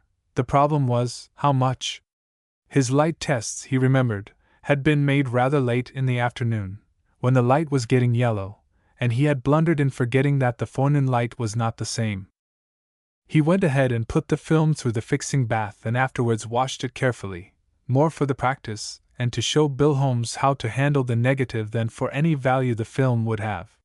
He discovered that Andy had not unpacked the rewinding outfit, but since he would not need it until his negative was dry, he made no comment on the subject. Bill Holmes kept at his heels, helping when he knew what to do, asking a question now and then, but silent for the most part. Luck felt extremely optimistic about Bill Holmes, but for all that he was depressed by his second failure to produce good film. A cameraman, he felt in his heart, might be the determining factor for success, but he was too stubborn to admit it openly or even to consider sending for one, even if he could have managed to pay the $75 a week salary for the time it would take to produce the big picture. He could easier afford to waste a few hundred feet of negative now, he argued to himself. Come on down, and I'll show you what I can about the camera, he said to Bill Holmes. The light's too tricky today to work by, but I'll give you a few pointers that you'll have to keep in mind when I'm too busy to think about telling you. Once I get to directing a scene, I'm liable to be busy as a one-armed prospector fighting a she-bear with cubs. I'm counting on you to remember what all I've told you, in case I forget to tell you again. You see, I've ruined 150 feet of negative already, just by overlooking a couple of bets. You're here to help keep that from happening again. Sabe? Well, there's one or two things I don't have to learn, Bill Holmes told him by way of encouragement. You get the camera set and ready, and I can turn at any speed you want. I'll guarantee that much. I learned that all right in projection. That's exactly why I brought you out here, brother, Luck assured him. That's why. Oh, Luck Lindsay, came Rosemary's voice excitedly. Mr. Foreman wants you right away quick. Somebody's coming that he doesn't know, and he says it's up to you. What's up to me? Luck came hurrying down the ladder backwards. Has Applehead gone as crazy as his cat? I've nothing to do with strangers coming to the ranch. Yes, said Rosemary, twinkling her brown eyes at him. But this is a woman. Mr. Foreman refuses to take any responsibility. So do I. I don't know of any woman that's liable to come trailing me up. Where is she? From the doorway Rosemary pointed dramatically, and Luck went up and stood beside her, rolling down his sleeves while he stared at the trail. Down the slope, head bent to the whooping wind, a woman came walking with a free, purposeful stride that spoke eloquently of accustomedness to the open land. Her skirts flapped but could not impede her movements. She seemed to be carrying some bright-hued burden upon her shoulders, and she was, without doubt, coming straight down to the ranch as to a much-desired goal. You can search me, he said emphatically in answer to Applehead's question. Must be some senora away off the trail. I never saw her before in my life. Well, now, that there lady don't act like she's lost, Applehead declared, watching her intently as she came on. Aims to get where she's goin', if I'm any jedge of actions. And she sure is hittin' fur here. Ain't been airy woman on this ranch in 10 year, till Mrs. Green come t'other day. She's none of my funeral. I don't know her from Adam, Luck disclaimed, and went back into the dark room as though he had urgent business there, which he had not. In the back of his mind was an uneasy feeling that the newcomer was some of his funeral, and yet he could not tell how or why she should be. In her walk there was a teasing sense of familiarity.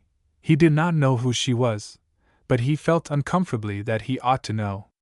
He fumbled among the litter on the shelf, putting things in order, and all the while his ears were sharpened to the sounds that came muffled through the closed door. "Oh, Luck Lindsay!" came Rosemary's voice at last, with what Luck fancied was a malicious note in it. "You're wanted out here!" Luck fumbled for a minute longer while he racked his brain for some clue to this woman's identity. For a man who has lived the varied life Luck had lived, his conscience was remarkably clean, but no one enjoys having mystery stalk unawares up to one's door. However, he opened the door and went out, feeling sensitively the curious expectancy of the happy family, and faced the woman who stood just beyond the doorway. One look, and he stopped dead still in the middle of the room. "Well, I'll be darned!" he said in a hushed tone of blank amazement. The woman's black eyes lighted as though flames had darted up behind them. "How, Cola?" she greeted him in the soft, cooing tones of the younger Indians whose voices have not yet grown shrill and harsh. "Wagalexa Conca." It was the tribal name given him in great honor by his Indians of Pine Ridge Agency. Through his astonishment, Luck's face glowed at the words. He went up and put out his hand, impelled by the hospitality which is an unwritten law of the Old West, and is not to be broken save for good cause. "How? How?" he answered her greeting. "You long ways from home, any many ponies?" Any Many Ponies smiled in a way to make Happy Jack gulp with a sudden emotion he would have denied. She flashed a quick glance around at the curious faces that regarded her so intently, and she eased her shawl-wrapped burden to the ground with the air of one who has reached her journey's end. "Yes, I plenty long ways," she assented placidly. "I don't stay by reservation no more. Too lonesome. One night I beat it. I work for you now." "How you know you work for me?" Luck felt 9 pairs of eyes trying to read his face. "That's bad, you run away? You better go back, Any Many Ponies. Your father—" "Nah!" Any Many Ponies cried in swift rebellion. "I work for you all time, I no want monies. I got plenty wardrobe, you give me plenty grub, I work for you. I think you need him Indian girl in picture. I think you plenty sorry all Indians go by reservation. You no like for Indians go home," she stated with soft sympathy. "I sabe you not got monies for pay all thems Indians. I come be Indian girl for you, I not want monies. You let me stay, Wagalexa Conca. You come in and eat, Any Many Ponies," Luck commanded with more gentleness than he was accustomed to show. The girl must have followed him all the way from Los Angeles, and she must have walked all the way out from Albuquerque. All this she seemed to take for granted, a mere detail of no importance beside her certainty that although he had no money to pay the Indians, he must surely need an Indian girl in his pictures. Loyalty always touched Luck deeply. He had brought the little black dog back with him and hidden it in the stable, just because the dog had followed him all around town and had seemed so pleased when Luck was loading the buckboards for the return trip. He could not logically repulse the manifest friendliness of Any Many Ponies. He introduced her formally to Rosemary, and was pleased when Rosemary smiled and shook hands without the slightest hesitation. The happy family he lumped together in one sentence. "All these my company," he told her. "You eat now. By and by I think you better go home." Any Many Ponies looked at him with smoldering eyes, standing in the middle of the kitchen, refusing to sit down to the table until the main question was settled. "Why you say that?" she demanded, drawing her brows down sullenly. "You got plenty more Indian girls?" Luck shook his head. You think me not good-looking any more? With her two slim brown hands she pushed back the shawl from her hair and challenged criticism of her beauty. She was beautiful, there was no gainsaying that. She was so beautiful that the sight of her, standing there like an indignant young Minnehaha, tingled the blood of more than one of the happy family.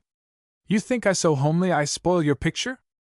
I think you must not run away from the reservation, Luck parried, refusing to be cajoled by her anger or her beauty. You always were a good girl, Annie Many Ponies. Long time ago, when you were little girl with the Buffalo Bill show, you were good. You mind what Wagalexiconka say? Annie Many Ponies bent her head. I mind you now, Wagalexiconka, she told him quickly. You tell me ride down that big hill. She threw one hand out toward the bluff that sheltered the house. I sure ride down like hell. I care not for break my neck, when you want big punch in picture. You tell me be homely old squaw like Mrs. Ghost Dog, I'd be homely so dogs yell to look on me. I mind you plenty, but I do not go by reservation no more. Yow father be mad, I let you stay, he maybe shoot me, Luck argued, secretly flattered by her persistence. Annie Many Ponies smiled, a slow, sphinx-like smile, mysteriously sweet and lingering. Nah! Not shoot you. I write one letters, say I go work for you. Now you write one letter by agent, say you let me stay, say I work for you, say I good girl, say I be Indian girl for your picture. I mind you plenty, Wagalexiconka. She smiled again coaxingly, like a child. I like you, she stated simply. You good man. You need Indian girl, I think. I work for you. My father not be mad. My father know you good man for Indians. Luck turned from her and gave the happy family a pathetic, what's a fellow going to do look that made Andy Green snort unexpectedly and go outside. One by one the others followed him, grinning shamelessly at Luck's helplessness. In a moment he overtook them, wanting the support of their judgment. The worst of it is, he confessed, after he had explained how he had known the girl since she was a barefooted papoose with the Bill show, and he was Indian agent there. The worst of it is, she's a humdinger in pictures. She gets over big in foreground stuff. Rides like a whirlwind, and as for dramatic work, she can put it over half the leading women in the business, that is, in her line of Pocahontas stuff. Well, why don't you let her stay? Weary demanded. She will anyway, Mama. We're not what you can call overrun with women on this job. Why don't you make a squawman out of Dave? Pink suggested boldly. And let her be his daughter instead of Rosemary? Say, what does that there Wakasumban thing mean, that she calls ya? Big Medicine wanted to know. By cripes, I hate talk I don't savvy. Wagalexiconka? Luck smiled shamefacedly. Oh, that's just a name the Indians gave me. Means Big Turkey, in plain English. Her father, Old Chief Big Turkey, adopted me into the tribe, and they call me by his name. Annie Many Ponies has heard it used ever since she was a kid. By tribal law I'm her brother. Well, what's the word, boys? Shall we let her stay or not? We could use her, all right, and put a dash of Old Plains color in the picture that I haven't got, as it stands. It's up to you to decide. You're wrong, Pink grinned. She's decided that herself. Gee, she's pretty. Certainly she is, but get this, boys, she isn't going to stay just because she's pretty, and if I had a different bunch than you fellows, she'd have to go for that reason. I'm responsible for her, sabe? Bill Holmes, you get this. I saw you eyeing her pretty strong. That girl is the daughter of an influential chief, and she comes pretty near being the pride of the reservation. There can't be any romantic stuff, if they let her stay. Her father and the agent will consent, if they do consent, on the strength of the confidence they have in me. They're going to keep that confidence. Get that, and get it strong, because I sure mean what I'm telling you. He eased the tenseness with a laugh. I don't mean to offend anybody, he said, and that's why I'm putting it straight before the play comes up. Annie Many Ponies has got a heart-twisting smile, but she's a squaw just the same. She's got the ways of the Injun to the marrow of her bones, and I'll bet right now if you were to shake her hard enough, you'd jingle a knife out of her clothes. He stopped and lighted the cigarette he had been carefully rolling. Well, he finished after the pause. Does she stay or go? The happy family answered him with various phrases, the meaning of which was that he could suit himself about that. As far as they were concerned, she could stay and welcome.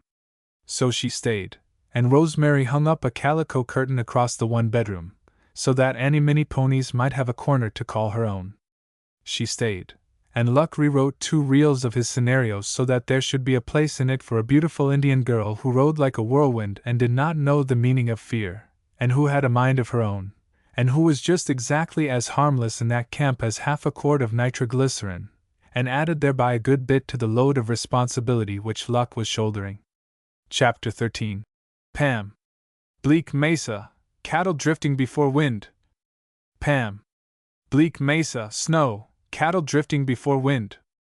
Dale and Johnny Dis. Riding to foreground. Reg. Cold, horses leg weary, boys all in.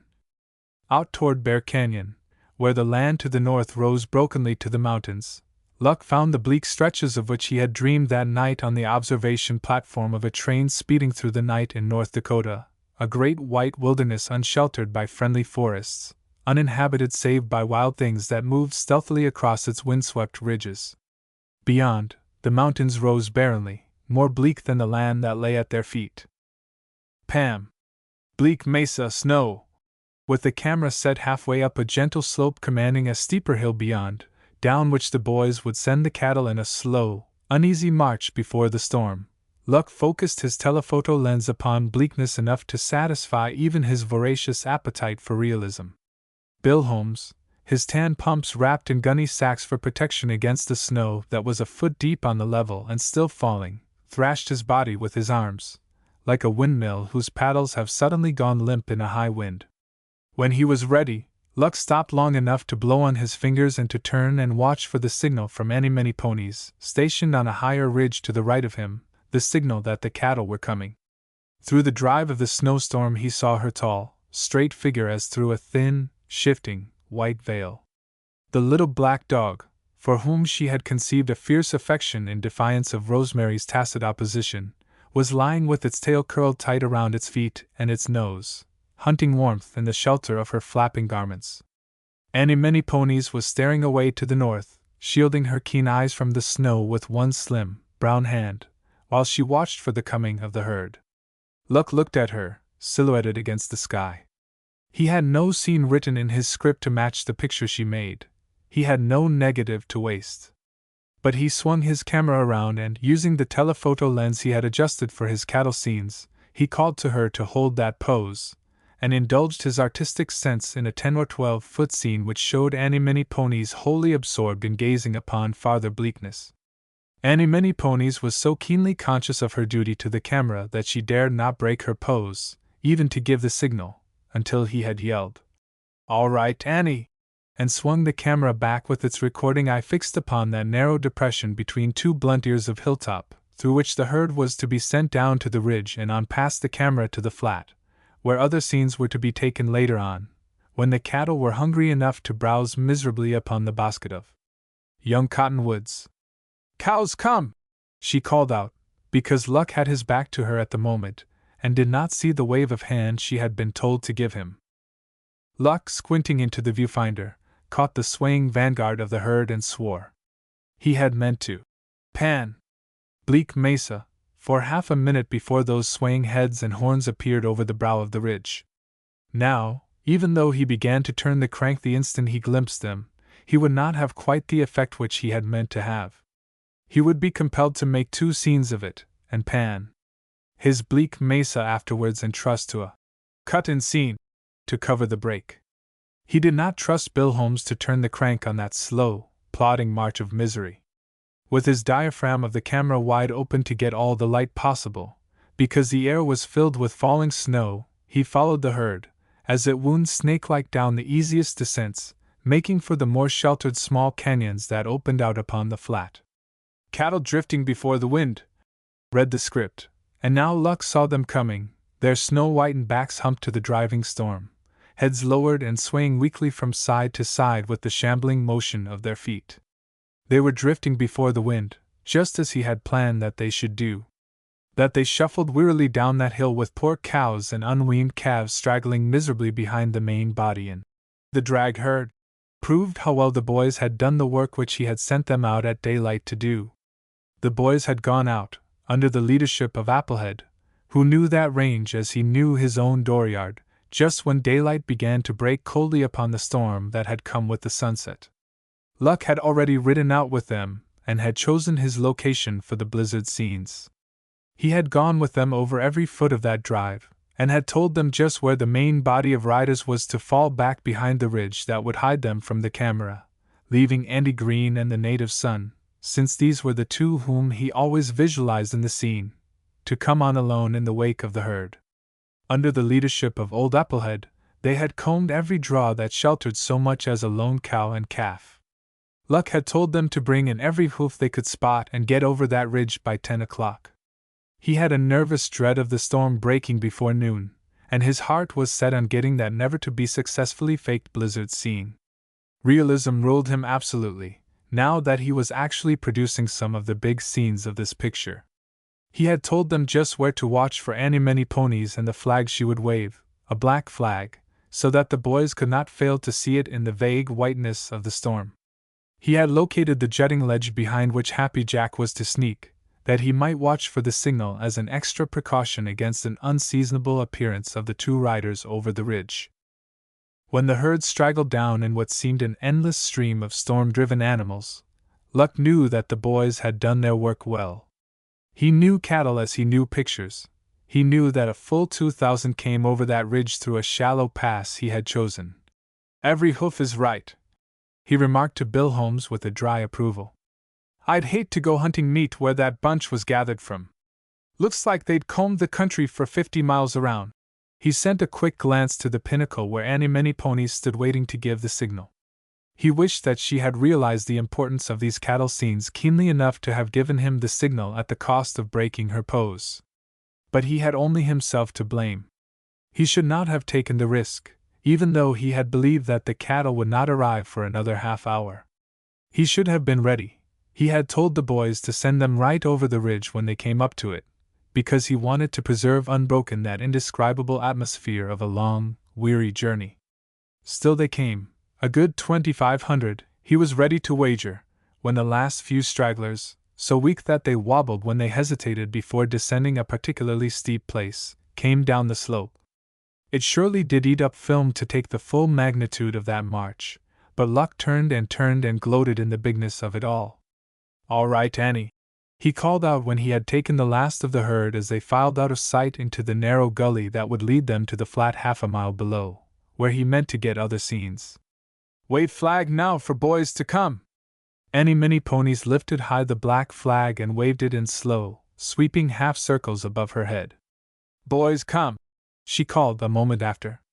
Luck, still not trusting the camera to Bill Holmes, swung back slowly to the pass and made a panorama of the desolate hillside and the chill, forbidding mountains behind. At the pass he stopped. "How close?" he shouted to Annie. "Come now," she called down to him, and Luck began to turn the crank again, watching like a hawk for the first bobbing black specks which would show that the boys were nearing the crest of the ridge. They came, on the very instant that he would have chosen for their coming. Side by side they rode, drooping of shoulders, and yet with their bodies braced backward for the descent which at the top was rather steep. "Register cold, horses leg weary, boys all in." Read the script which Luck knew by heart. It was cold enough, and the camera must have registered it in the way the snow was heaped upon their hat brims, drifted upon their shoulders, packed in the wrinkles of their clothing and in the manes and tails of the horses. And the horses certainly were leg weary. So weary that Luck knew how the boys must have ridden to gather the cattle and to put their mounts in that condition of realistic exhaustion. In the story they were supposed to have ridden nearly all night, the night guard who had been on duty when the storm struck and the cattle began to drift, and who had stuck to their posts even though they could not turn the herd. That might be stretching the probabilities just a shade, but Luck felt that the effects he wanted to get justified the slight license he had used in his plot. The effects were there, in generous measure. He turned the crank on the whole of their descent, and got them riding up into the foreground pinched with cold, miserable as men may be. They did not look at him. They dared not until he had given the word that the scene was ended. "Ride on past, down into that gully where the cattle went," he directed them sharply. "I'll holler when you're out of sight. You can turn around and come back then. The scene ends where your hat crowns bob out of sight. And listen! You're liable to lose your cattle if you don't spur up a little, so try and get a little speed into them cayuses of yours." Obediently, Annie's quirt rose and descended on the flank of his horse. It started, broke into a shuffling trot, and slowed again to a walk. There was no speed to be gotten out of those cayuses, which was what luck meant to show on the screen, for this, you must know, was the painting of one grim phase of the range man's life. The native son spurred his horse and got a lunge or two that settled presently to the same plodding walk. Luck panned them out of sight, bethought him of the rest of the boys, and commanded Annie many ponies to call them in. They came, half frozen, half starved, and so tired they did not know which discomfort irked them most. They found Luck, his nose purple with cold, marking the footage on his working script with numbed fingers. He barely glanced at them, and turned away to tell Bill Holmes to take the camera on down the draw to where that huddle of rocks stood up on the hillside. Andy and Miguel came back and met the others halfway. "Say, boss, when do we eat?" Big Medicine inquired anxiously. "By cripes, I'm holler plumb down to my toes, and them's froze stiff." "Eat? We eat when we get these storm scenes taken," Luck told him heartlessly. "I'm afraid it'll clear up." "Afraid it'll clear up!" Pink burrowed his chin deeper into his breath-frosted collar and shivered. "Oh, quit kicking," the native son advised ironically. "We're only living some of Luck's big minutes he used to tell about." Luck looked around at them and grinned a little. "Part of the business, boys," he said. "Think of the picture stuff there is in this storm." "Why, sure," Weary responded with exaggerated cheerfulness. "I've been freezing artistically ever since daylight. Darn me for leaving my old sourdough coat at home when I hit for the land of orange blossoms and singing birds and sunshine. Ah, Guan! I never was warm a minute in Los Angeles except when I got hot at the Acme. Montana never seen the day it was as cold as here. Come on, boys, let's get these dissolved scenes of cattle perishing in a blizzard. After that, hey, Annie! You come, make plenty fire, plenty coffee. I show you location."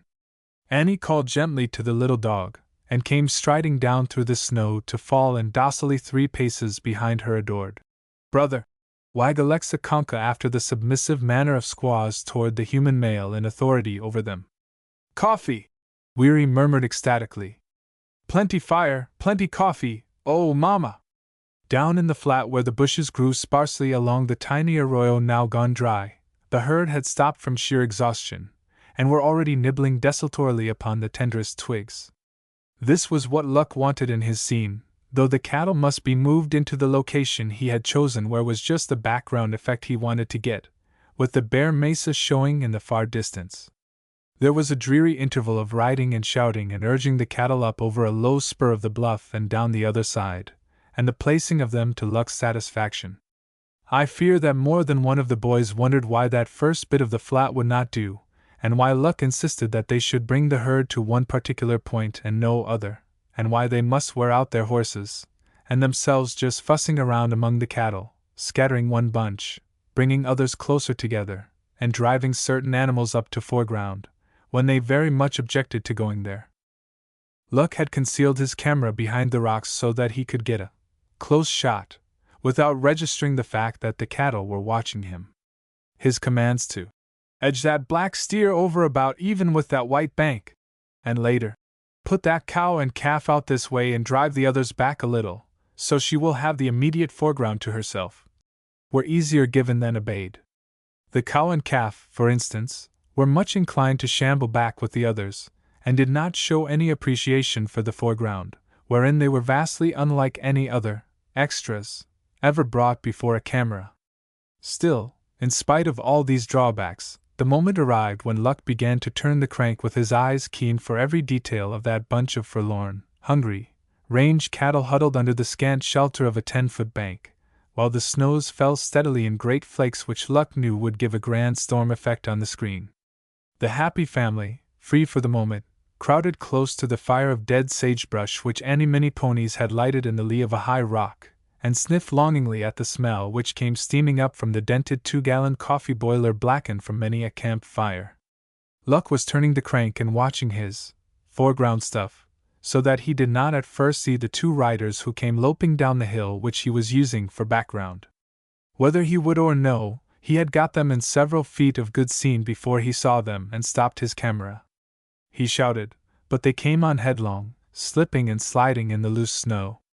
There could be no doubt that they were headed straight for the group and felt that their business was urgent, so Luck stepped out from behind the rocks and started toward them, motioning for them to keep out, away from the cattle.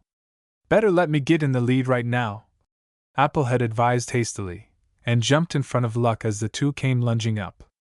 "I know these here hombres, to my sore too, now I'm tellin' ya." But Luck, feeling that his leadership might as well be established then as any time, pushed the old man back.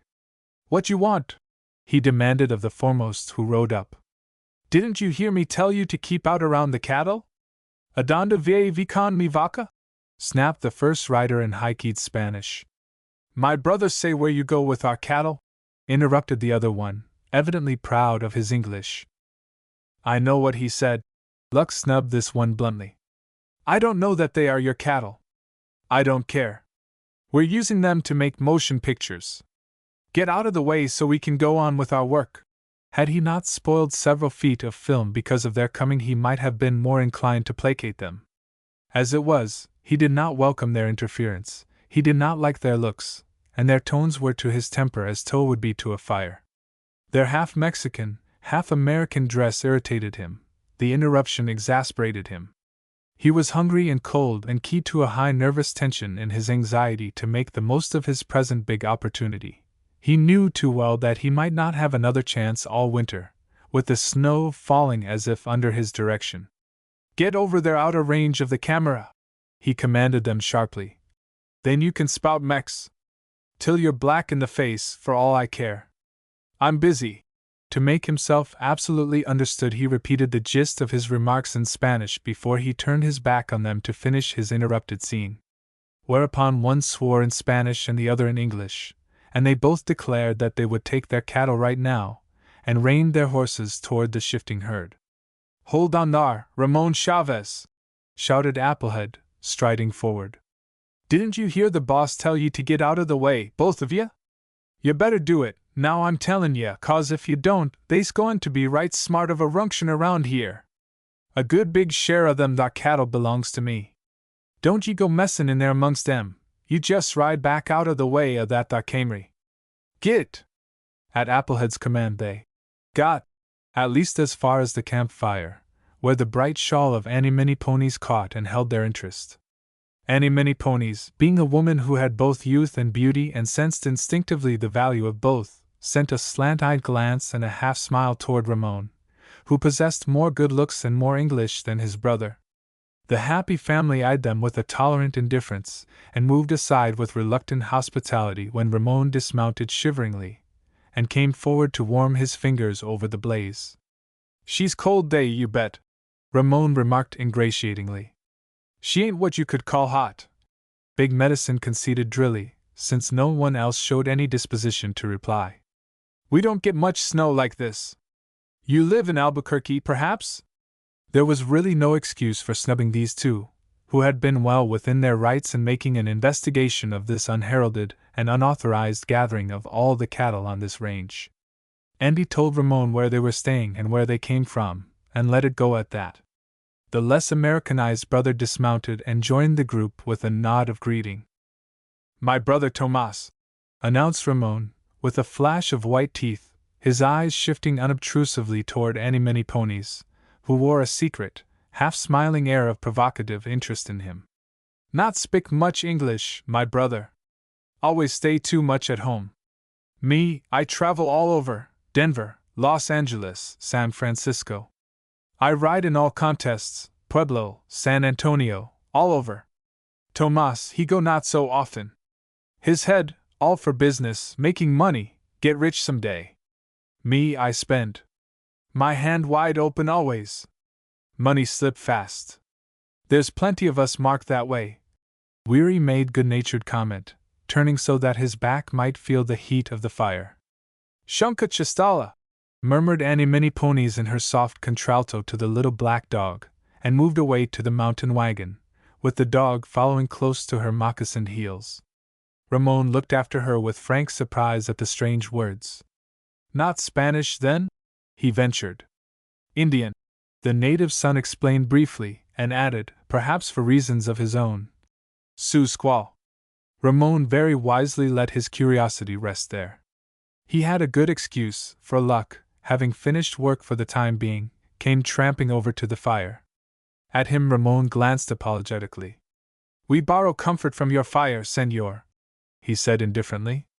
She's bad day for riding. Luck nodded, already ashamed of having lost his temper, yet not at the point of yielding openly to any overtures for peace.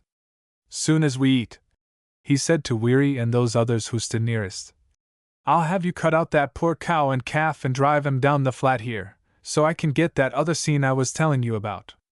Wagalexiconca, here is plenty hot coffee. Came a soft voice at his elbow, and Luck turned with a smile to take the steaming cup from the hand of Annie Many Ponies. The native son poured a cup and offered it to Tomas Chavez. Choir café? He asked. Si, senor, gracias. Tomas smiled, and took the cup and bowed. Annie Many Ponies herself, with a sidelong glance at Luck to see if she might dare, carried the biggest cup of coffee to Ramon, and smiled demurely when he took it and looked into her eyes and thanked her. In this fashion did the social sky clear, even though the snow continued to drive against those who broke bread together out there in the dreary wastes, with the snow halfway to their knees. The native son, being half Spanish and knowing well the language of his father, talked a little with Tomas. Ramon made himself friendly with any one who would give him any attention. But Applehead scowled over his boiled beef sandwich and his coffee, and kept his back turned upon the Chavez brothers, and would not talk at all. He eyed them sourly when they still loitered after the meal was over and the remains packed away in the box by Annie Many Ponies, and Luck had gone to work again with Bill Holmes at his heels and the boys helping to place the cattle to Luck's liking. When the Chavez brothers finally did show symptoms of intending to leave, Luck beckoned to Tomas, whom he judged to be the leader. Here, he said in Spanish, when Tomas had come close to him. I will pay you for using your cattle. When I am through, my boys will drive them back to the mesa again. For my picture I may need them again, senor. I promise you they will not be harmed. And he charged in his expense book the sum to use of locations. Gracias, said Tomas, and took the $5 which Luck could ill afford to give, but which he felt would smooth materially the trail to their future work.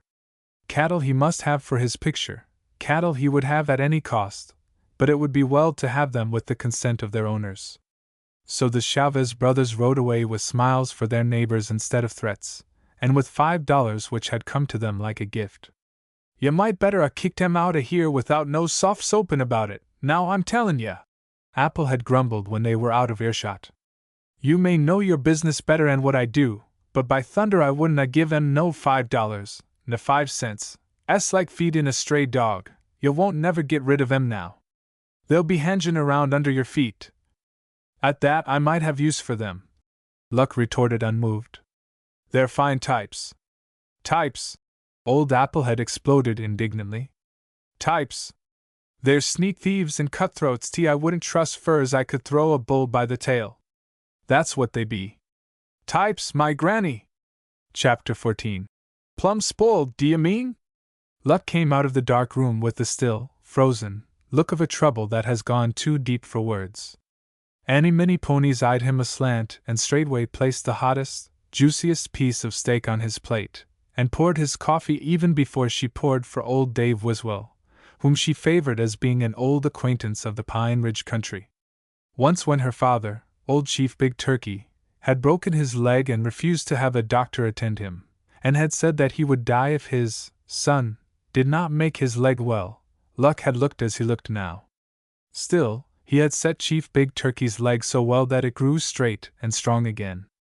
Annie Many Ponies might be primitive as to her nature and untutored as to her mind, but she could read the face of her brother Wagalexiconca swiftly and surely. Something was very bad in his heart. Annie Mini Ponies searched her soul for guilt, remembered the smile she had given to Ramon Chavez, whom Wag Alexa Conca did not like, and immediately she became humble before her chief. Shunka Chistala, which is Sioux for little dog, she banished into the cold, and hardened her heart against his whining. It is true that Wag Alexa Conca had not forbidden her to have the little dog in the house, but in his displeasure he might make the dog an excuse for scolding her and for taking the part of Rosemary, who hated dogs in the house, and who was trying, by every ingratiating means known to woman, to make a friend of compadre. Rosemary was a white woman and the wife of Wag Alexa Conca's friend. Annie Mini Ponies was an Indian girl, not even of the same race as her brother Wag Alexa Conca. And although her vanity might lead her to believe herself and her smile the cause of Luck's mask-like displeasure, she had no delusions as to which side he would take in an argument between herself and Shunka Chistala on the one side, and Rosemary and compadre on the other. And in the back of her mind lived always the fear that Wag Alexa Conca might refuse to let her stay and work for him in pictures. Therefore Annie Mini Ponies crouched humbly before the rock fireplace, until Luck missed her at the table and told her to come and eat. She came as comes a dog who has been beaten, and slid into her place as noiselessly as a shadow, humility being the heritage of her sex and race. No one talked at all. Even Rosemary seemed depressed and made no attempt to stir the happy family to their wonted cheerfulness. They were worn out from their long day that had been filled with real hardships as well as work. In the general silence, Luck's deeper gloom seemed consistent and only to be expected, for hard as the others had worked, he had worked harder. His had been the directing brain. His hand had turned the camera crank, lest Bill Holmes, not yet familiar with his duties, might fail where failure would be disaster. He had endured the cold and the storm, tramping back and forth in the snow, planning, directing, doing literally the work of two men. Annie Mini Ponies alone knew that exhaustion never brought just that look into Luck's face. Annie Mini Ponies knew that something was very bad in Luck's heart. She knew, and she trembled while she ate with a precise attention to her table manners lest he chide her openly before them all. "How long do you think this storm will last, Applehead?" Luck asked, when he had walked heavily over to the fireplace for his smoke, and had drawn a match sharply along the rough face of a rock. "Well, she's showin' some signs o' clearin' up tonight," Applehead stated with careful judgment, because he felt that Luck's question had much to do with Luck's plans, and was not a mere conversational bait. "Wind, she's shiftin', was, when I come in to supper. She's sure come down like all get out ever since she started, and I calc'late she's about stormed out. I look fair sun all day tomorrow, boy." This last in a tone of such manifest encouragement that Luck snorted. Back by the table in the kitchen, Annie Mini Ponies paused in her piling of plates and listened breathlessly. She knew that particular sound. Wag Alexa Conca would presently reveal what was bad in his heart. "That would be my luck, all right," her chief stated pessimistically. "What's the matter with the sun now?" Big Medicine boomed reprovingly. "Comin' in, you said you had your blizzard stuff, and now if the sun just come out, by cripes, you'd be singin' songs o' Thanksgivin', or words to that effect? Honest to Grandma, there's folks that'd kick if. But I haven't got my blizzard stuff," Luck stated, harshly because of the effort to speak at all. "All that negative I took today is chock full of static." Annie Mini Ponies, out in the kitchen, dropped a granite iron plate, but the others merely stared at Luck uncomprehendingly. "Well, say, by cripes! What statics?" demanded Big Medicine pugnaciously, as though he meant to ward off from his mind the realization of some new misfortune. Luck's lips twitched in the faint impulse toward a smile that would not come. "Statics," he explained, "is that branch of mechanics that relates to bodies held at rest by the forces acting on them. In other words, it is electricity in a stationary charge, the condition being produced by friction or induction. In other words, Big Medicine supplied glumly. "I can shut up and mind my own business." "I get ya, all right."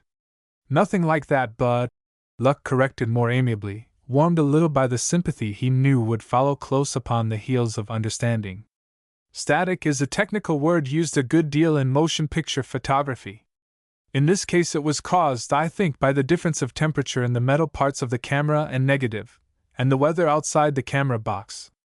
I've been keeping it here in the house where it's warm, and I took it out into the cold and started work, sabe.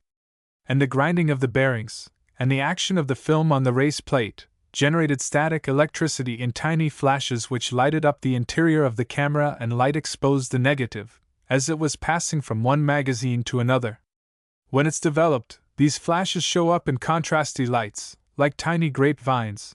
I can show you that part. I've got about a mile of it, more or less, there in the dark room. Plumb spoiled, do you mean? Big Medicine asked, his voice hushed before the catastrophe. Plumb spoiled. Luck threw his cigarette stub viciously into the blaze. All that drifting herd, all that panorama of Andy and Miguel, everything I took today, with the exception of those last scenes with the cow and calf. The one where the cow is down and the snow drifting over her, and the calf huddled there by the carcass, that's dandy. Camera and negative were cold as the outside air by that time. That one scene will stand out big. It's got an awful big punch, provided I had the stuff leading up to it, which I haven't got. Hell, said Andy softly, voicing the dismay of them all. Presently old Applehead unlimbered himself from his chair and went out into the cold and darkness. When he came back, ribbing his knuckles for warmth, he stood before the fireplace and ruminated dispiritedly before he spoke. Ain't airy hope of it blizzard in tomorrow, boy. He broke his silence reluctantly. Lest the wind changes, which she don't act to me like she's got airy notion of doin', she's sure going to blind you with sun tomorrow, now I'm tellin' you. Well, there won't be any more static in my film, Luck declared with sudden decision, and carried his camera outside. When he returned, Applehead eyed him solicitously. Well, this ain't but the middle o' November, you'll want to recollect, he said. We're liable to have prettier storms than what this here one was, for winter's over.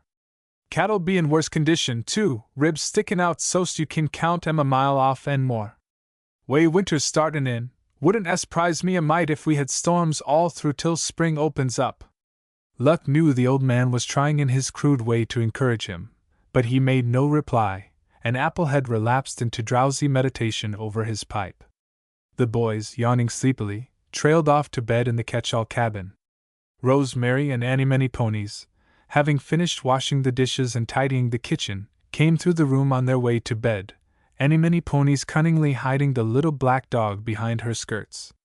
Rosemary frowned at the two and went to the door and called compadre, but the blue cat, scenting a dog in the house, meowed his regrets and would not come. I'll take him down with me, said Applehead, rising stiffly.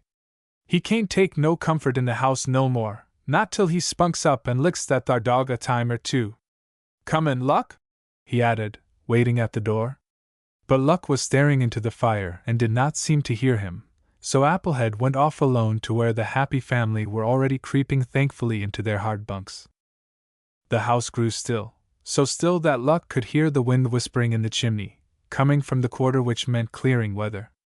He sighed, flung more wood on the coals to drive back the chill of the night, and got out his scenario and some sheets of blank paper and a pencil.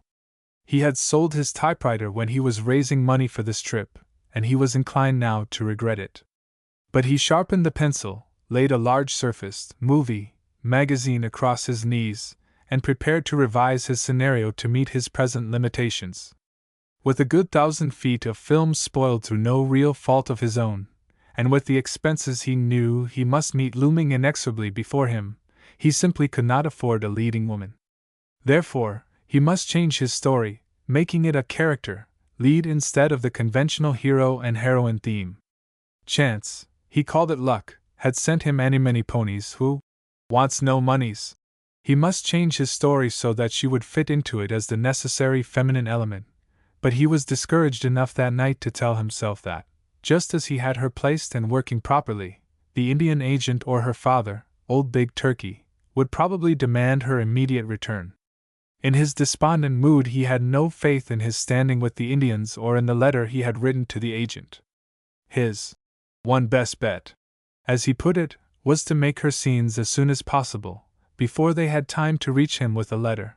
Therefore he must reconstruct his scenario immediately, so that he could get to work in the morning, whatever the weather.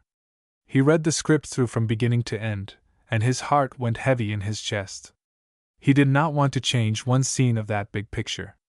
Just as it stood, it seemed to him perfect in its way.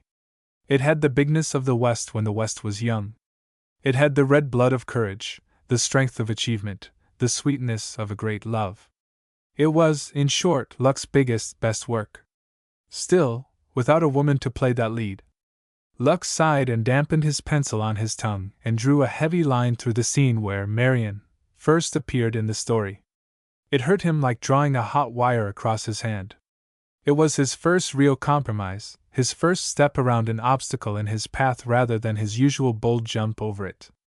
He looked at the pencil mark and considered whether he could not send for a girl young in the profession, who would be satisfied with her transportation and $30 or $40 a week while she stayed.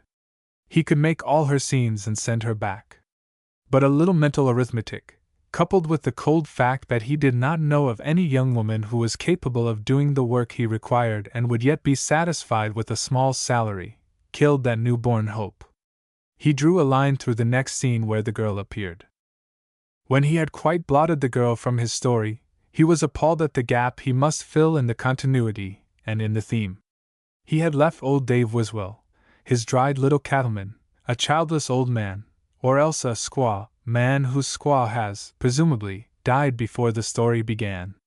Somehow he could not see his cattleman as one who would set aside the barrier of race and take a squaw for his wife.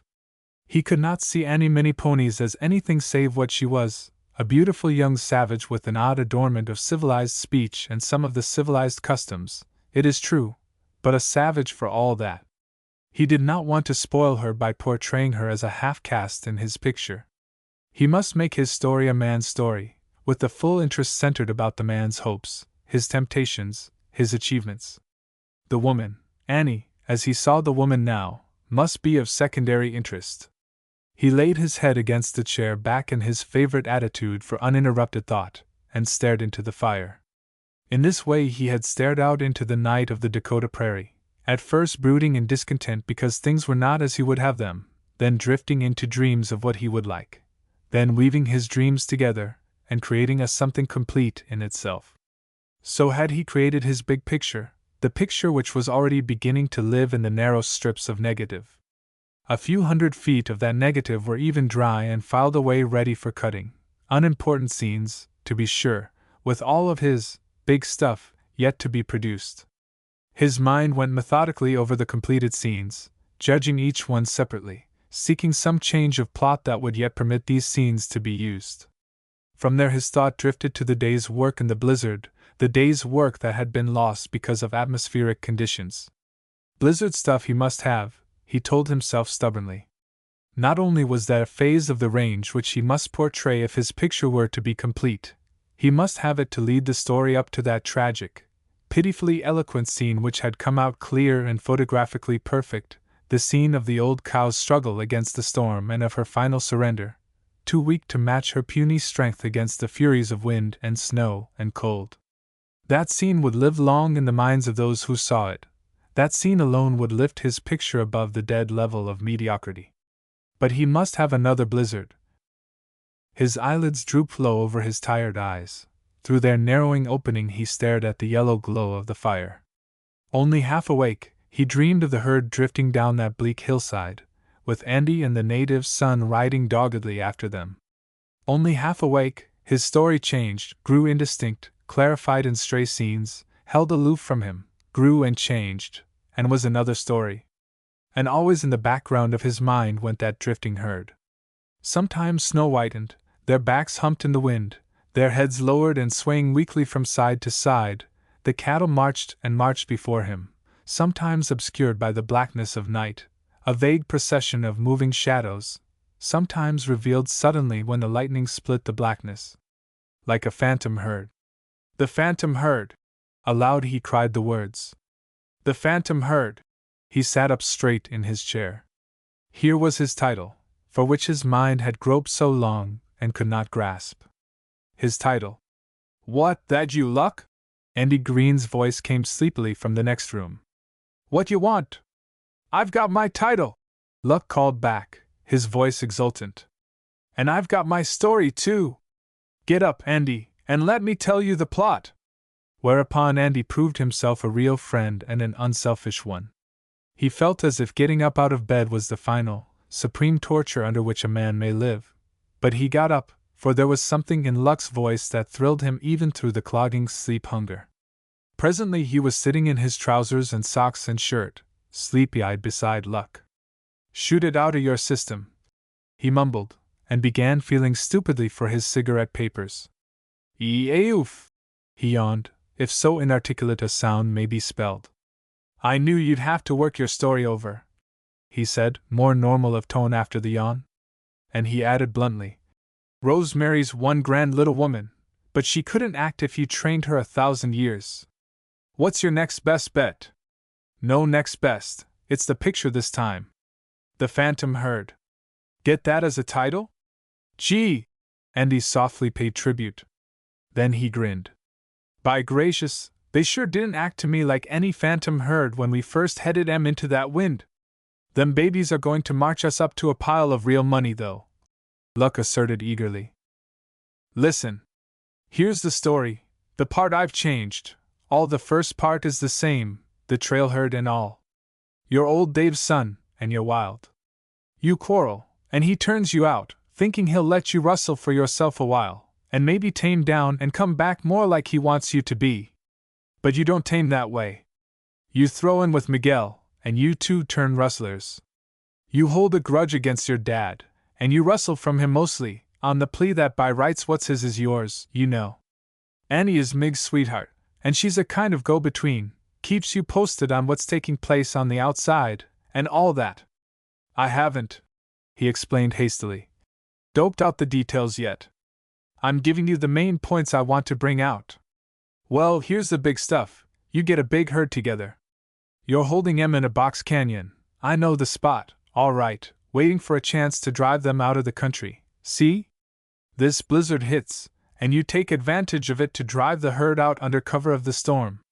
But the blizzard beats you. You trail 'em along, but there's only 2 of you, and you can't keep 'em from swinging away from the wind. You try to hold the herd into the storm, that's where I'll get my big storm effects, but they swing off in spite of you. Your horses get tired, all you can do is follow the herd. Lord! I wish that stuff I took today wasn't spoiled. I sure would have had some big stuff there. Well, Mig's horse goes down in a drifted wash. You're trying to point the herd then, and the storm's so thick you don't miss him at first, we'll say. Anyway, as I've doped it out, Mig loses his life. You find him dead, whether then or later I don't know yet. The punch is this: you have been getting pretty sick of the life, and wishing you had behaved yourself and stayed with your dad. But you've been afraid of Mig. You couldn't see any chance of taking the back trail as long as he was alive to tell on you. Now he's dead. I guess maybe you better find him right there in the blizzard, hurt maybe, anyway, just about all in. You try to save him, sabe? You can't though. I still don't see no phantom herd," observed Andy, wriggling his toes luxuriously in the warmth of the fire. "Well, listen. You'll see it in a minute. You go back home after your pard's dead. You have a close squeak yourself, see? And the thing works on your mind. Cutting out the frills, you see things. You see a herd drifting before a storm, maybe a blizzard like yesterday, with your pal riding point. You try to come up with it, no herd there. You come to yourself and go back home. Then maybe some black night you're brooding before a fire like this. I can get a great firelight effect on your face, sitting like this." Luck, actor that he was, made Andy see just how the scenes would look. Have a flare in the fire to throw the light back on you, see what I mean? And outside a thunderstorm is rolling up. A bright flash of lightning startles you. You go to the door and open it. You see the herd drifting past with Mig trailing along on his horse, black shadows, and then standing out clear in the lightning. How the deuce? I'll do that with lap dissolves and double exposures. Lots of work that will be, and careful work, but the result will be, why, Lord, it will be immense. That herd and the lone rider haunt you till you're on the edge of being crazy. Then I'll bring out somehow that it's a nervous condition, which of course it is. And I'll bring old Dave in strong. He follows you some night, and he finds out what you're after. You tell him, make a clean breast of your rustling, see? Just unburden your mind to your dad. He's big enough to see that he isn't altogether clear of guilt himself for sending you off the way he did. Anyway, that pulls you out of it. The phantom herd and rider pass over the skyline some night. Lord, I can see what a picture I can get out of that, and out of your life. Unhun, that's a heap better than your first story, Luck. Andy, are you boys going to talk all night? The voice of Rosemary came plaintively from the next room. Here. You go back to bed, Luck generously commanded. I just wanted to get your idea of what it sounds like. I'll block it out before I turn in. Go on, now. So Luck wrote his new story of the phantom herd that night. He had a midnight supper of warmed-over coffee and cold bean sandwiches, but he did not have any sleep. When he had finished with a last big, artistic scene that made his pulse beat faster in the writing of it, the white world outside was growing faintly pink under the rising sun. Chapter 15 A Letter from Chief Big Turkey. Annie Many Ponies, keen of eye when her heart directed her glances, saw the Kyle postmark on a letter while Applehead was sorting Luck's mail from the weekly batch he had just brought. Luck also spied the Kyle postmark and the familiar handwriting of George Lowcedar, who was a cousin of Annie Many Ponies and the most favored scribe of Big Turkey's numerous family. There was no mistaking those self-conscious shadings on the downward strokes of the pen, or the twice-curled tails of all the capitals. The capital M, for instance, very much resembled a dandelion stem split and curled by the tongue of a little girl. George Lowcedar and none other had written that letter, and Big Turkey himself had probably composed it in great deliberation over his pipe, while the smoke of his teepee fire curled over his head, and his squaw crouched in the shadow listening stolidly while her heart ached with longing for the girl-child who had gone a-wandering. Annie Many Ponies slid unobtrusively to the door and flattened her back against the wall beside it, ready to slip out into the dusk if she read in Wagalexiconka's face that the letter was unpleasant. Luck did not say a word while he held the letter up and looked at it. He did not say a word, but Annie Many Ponies knew, as well as though he had spoken, that he too feared what the contents might be. So she stood flat against the wall and watched his face, and saw how his fingers fumbled at the flap of the envelope, and how slowly he drew out the cheap, heavily ruled, glazed paper that is sold alongside plug tobacco and pearl buttons and safety pins in the Indian traders' stores. Staring from under her straight brows at that folded letter, Annie Many Ponies had a swift, clear vision of the little store set down in the midst of barrenness and dust, and of the squaws sitting wrapped in bright shawls upon the platform while their lords gravely purchased small luxuries within. As a slim, barefooted papoose, proud of her shapeless red calico slip buttoned unevenly up the back with huge white buttons, and of her hair braided in two sleek braids and tied with strips of the same red calico, she had stood flattened against the wall of the store while her father, Big Turkey, bought tobacco. She had hoped that the fates might be kind and send her a 5-cent bag of red and white gum drops. Instead, Big Turkey had brought her a doll, a pink-cheeked doll of the white people. In her cheap suitcase which she had carried wrapped in her shawl on her back to the ranch, Annie Many Ponies still had that doll.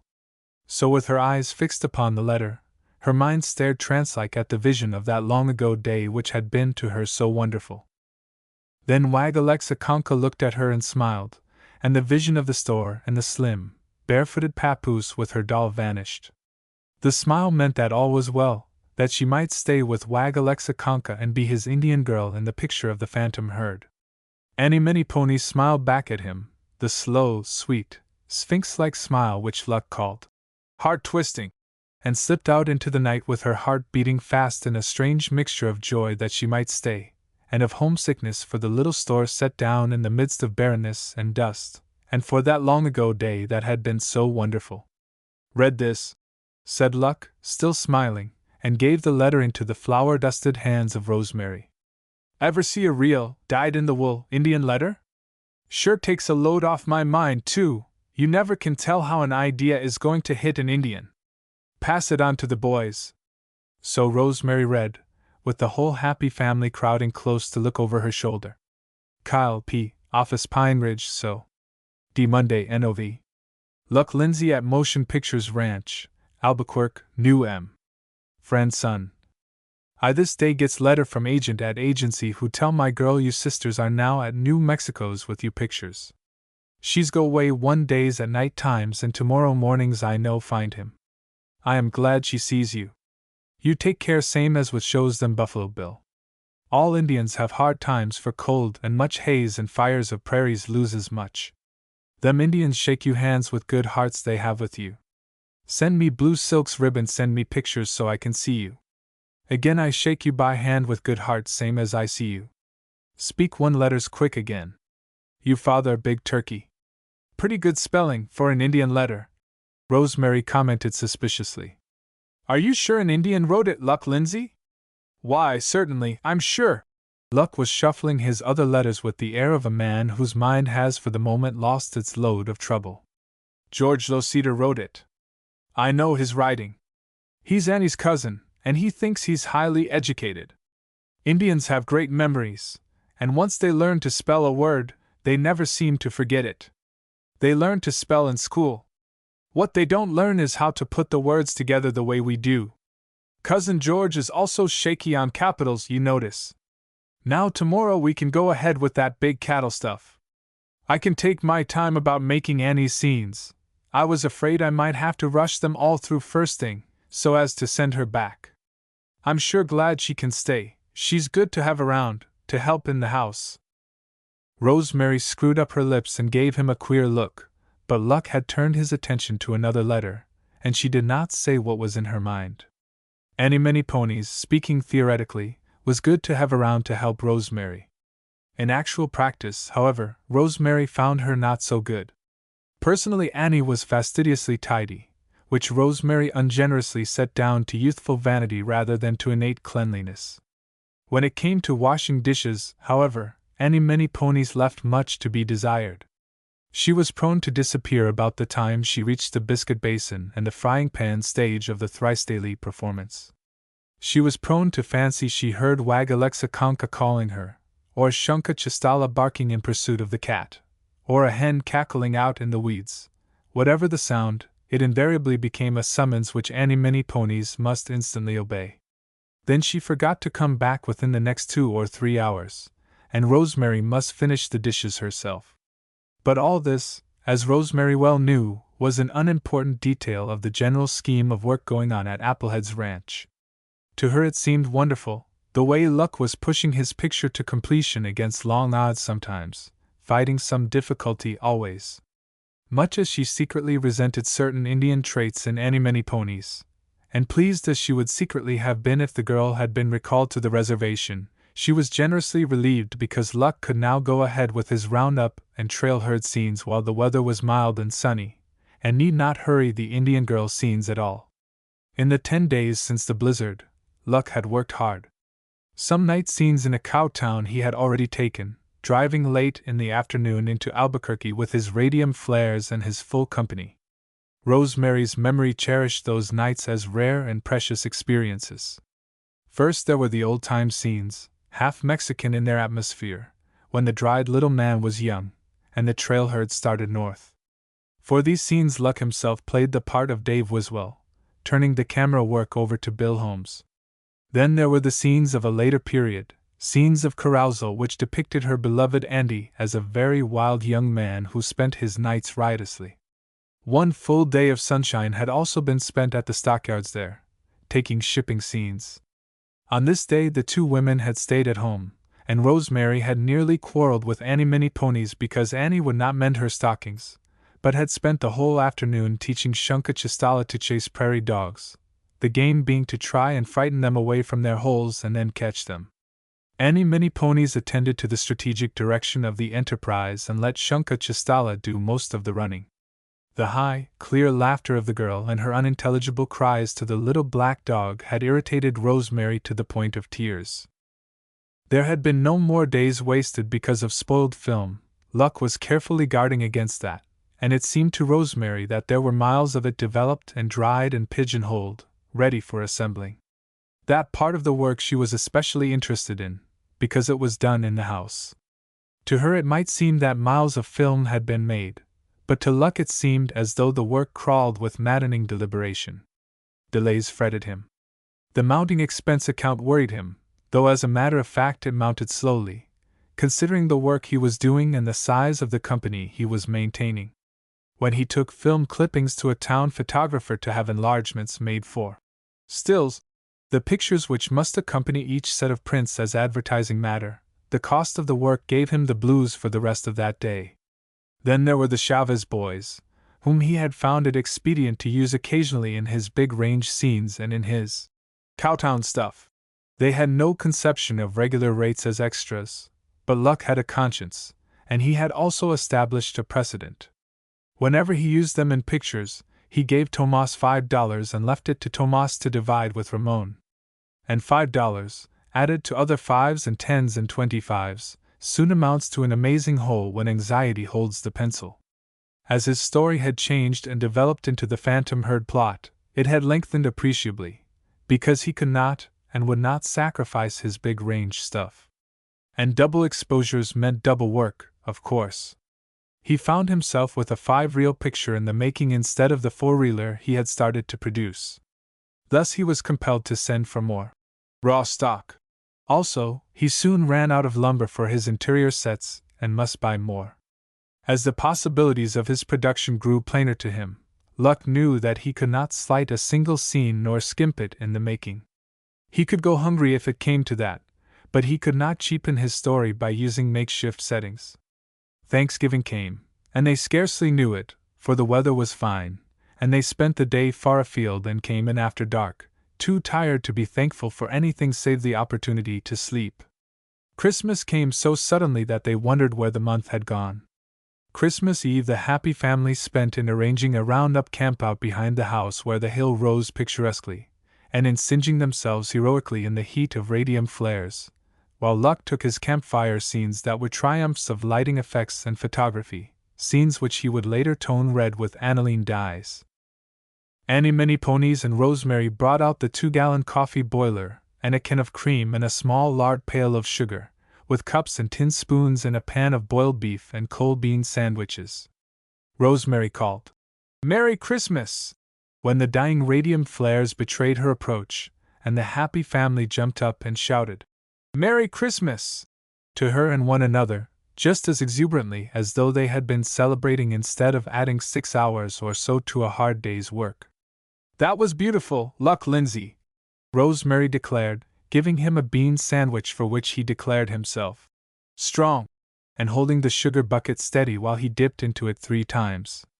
"We were watching from the house, and the boys' faces, the way you had them placed, looked, oh, I don't know, but it just sent shivers all over me, it was so beautiful.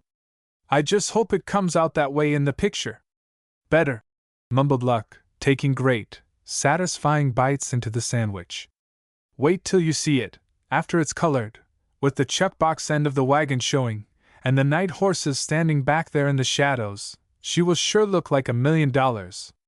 She'll sure depict me cookin' and the smoke bilin' up," poor old Applehead remarked lugubriously. "Last 5 minutes or so I could hear grease fryin' on my shins, now I'm tellin' ya." "Well, they don't use radium flares in cold storage plants," Luck admitted reflectively. "I know, by cripes, I'm going to mend my ways," Big Medicine declared meaningly. "I never realized before how fire and brimstone's going to feel." "Well, I've got to hand it to you, boys," Luck praised them with a smile. "You sat tight, and when I said hold, you sure held the pose. You dissolved perfectly, you'll see." "Ah, gwan," contradicted Happy Jack with his mouth full.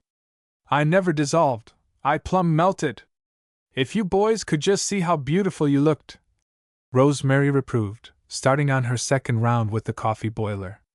"I saw it from behind the camera, and Luck had you sitting so the light was shining on your faces. Honestly, you looked beautiful."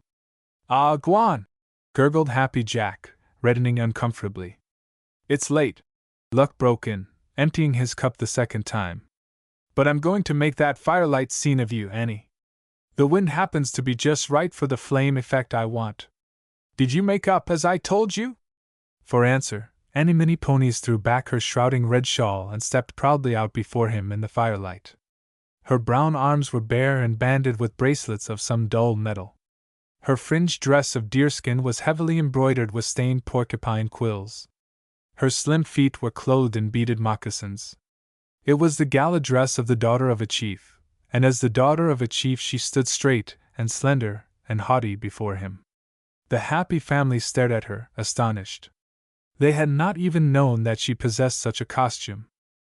Ordinarily, the happy family would have taken immediate advantage of their freedom, and would have gone to bed and to the sleep for which their tired bodies hungered the more as the food and hot coffee filled them with a sense of well-being. But not even Rosemary wanted to go and miss any of that wonderful scene where Annie Many Ponies, young savage that she was, stood in the light of her flaming campfire and prayed to her gods before she went to meet her lover. She rehearsed it once before Luck lighted the radium flares. Then, in the searing heat of that white-hot flame, which will melt rock as a candle melts, Annie Many Ponies crossed herself, and then lifted her young face and bare arms to the heavens and prayed as the priest in the mission school had taught her, a real prayer in her own Indian tongue, while Luck turned the crank and gloated professionally in her beauty. The happy family, watching her, remembered that it was Christmas morning, remembered oddly, in the midst of their work, the old story of the 3 wise men and the star, and of the wonder child in the manger. Something there was in the voice and the face of Annie Many Ponies that suggested it. Something there was of adoration in her upturned glance, as if she too were looking for the star. They did not talk much after that, and when they did, their voices were lower than usual. They banked the fire with sand, and Bill Holmes shouldered the camera with its precious store of scenes.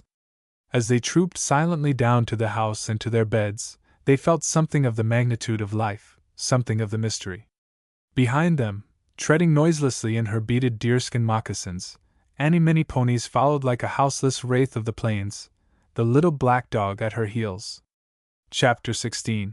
The chances is slim and gettin' slimmer. Must be going to snow, Weary observed with a sly twinkle. 'Cause Paddy Cat has got his tail brustled up bigger than a trapped coon. That's because Shunky Cheesley chased him all the way up from the corral a minute ago.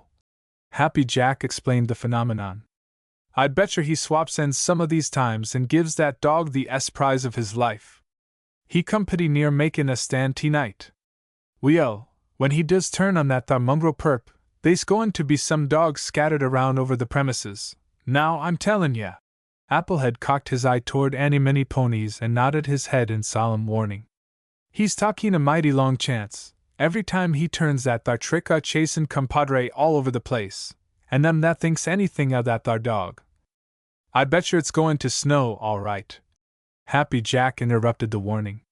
Chickadees was swarmin' all over the place today. Well, now, you don't want to go too much on them chickadees, Applehead dissented. Change o' wind'll set them flockin' and chirpin'. Ain't airy flake o' snow in the wind today, fur's I can smell, and I calc'late I can smell snow fur's the next one. Oh, let's not talk about snow, that's getting to be a painful subject on this ranch, Rosemary pleaded, while she placed 12 pairs of steel knives and forks on the long, white oilcloth cover table. Painful subject is right, Luck stated grimly, glancing up from the endless figuring and scribbling which seemed to occupy all his time indoors that was not actually given over to eating and sleeping. If you don't begin to smell snow pretty quick, Applehead, I can see where the phantom herd don't have any phantom herd. The corners of his mouth quirked upward, though his smile was becoming almost a stranger to his face. Well, I dunno's you can blame me because it don't snow. I can't make it snow if it takes a notion not to snow. Oh, come and eat, and never mind the snow, called Rosemary impatiently. We've got to mind the snow, or we don't eat much longer. Luck laid aside his papers with the tired gesture which betrays heavy anxiety. The whole punch of the picture depends on that blizzard and what it leads up to. It's getting close to March. This is the 20th of February, and the Texas Cattlemen's Convention meets the 1st of April. I've got to have the picture done by then, so as to show it and get their endorsement as a body, in order to boost the sales up where they belong. Mama! Weary looked up at him, open-eyed. How long have you had that notion in your head, showing the picture to the Cattlemen's Convention? I never heard of it. I might say quite a few things you haven't heard me say before, Luck retorted, so harassed that he never knew how sharp a snub he had given. I've had that in mind from the start, ever since I read when and where the convention would meet this spring. We've got to have that blizzard, and we've got to have it before many more days. Oh, well, we'll have it, Rosemary soothed, as she would have comforted a child. I just know March will come in like a roaring lion. Have some beans. They're different tonight. I cooked them with plain salt pork instead of bacon. You can't imagine what a difference it makes. Luck was on the point of snapping out something that would have hurt her feelings. He did not want baby soothing. It did not comfort him in the least to have her assure him that it would snow, when he knew she had absolutely no foundation for such an assurance. But just before he spoke, he remembered how bravely she had been smiling at hardships that would have broken the spirit of most women, so he took the beans and smiled at her, and did not speak at all. Trouble, that month, was riding Luck hard. The blizzard that was absolutely vital to his picture plot seemed as remote as in June. Other storms had come to delay his work without giving him the benefit of any spectacular effect. There had been days of whooping wind, when even the saddle strings popped in the air like whiplashes, and he could not shoot interior scenes because he could not shelter his stage from the wind, and everything blew about in a most maddening manner to one who is trying, for instance, to portray the calmness of a ranch house kitchen at supper time. There had been days of lowering clouds which brought nothing but exasperating little flurries of what Apple had called spit snow, flurries that passed before Luck could get ready for a scene. There had been one terrific sandstorm which had nearly caught them in the open. But Applehead had warned them, and Luck, fortunately for them all, had heeded the warning. They had reached shelter just before the full force of the storm had struck them, and for 6 hours the air was a hell of sand in violent flight through the air. For 6 hours they could not see as far as the stable, and the rooms were filled with an impalpable haze of dust which filtered through minute crevices under the roof and around the doors and windows. Luck, when that storm broke, was worried over his negative drying in the garret, until he had hurried up the ladder to see what might be done.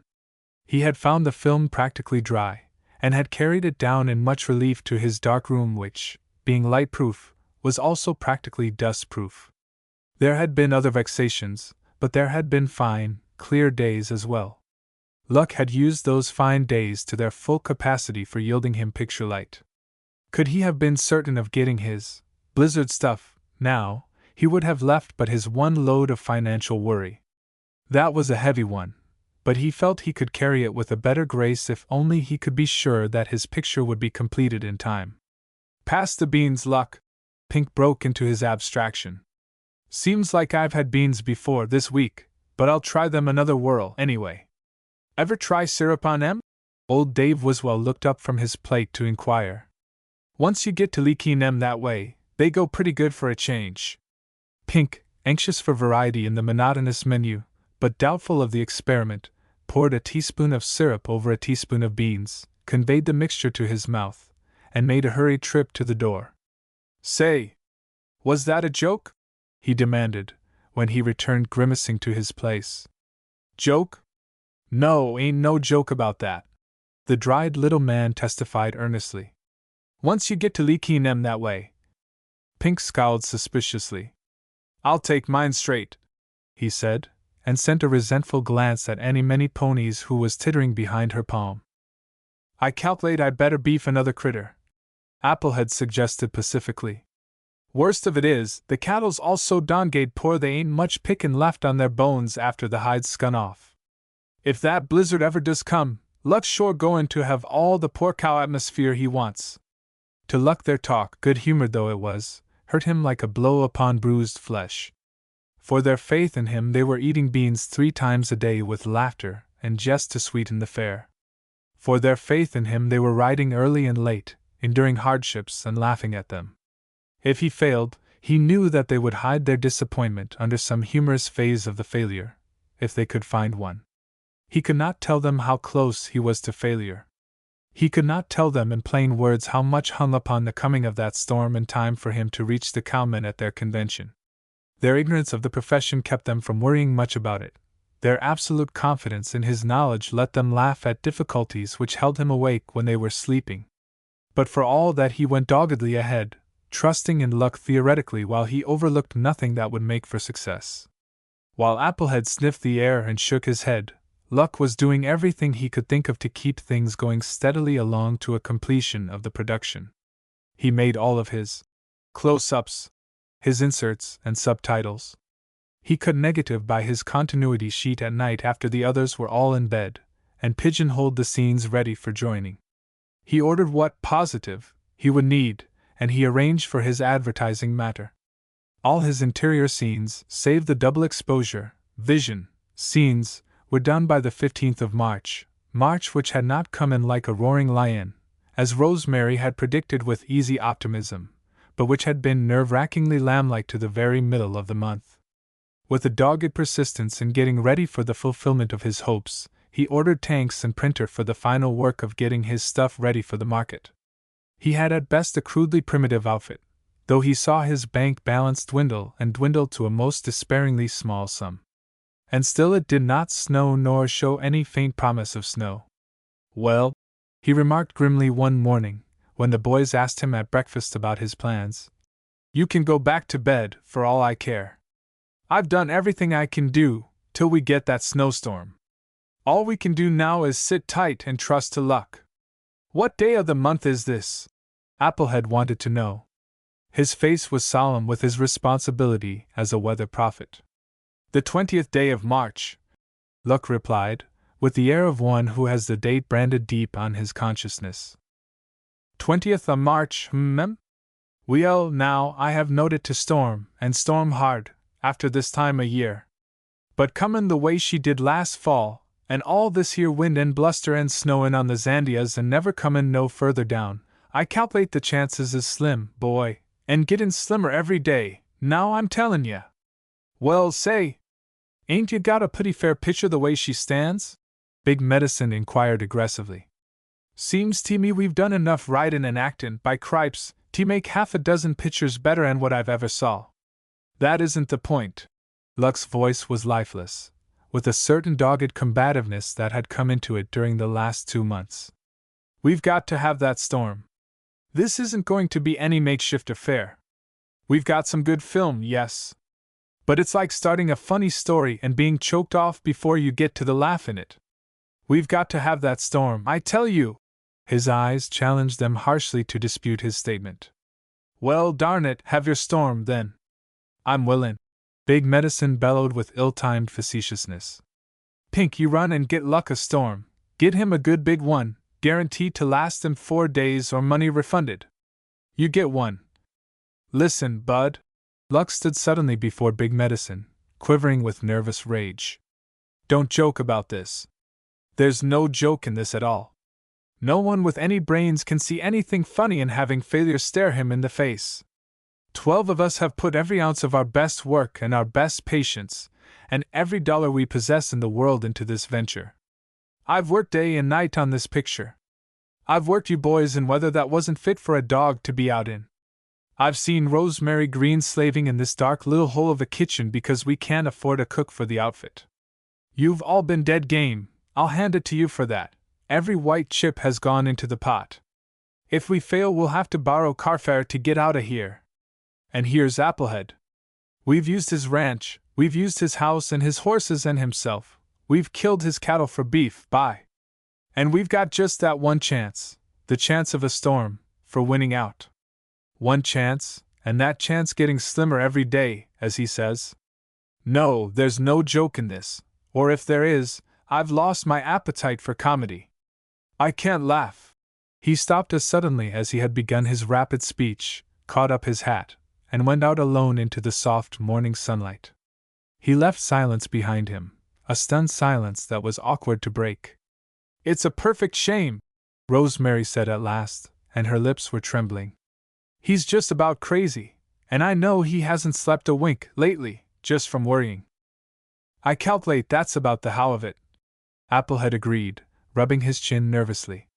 "He lays awful still, last few weeks, and that thar's a bad sign for him. And I ain't heard him talkin' in his sleep lately either. Up till lately he made more pictures asleep than he done awake.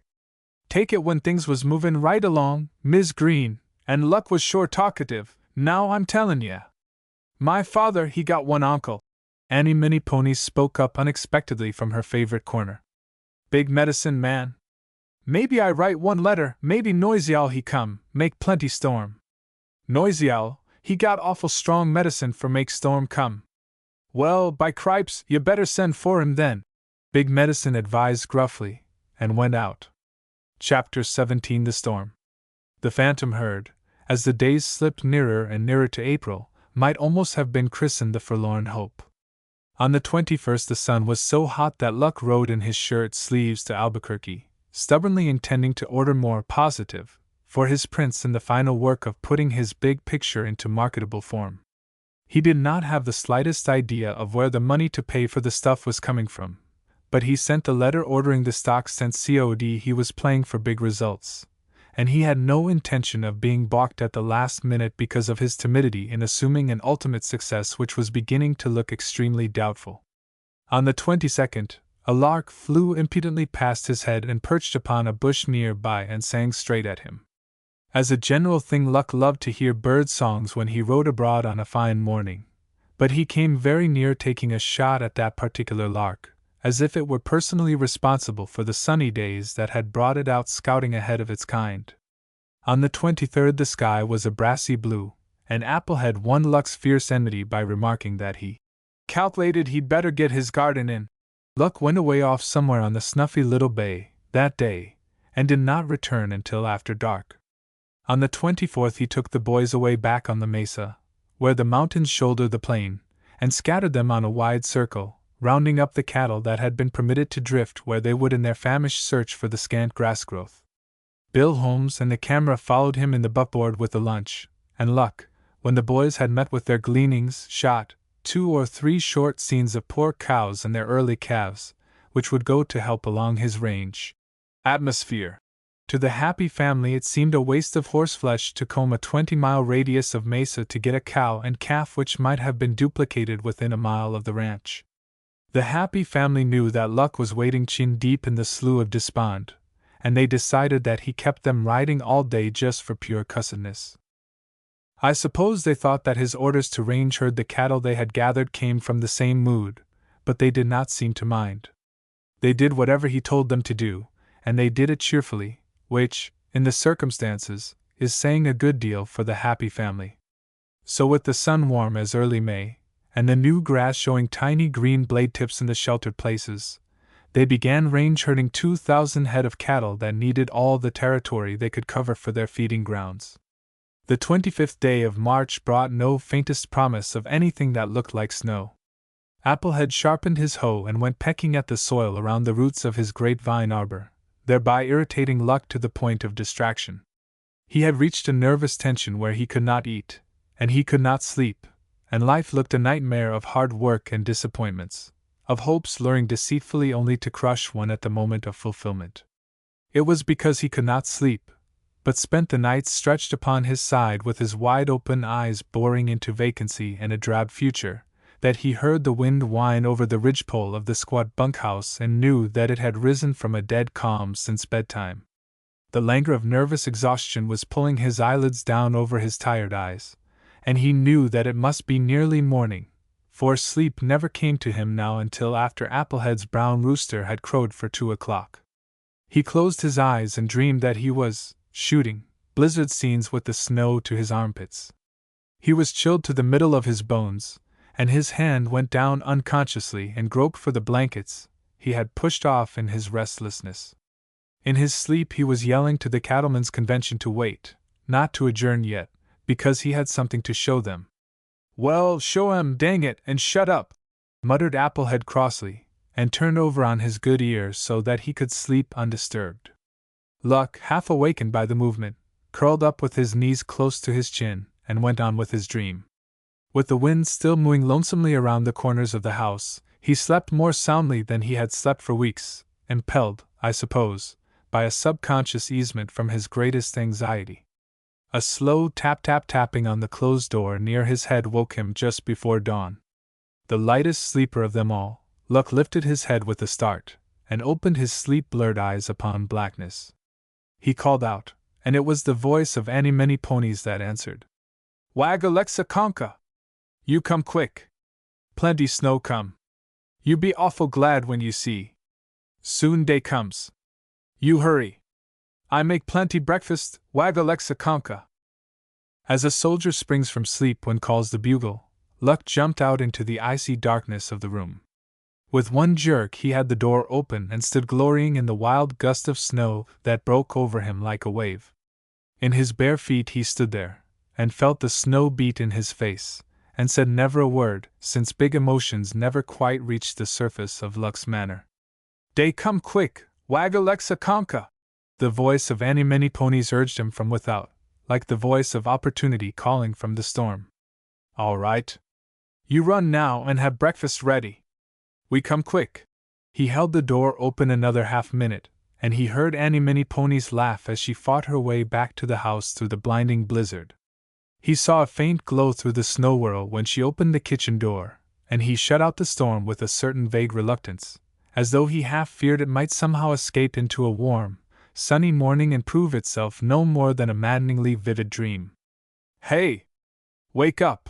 He shouted while he groped for a match and the lamp. Roll into your sourdoughs, you sons o' guns.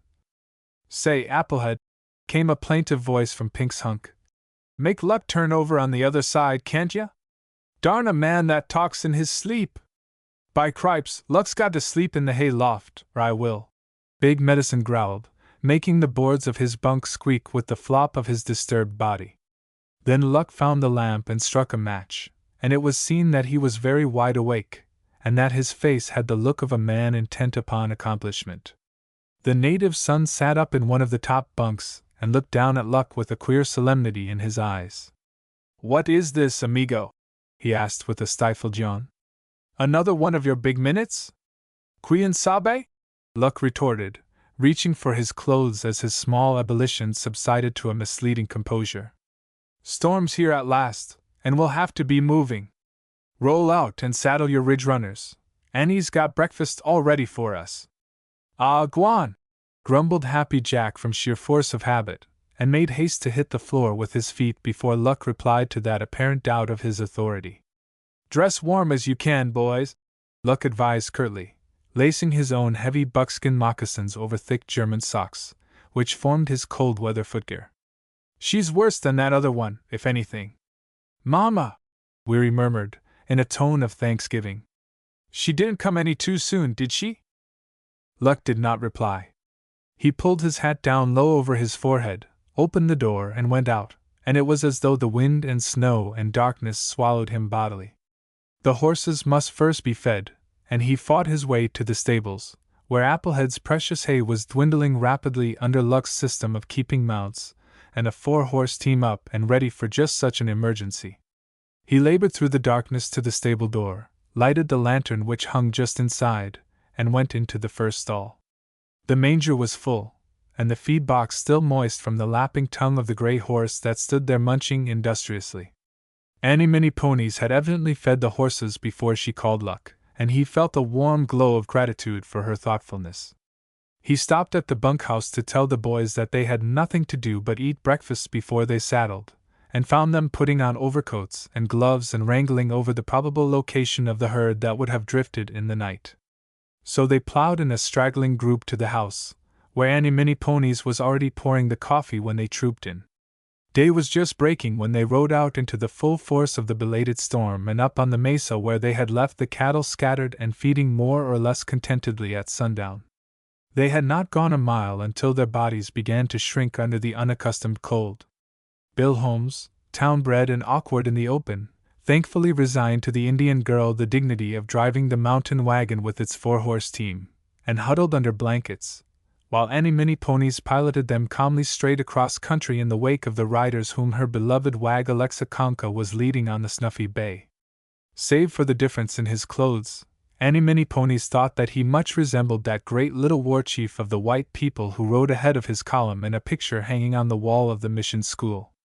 Napoleon was the great little war chief's name, and her heart swelled with pride as she drove steadily through the storm and thought what a great war chief her brother wag Alexa Conka might have made, were these but the days of much fighting. There was to be no trouble with static, this time, if Luck could help it. To be doubly safe from blurred film, He had brought his ray filter along, for the flakes of snow were large and falling fast. He had chosen a different location, because of the direction of the wind and the difficulty the boys would have had in driving the cattle back in the face of it to the side hill where he had first taken the scenes of the drifting herd. Today he shot them first as they were filing reluctantly out through a narrow pass which was supposed to be the entrance to the box canyon where the two rustlers, Andy and Miguel, had kept them hidden away. Artistically speaking, the cattle were in perfect condition for such a scene, every rib showing as they trooped past the clicking camera cleverly concealed in a clump of bushes, hip bones standing up, lean legs shambling slowly through the snow that was already a foot deep. Cattle hidden for days and days in a box canyon would not come out fat and sleek and stepping briskly, and Luck was well pleased with the realism of his picture, even while he pitied the poor beasts. Later he took the drifting of the herd, and he knew in his heart that the scenes were better than those he had lost. He took tragic scenes of the native son in his struggle to keep up and to keep going. He took him as he fell and lay prone in the snow beside his fallen horse while the blizzard whooped over him, and the snow fell upon his still face. In his zeal he nearly froze the native son, who must lie there during 2 or 3 cut back scenes, and while Andy was coming up in search of him. When Andy lifted him and found him actually limp in his arms, the anxiety which a close-up revealed in his face was not all art. However, he did not say anything until Luck's voracious scene appetite had been at least partially satisfied. "By gracious, I believe the son of a gun is about froze," he snapped out then. Luck grinned mirthlessly and called to Annie for the precious thermos bottle, and poured a cup of strong black coffee, added a generous dash of the apricot brandy which he spoke of familiarly as his cure-all, and had the native son very much alive and tramping around to restore the circulation to his chilled limbs before Bill Holmes had carried the camera to the location of the next scene. "By rights I should have left you the way you were till I got this last death scene where Andy buries you under the rock ledge so he can get home alive himself," Luck told Miguel heartlessly, when they were ready for work again. "You were in proper condition, brother. But I'm human.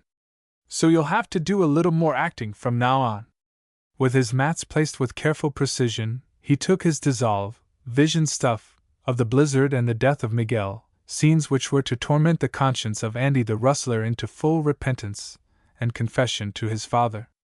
While the boys huddled around Annie's campfire and guzzled hot coffee and ate chilled sandwiches, Luck took some fine scenes of the phantom herd marching eerily along the skyline of a little slope. He shot every effective blizzard scene he had dreamed of so despairingly when the weather was fine. Some scenes of especial importance to his picture he took twice, so as to have the choice of action so much prized by producers. This, you must know, was a luxury in which Luck had not often permitted himself to indulge. With raw negative at nearly 4 cents a foot, he had made it a point to shoot only such scenes as gave every promise of being exactly what he wanted. But with this precious blizzard that numbed his fingers most realistically while he worked, but never once worried him for fear the sun was going to shine before he had finished, he was as lavish of negative as though he had $1 million corporation at his back. That evening, when they were luxuriating before the fireplace heaped with dry wood which the flames were licking greedily, Luck became, for the first time in months, the old Luck Lindsay who had fascinated them at the Flying U. He told them stories of his days with the Bill Show, and called upon the giggling Annie Many Ponies for proof of their truth, whereat Annie Many Ponies would nod her head vigorously and declare that it was no lie. "I see him plenty times do them thing." "I know," he disputed energetically with Big Medicine over the hardships of the day's work, and as a demonstration of the fact that he was perfectly able to go out right then and shoot another 700 feet of film, he seized upon the tom-tom which Annie Many Ponies had made from a green calf hide and an old cheese box. And in his moccasins he danced the Sioux Buffalo dance and several other dances in which Annie Many Ponies finally joined and teetered around in the circle which the happy family enthusiastically widened for the performers. Work there was yet to do, and plenty of it. Even if the weather came clear on the morrow as he desired, he must make every minute count if he would take his picture to the cattlemen's convention. Work there was, and problems there were to be solved. But he had his big Blizzard stuff, and he had his scenes of the phantom herd. So for an hour or two, on this evening of triumph, Luck Lindsay threw care into a far corner, and danced and sang as the happy family had never known he could do. "Here, Annie, take the drum, it's called the dog, and put out the fire and I'll go home. If my luck stays with me, and the sun shines tomorrow, we'll take these interiors of the double exposure stuff. And then we'll be eating on the run and sleeping as we ride, till that picture pops out on the screen for the old cattleman to see. Good night, folks, I'm going to sleep tonight." He went out whistling like a schoolboy going fishing. For luck was with him once more, and his phantom herd was almost a reality as a picture. Chapter 18. A few of the minor difficulties. However obliging fate may desire to be, certain of nature's laws must be observed. Whether luck was disposed to stay with Luck Lindsay or not, a storm such as the fates had conjured for his needs could not well blow itself out as suddenly as it had blown itself in. So Luck did not get all of his interior double exposure stuff done the next day, nor his remaining single exposure stuff either. When his own reason and Applehead's earnest assurances convinced him that the day after the Rio Blizzard day was going to be unfit for camera work, Luck took Weary, Pink, and the native son to Albuquerque, rented a little house he had discovered to be vacant, and set them to work building a drying drum for his prints, according to the specifications he furnished them. He hauled his tanks from the depot and showed the boys how to install them so as to have the benefit of the running water, and got his printer set up and ready to work, for he knew that he would have to make his first prints himself, with the help of the happy family, the photographer having neither the room nor the time for the work, and Luck having no more than barely money enough to pay house rent and the charges on his tanks and printer.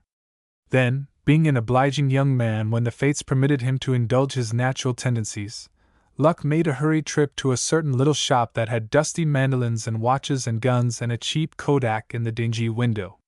He went in with his watch in his pocket, ticking cheerfully the minutes and hours that were so full of work and worry. When he came out, the watch was ticking just as cheerfully in a drawer, and the chain was looped prosperously across his vest from buttonhole to empty pocket. He went straight across to a grocery store and bought some salt pork and coffee and cornmeal and matches which Rosemary had timidly asked him if he could get. She explained apologetically that she was beginning to run out of things, and that she had no idea they were going to have such awful appetites, and that of course there were 2 extra people to feed, and that they certainly could dispose of their share 3 times a day, meaning, of course, many ponies and Bill Holmes. Even while his brain was doing swift mental gymnastics in addition and subtraction, Luck had told her he would get whatever she wanted. His watch brought enough to buy everything she asked for except a can of syrup, and that, he told her, the groceryman must have overlooked, for he certainly had ordered it. He called the groceryman names enough to convince Rosemary that her list had not been too long for his purse, and that Luck's occasional statement that he was broke must be taken figuratively. Luck breathed a sigh of relief that Rosemary, at least, was once more spared the knowledge that all was not yet plain sailing to a smooth harbor. The next day being sunny, Luck finished the actual camera work on the phantom herd. That night he and Bill Holmes developed every foot of negative he had exposed since the storm began, and they finished just as Rosemary rapped on the darkroom door and called that breakfast was ready. Bill took it for granted that he could sleep, then, while the negative was drying, but Luck was merciless. That cattleman's convention was only 2 days off, counting that day which was already begun, and there was also a 12-hour train trip, more or less, between his picture and El Paso. Bill Holmes had learned to join film and movie theaters, and Luck set him to work at it as soon as he had finished his breakfast. When Bill grumbled that there wasn't any film cement, Luck very calmly went to his trunk and brought some, thereby winning from Rosemary the admiring statement that she didn't believe Luck Lindsay ever forgot a single, solitary thing in his life. So Bill Holmes assembled the film, scene by scene, without even the comfort of cigarettes to keep awake. At his elbow Luck also joined film until the negative in the garret was dry enough to handle, when he began cutting it according to the continuity sheet, ready for Bill to assemble. Luck's mood was changeable that day. He would glow with the pride of achievement when he held a yard or so of certain scenes to the light, and knew that he had done something which no other producer had ever done, and that he had created a film story that would stand up like a lone peak above the level of all other Western pictures. When those night scenes were tinted, and that scene which had for its subtitle opening exercises, and which showed the happy family mounting Applehead's snakiest broncs and riding away from camp into what would be an orange sunrise after the positive had been through its dye bath. And then discouragement would seize him, and he would wonder how he was going to get hold of money enough to take him to El Paso and the convention. And how, in the name of destitution, was he going to pay for that stock of positive when it came? Applehead was dead willing to help him, that went without saying, but Applehead was broke. That last load of horse feed had cleaned his pockets, as he had cheerfully informed Luck over 3 weeks before. Applehead was not, and never would be by his own efforts, more than comfortably secure from having to get out and work for wages. He had cattle, but he let them run the range in season and out, and it was only in good years that he had fair beef to ship. He hated a gang of men hanging around the ranch and eating their fool heads off, he frequently declared. So he and compadre had lived in unprosperous peace, with a little garden and a little grape arbor and a horse for Applehead in the corral, and teams in the pasture where they could feed and water themselves, and a month's supply of grub always in the house. Applehead called that comfort, and could not see the advantage of burdening himself with men and responsibilities that he might pile up money in the bank. You can easily see where the coming of Luck and his outfit might strain the financial resources of Applehead, even though Luck tried to bear all extra expense for him. No, thought Luck, Applehead would have to mortgage something if he were to attempt raising money then. And Luck would have taken a pack outfit and made the trip to El Paso on horseback before he would see Applehead go in debt for him. As it was, he was seriously considering that pack horse proposition as a last resort, and trying to invent some way of shaving his work down so that he would have time for the trip. But certain grim facts could not be twisted to meet his needs. He simply had to print his positive for projection on the screen. And that positive simply had to go through certain processes that took a certain amount of time, and it simply had to be dry and polished before he could wind it on his reels. Reels? Lordy! He didn't have any reels to wind it on. What's the matter? Spoil something? Bill Holmes asked indifferently, pausing to look at Luck before he took up the next strip of celluloid ribbon with its perforated edges and its little squares of shadow-like pictures that to the unpracticed eye looked all alike. No, what reel is that you're on now? We want to be in town before dark with this stuff, so as to start the printer going tonight. By printing that night, and by hard riding, he might be able to make it, he was thinking. Think we'll be through in time? Certainly, we'll be through in time. Luck held up another strip to see where to cut it. We've got to be through. I'm liable to be joining this junk by the sides instead of the ends before long. Bill hinted. No, you won't do anything like that. Luck's voice had a disturbing note of absolute finality. Bill looked at him sidelong. A fellow can't work forever without sleep. My head's splitting right now. I can hardly see. Yes, you can see well enough to do your work, and do it right. Get that? Bill grunted. Evidently he got it, for he said no more about his head, or about sleep.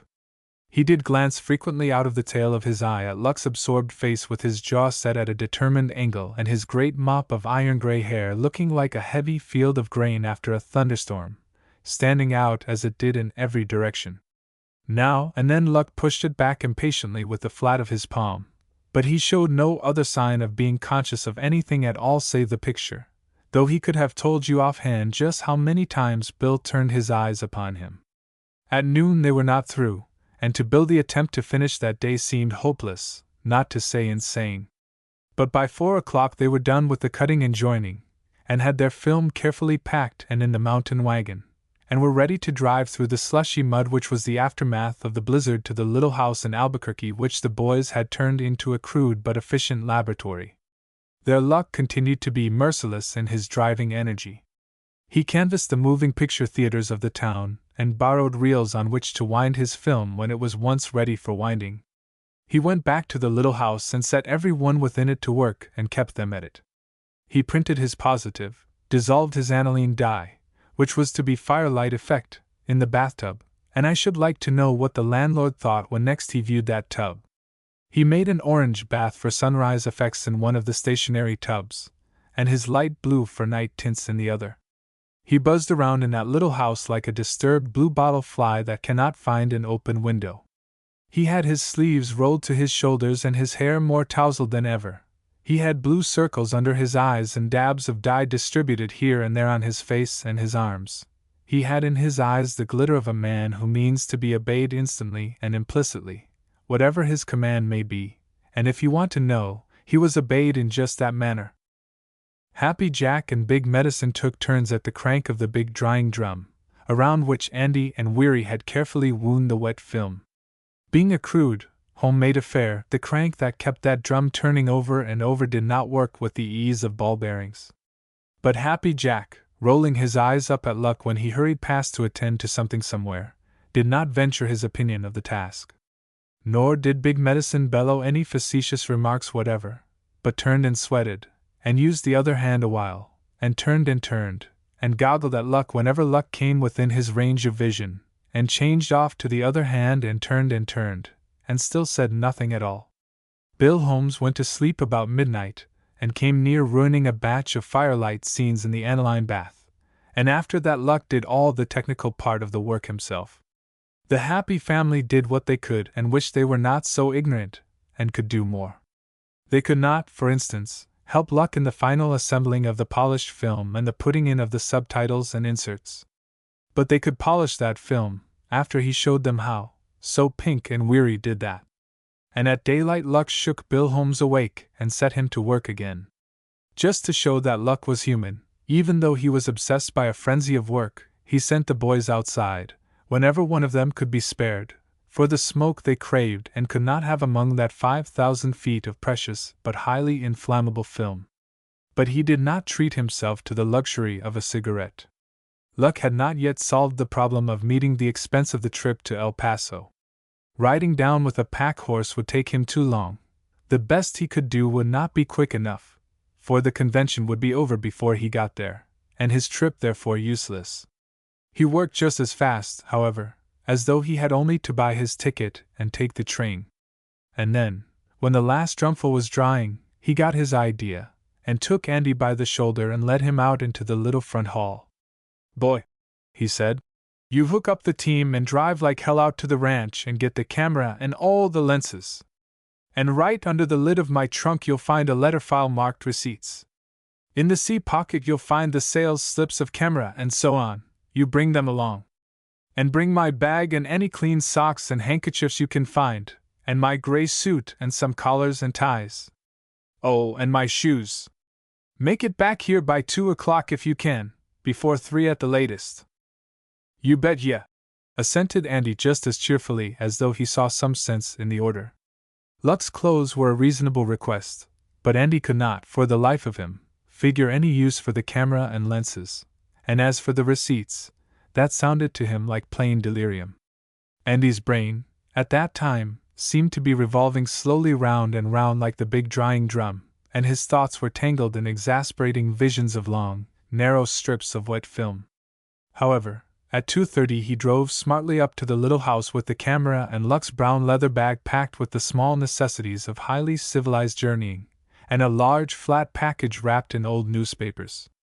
He had not set the brake that signaled the sweating horses to stop, before Luck was in the doorway with his hat on his head and the air of one whose business is both urgent and of large issues. "Got the receipts? All right. Where are the things? This the lenses? All right. Put the team in the stable and go get yourself some rest. Where's your rest coming in at?" Andy flung back over his shoulder, as Luck turned away with the camera on his shoulder and the small case in his hands. "Mine will come when I get through. I've got the last real wound and packed, though. You bed down somewhere and sleep. I'll be back in a little. I'm going to catch that 4 o'clock train." When you consider that Luck made that statement with about 15 cents in his pocket, and no ticket, you will understand why Andy gave him that queer look as he drove off to the stable. Luck might have climbed up beside Andy and ridden part of the way, but he was too preoccupied with larger matters to think of it until he found himself picking his footing around the mud through which Andy had splashed in comfort. At the bank, Luck went in at the side door which gave easy access to the office behind, and without any ceremony whatever he tapped on a certain glass-paneled door with a name printed across. He waited a second, and then turned the knob and walked briskly in, carrying camera, tripod, and the case of small attachments, and smiling his smile of white teeth and perfect assurance and much goodwill. Now, the cashier whom he faced was a tall man worn thin with the worries of his position and the care of a family. He lived in a large white house, and his wife never seemed able to find a cook who could cook, so the cashier was troubled with indigestion that made his manner one of passive irritation with life. His children were for some reason forever coming down, with colds or whooping cough or measles or something. You have seen children like that, so his eyes were always tired with wakeful nights. It needed a Luck Lindsay smile to bring any answering light into the harassed face of that cashier, but it got there after the first surprised glance. Luck stood his camera, screwed to its tripod, against the wall by the door. "I'm Luck Lindsay, Mr. White," he announced in his easy, Texas drawl. "I'm in a hurry, so I'll omit my full autobiography, if you don't mind, and let you draw your own conclusions about my reputation and character. I've a 5-reel feature film called The Phantom Herd just completed, and I want to take it down to El Paso and show it before the Texas Cattlemen's Convention which meets there today. I want their endorsement of it as a Western film which really portrays the West, to incorporate in my advertisements in all the trade journals. But the production of the film took my last cent, and I've got to raise money on my camera for the trip down there. You see what I mean? I'm broke, and I've got to catch that 4 o'clock train or the whole thing stops right here. This camera cost me close to $1,500. Here are the receipted sales slips to prove it. In Los Angeles I could easily get—" He caught the beginning of a denial in Mr. White's sidewise movement of the head. "10 times as much money on it as you can give me. You probably don't know anything at all about motion picture cameras, but you can read these slips and find out how prices run." Mr. White had in a measure recovered from the effects of Luck's smile. He picked up the slips and glanced at them indifferently. "There's a pawn shop just down the street, I believe," he said. "Why? I want to leave this camera here with you anyway," Luck interrupted. "It's valuable, too valuable to take any risk of fire or burglary. I want to leave it in your vault. You've handled a good deal of my money, and you know who I am, and what my standing is, or else you aren't the right man for the position you occupy. It's your business to know these things. Now, I'm not asking you for any big loan. All I want is expense money for that trip. If you'll advance me $75 or $100 on my note, with this camera as security, I'll thank you and romp down to El Paso and get that endorsement before the convention adjourns till next year." Mr. White looked at the camera strangely, as though he half expected it to explode. "I should have to take it up with the directors." "Directors? Hell, man, that train's due in an hour. What are you around here, a man in authority, or just a dummy made up to look like one? Do you mean to tell me you're afraid to stake me to enough money to make El Paso in return? What, for the Lord's sake, do I look like, anyway, a crook?" Mr. White's head was more than 6 feet in the air when he stood up, and Luck Lindsay in his high-heeled boots lacked a good 6 inches of that altitude. But for all that, Luck Lindsay was a bigger man than Mr. White. He dominated the cashier. He made the cashier conscious of his dyspepsia and his thin hair, and his flabby muscles and his lack of enthusiasm with life. "The directors have to pass on all bank loans," he explained apologetically. "But I can lend you the money out of my personal account. If you will excuse me, I'll get the money before my assistant closes the vault. And shall I put these inside for you?" He rose and started for the inner door with a deprecating smile. "Aren't you going to take a note?" Luck studied the man with sharpened glance. "My check will be a sufficient record of the transaction, I think." And Mr. White, with 2 or 3 words scribbled at the bottom, proceeded to make the check a record. "I am glad to be able to stake you, Mr. Lindsay, and I hope your trip will be successful." He got another Luck Lindsay smile for that, and the apology he had coming to him. And then in a very few minutes Luck hurried out and back to the little house on the edge of town. "Where's my bag?" "So long, boys, I'm going to drift. I'll change clothes on the train, haven't got time now. Here's $5, Andy, for the stable bill and so on. Bill, you're the only one of the bunch that shirked, so you can carry this box of reels to the depot for me. Adios, boys, I'm sure going to romp all over that convention, believe me, if they don't swear the Phantom Herd's a winner from the first scene." Chapter 19, wherein Luck makes a speech. Luck stood on the platform of the Texas Cattlemen's Convention and looked down upon the work-lined, brown faces of the men whose lives had for the most part been spent out of doors. Their sober attentiveness confused him for a minute so that he forgot what he wanted to say. He, Luck Lindsay, who had faced the great audiences of Madison Square Garden and had smiled his endearing smile and made his bow with perfect poise and an eye for pretty faces, who had without a quiver faced the camera, many's the time, in difficult scenes, who had faced death more times than he could count, and what was to him worse than death? Blank failure. But these old range men with the wind and sun wrinkles around their eyes, and their ready-to-wear suits, and their judicial air of sober attention, these were to him the jury that would weigh his work and say whether it was worthy. These men.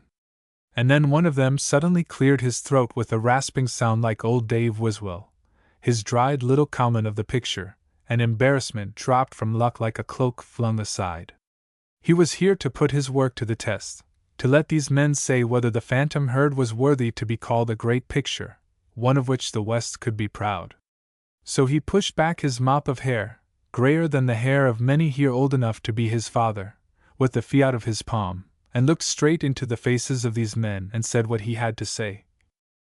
"Mr. Chairman, and gentlemen of this convention, I consider it a great privilege to be able to stand here and speak to you, a greater privilege than any of you realize, perhaps. For my heart has always been in the rangeland, my people have been the people of the plains. I have today been honored by the hand grip of old-timers who were riding circle, trailing longhorns, and working cattle when I was a boy in short pants. I have trailed herds on the payroll of one man who remembers me here today, and of others who have crossed the Big Divide. I have seen the open range shrink before the coming of barbed wire and settlers. I have watched the long shadow fall across God's own cattle country. Since I entered the motion picture business, my one great aim and my one great dream has been to produce one real Western picture. One picture that I could present with pride to such a convention as this, and have men who have spent their lives in the cattle industry give it the stamp of their approval. One picture that would make such men forget the present and relive the old days when they were punchers all and proud of it. Such an opportunity came to me last fall and I made the most of it. I got me a bunch of real boys and went to work on the picture I have called the Phantom Herd. From the trail herds going north I have tried to weave into my story a glimpse of the whole history of the range critter, from the shivering, newborn calf that hit the range along with a spring blizzard, to the big, 4-year-old steer prodded up the chutes into the shipping cars. I want you, who know the false from the real, to see the Phantom Herd and say whether I have done my work well. I finished the picture yesterday, and I have brought it down here for the purpose of asking you to honor me by accepting an invitation to a private showing of the picture this evening, here in this hall. I want you to come and bring your wives and your children with you if you can. I want you to see the Phantom Herd before it goes to the public, and tomorrow I shall face you again and accept your verdict. You know the West. You will know a Western picture when you see it. I know you know, and I want you to tell me what you think of it. Your word will be final, as far as I am concerned. Gentlemen, I hope you will all be present here tonight at 8 o'clock as my guests. I thank you for your attention." Luck went away from there feeling, and telling himself emphatically, that he had made a rotten talk. He had not said what he had meant to say, or at least he had not said it the way he had meant to say it. But he was too busy to dwell much upon his deficiencies as an orator. He had yet to borrow a projection machine and operator from somewhere, for, as usual, he had issued his invitation before he had definitely arranged for the exhibition, and had trusted to luck and his own efforts to be able to keep his promise. Luck, or his own efforts, landed him within easy conversational reach of a man who was preparing to open a little theater on a side street.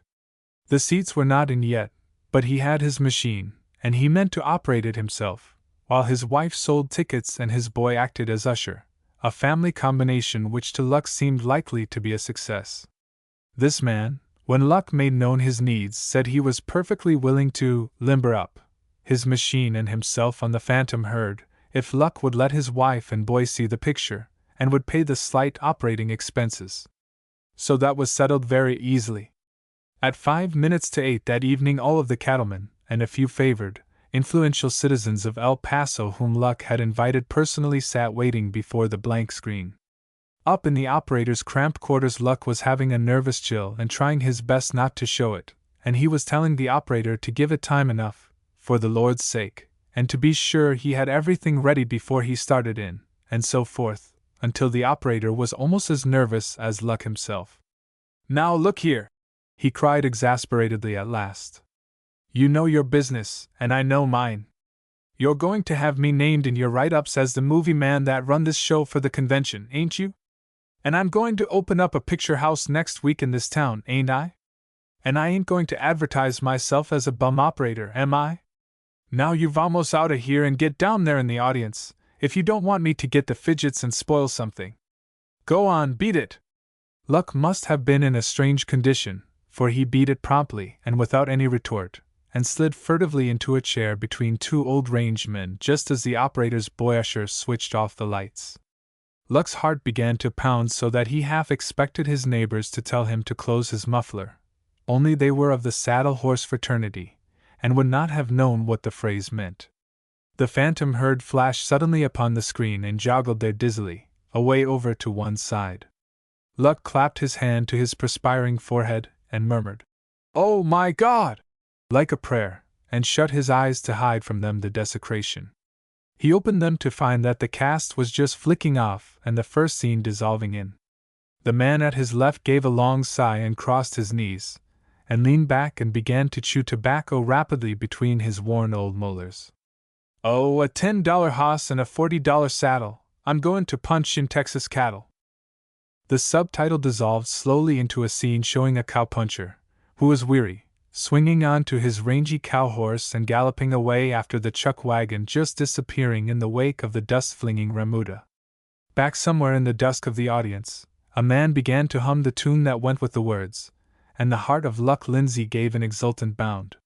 He had used lines from The Old Chisholm Trail and other old-time range songs for his subtitles, to keep the range atmosphere complete, and that cracked voice humming unconsciously told how it appealed to these men of the range. Luck did not slide down in his seat so that his head rested on the chair back while the phantom herd was being shown. Instead, he sat leaning forward, with his face white and strained, and watched for weak points and for bad photography and scenes that could have been bettered.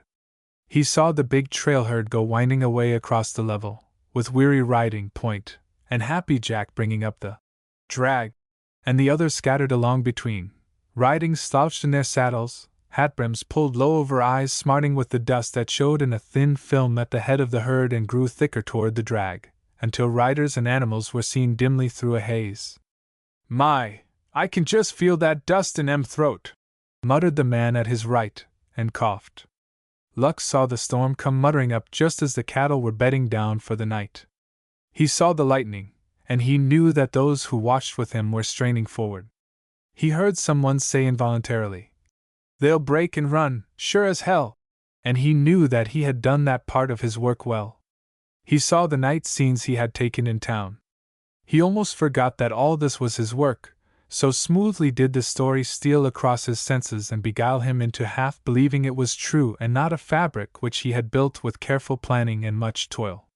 He saw the roundup scenes, the day herd, the cutting out and the branding, the beef herd driven to the shipping cars. True, those steers were not exactly prime beef, he had caught the culls only, late in the season for these scenes, but they passed, with one audible comment that this was a poor season for beef. "We rounded em up and we put em in the cars." The subtitle sang itself familiarly into the minds of the range men. More than one voice was heard to begin a surreptitious humming of the old tune, and to cease abruptly with the sudden self-consciousness of the singer. But there was the story, growing insensibly out of the range work. Luck, more at ease now in his mind, studied it critically. There was the quarrel between old Dave and Andy, his son. He saw the old man out with his men, standing his shift of night guard, stubbornly resisting the creeping years and his load of trouble, riding around the sleeping herd with his head sunk on his chest, meeting the younger guard twice on each complete circle, and yet never seeming to see him at all. "Sing low to your cattle, sing low to your steers."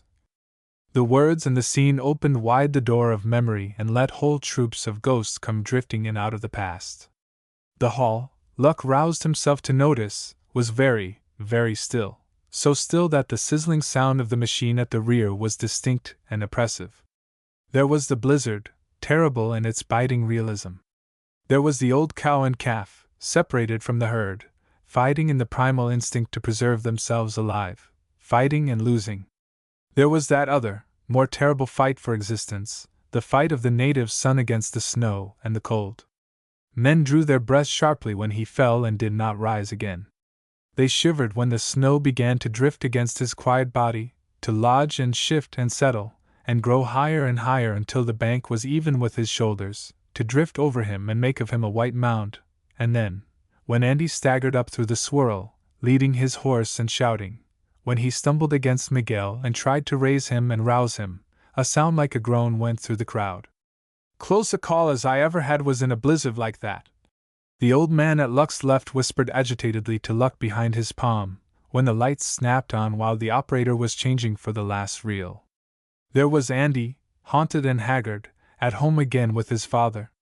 There were those dissolved scenes of the phantom herd, drifting always across the skyline whenever Andy looked out into the night, or rose startled from uneasy sleep.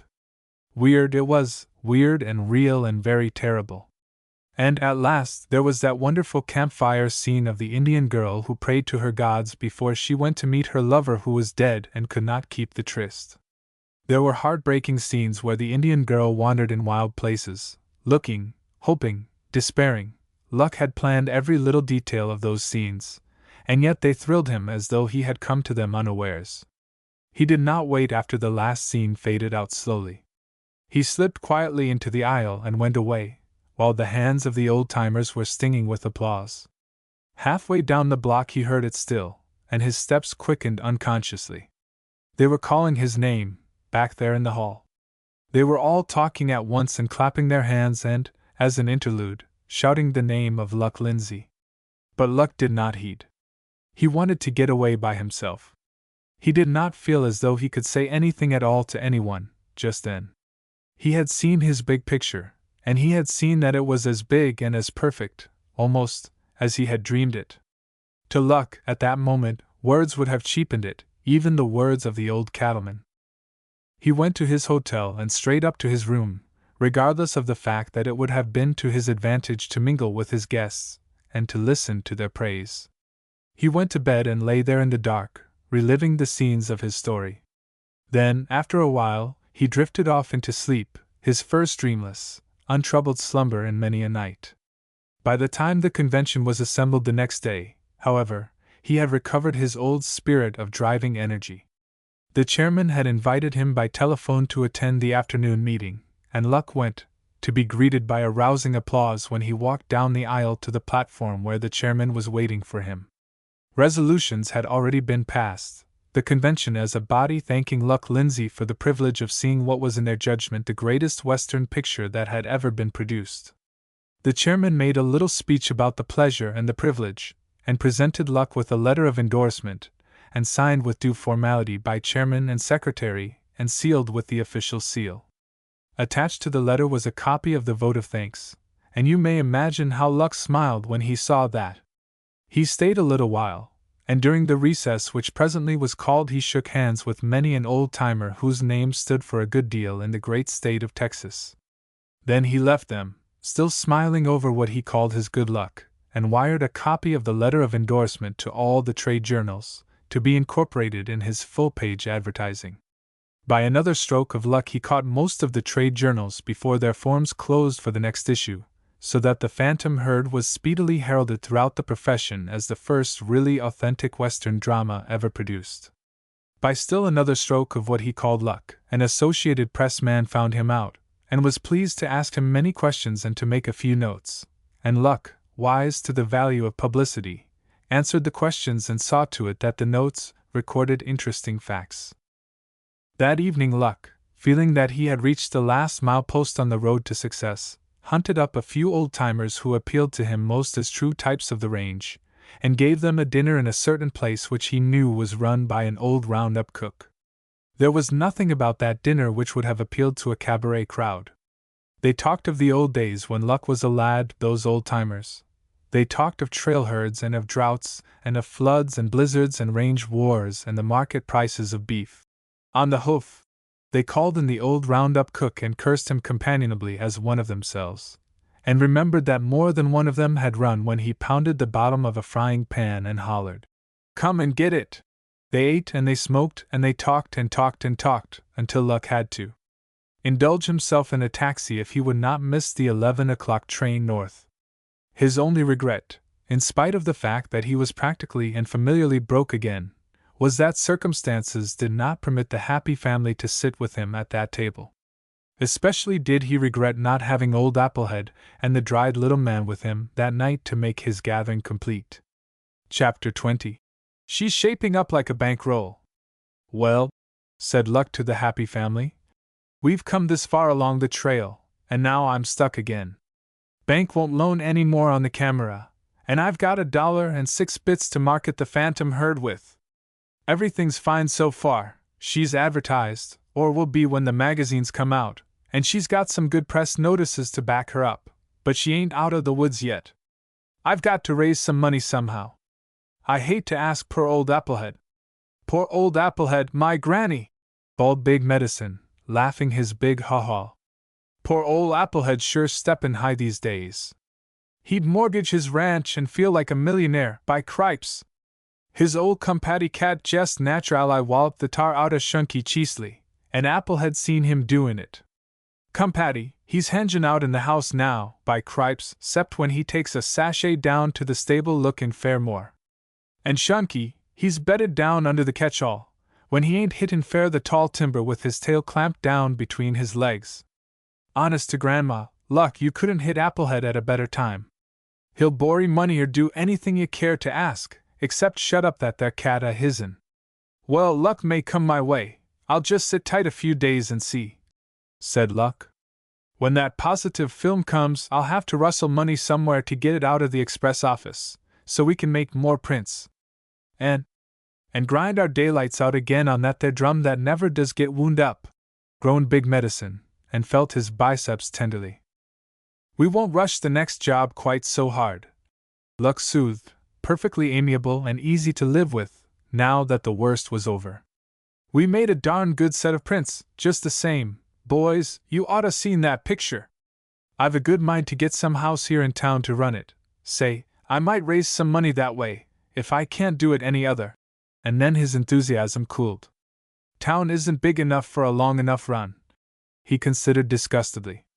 I'm past the two-bit stage of the game now. Well, you asked Applehead to raise the money, advised Weary. Or one of us will write to Chip for some. Mama! The world's full of money. Seems like it ought to be easy to get hold of some.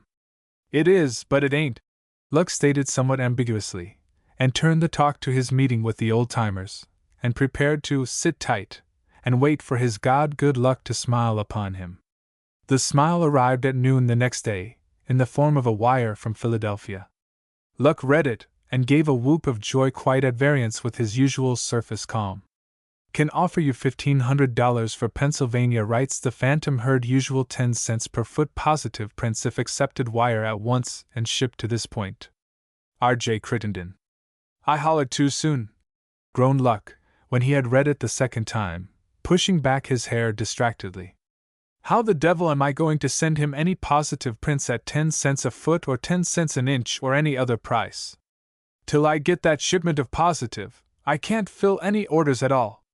And until I begin to fill orders, I can't realize on the film. Can you beat that? I'll have to wire him to wait, and that's $2,000 tied up. Ah, gwan! Happy Jack croaked argumentatively.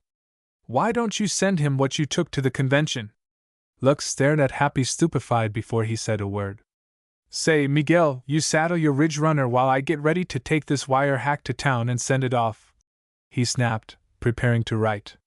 Sure, I'll send that set of prints. Happy, you can go to the head of the class. Now it's only a case of sit tight till the money comes. The prints are packed and in the bank vault, so I'll just get them out and send them COD to Mr. Crittenden, along with the state's rights contract. How's that for luck, boys? Pretty good for luck, grinned Andy meaningly. Fly at it, you coming millionaire.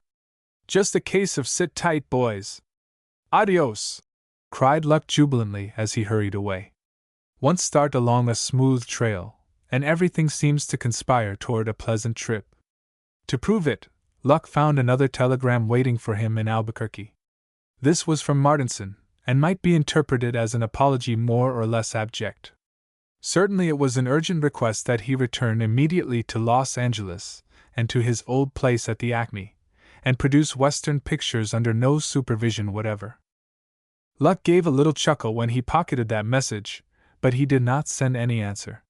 He meant to wait and talk it over with the boys first. Better proposition than before, Martinson said.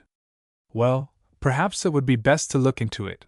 Luck was too experienced to believe that one success means permanent success. There are too many risks for the freelance to run when a single failure means financial annihilation.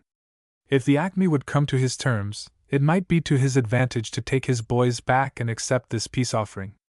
At any rate, he appreciated to the full the triumph they had scored. Next, by some twist of the red tape in the Philadelphia Express office, or perhaps R.J. Crittenden was a good fellow and asked them to do it, the $2,000 came by wire, just 3 days after Luck had received notice that his shipment of positive film was being held for him at the Express office in Albuquerque. Also came other offers, mostly by wire, for states' rights to the phantom herd. And when the Happy family realized what those offers meant, they didn't care how hard or how long Luck worked them in the little house which he had turned into a laboratory.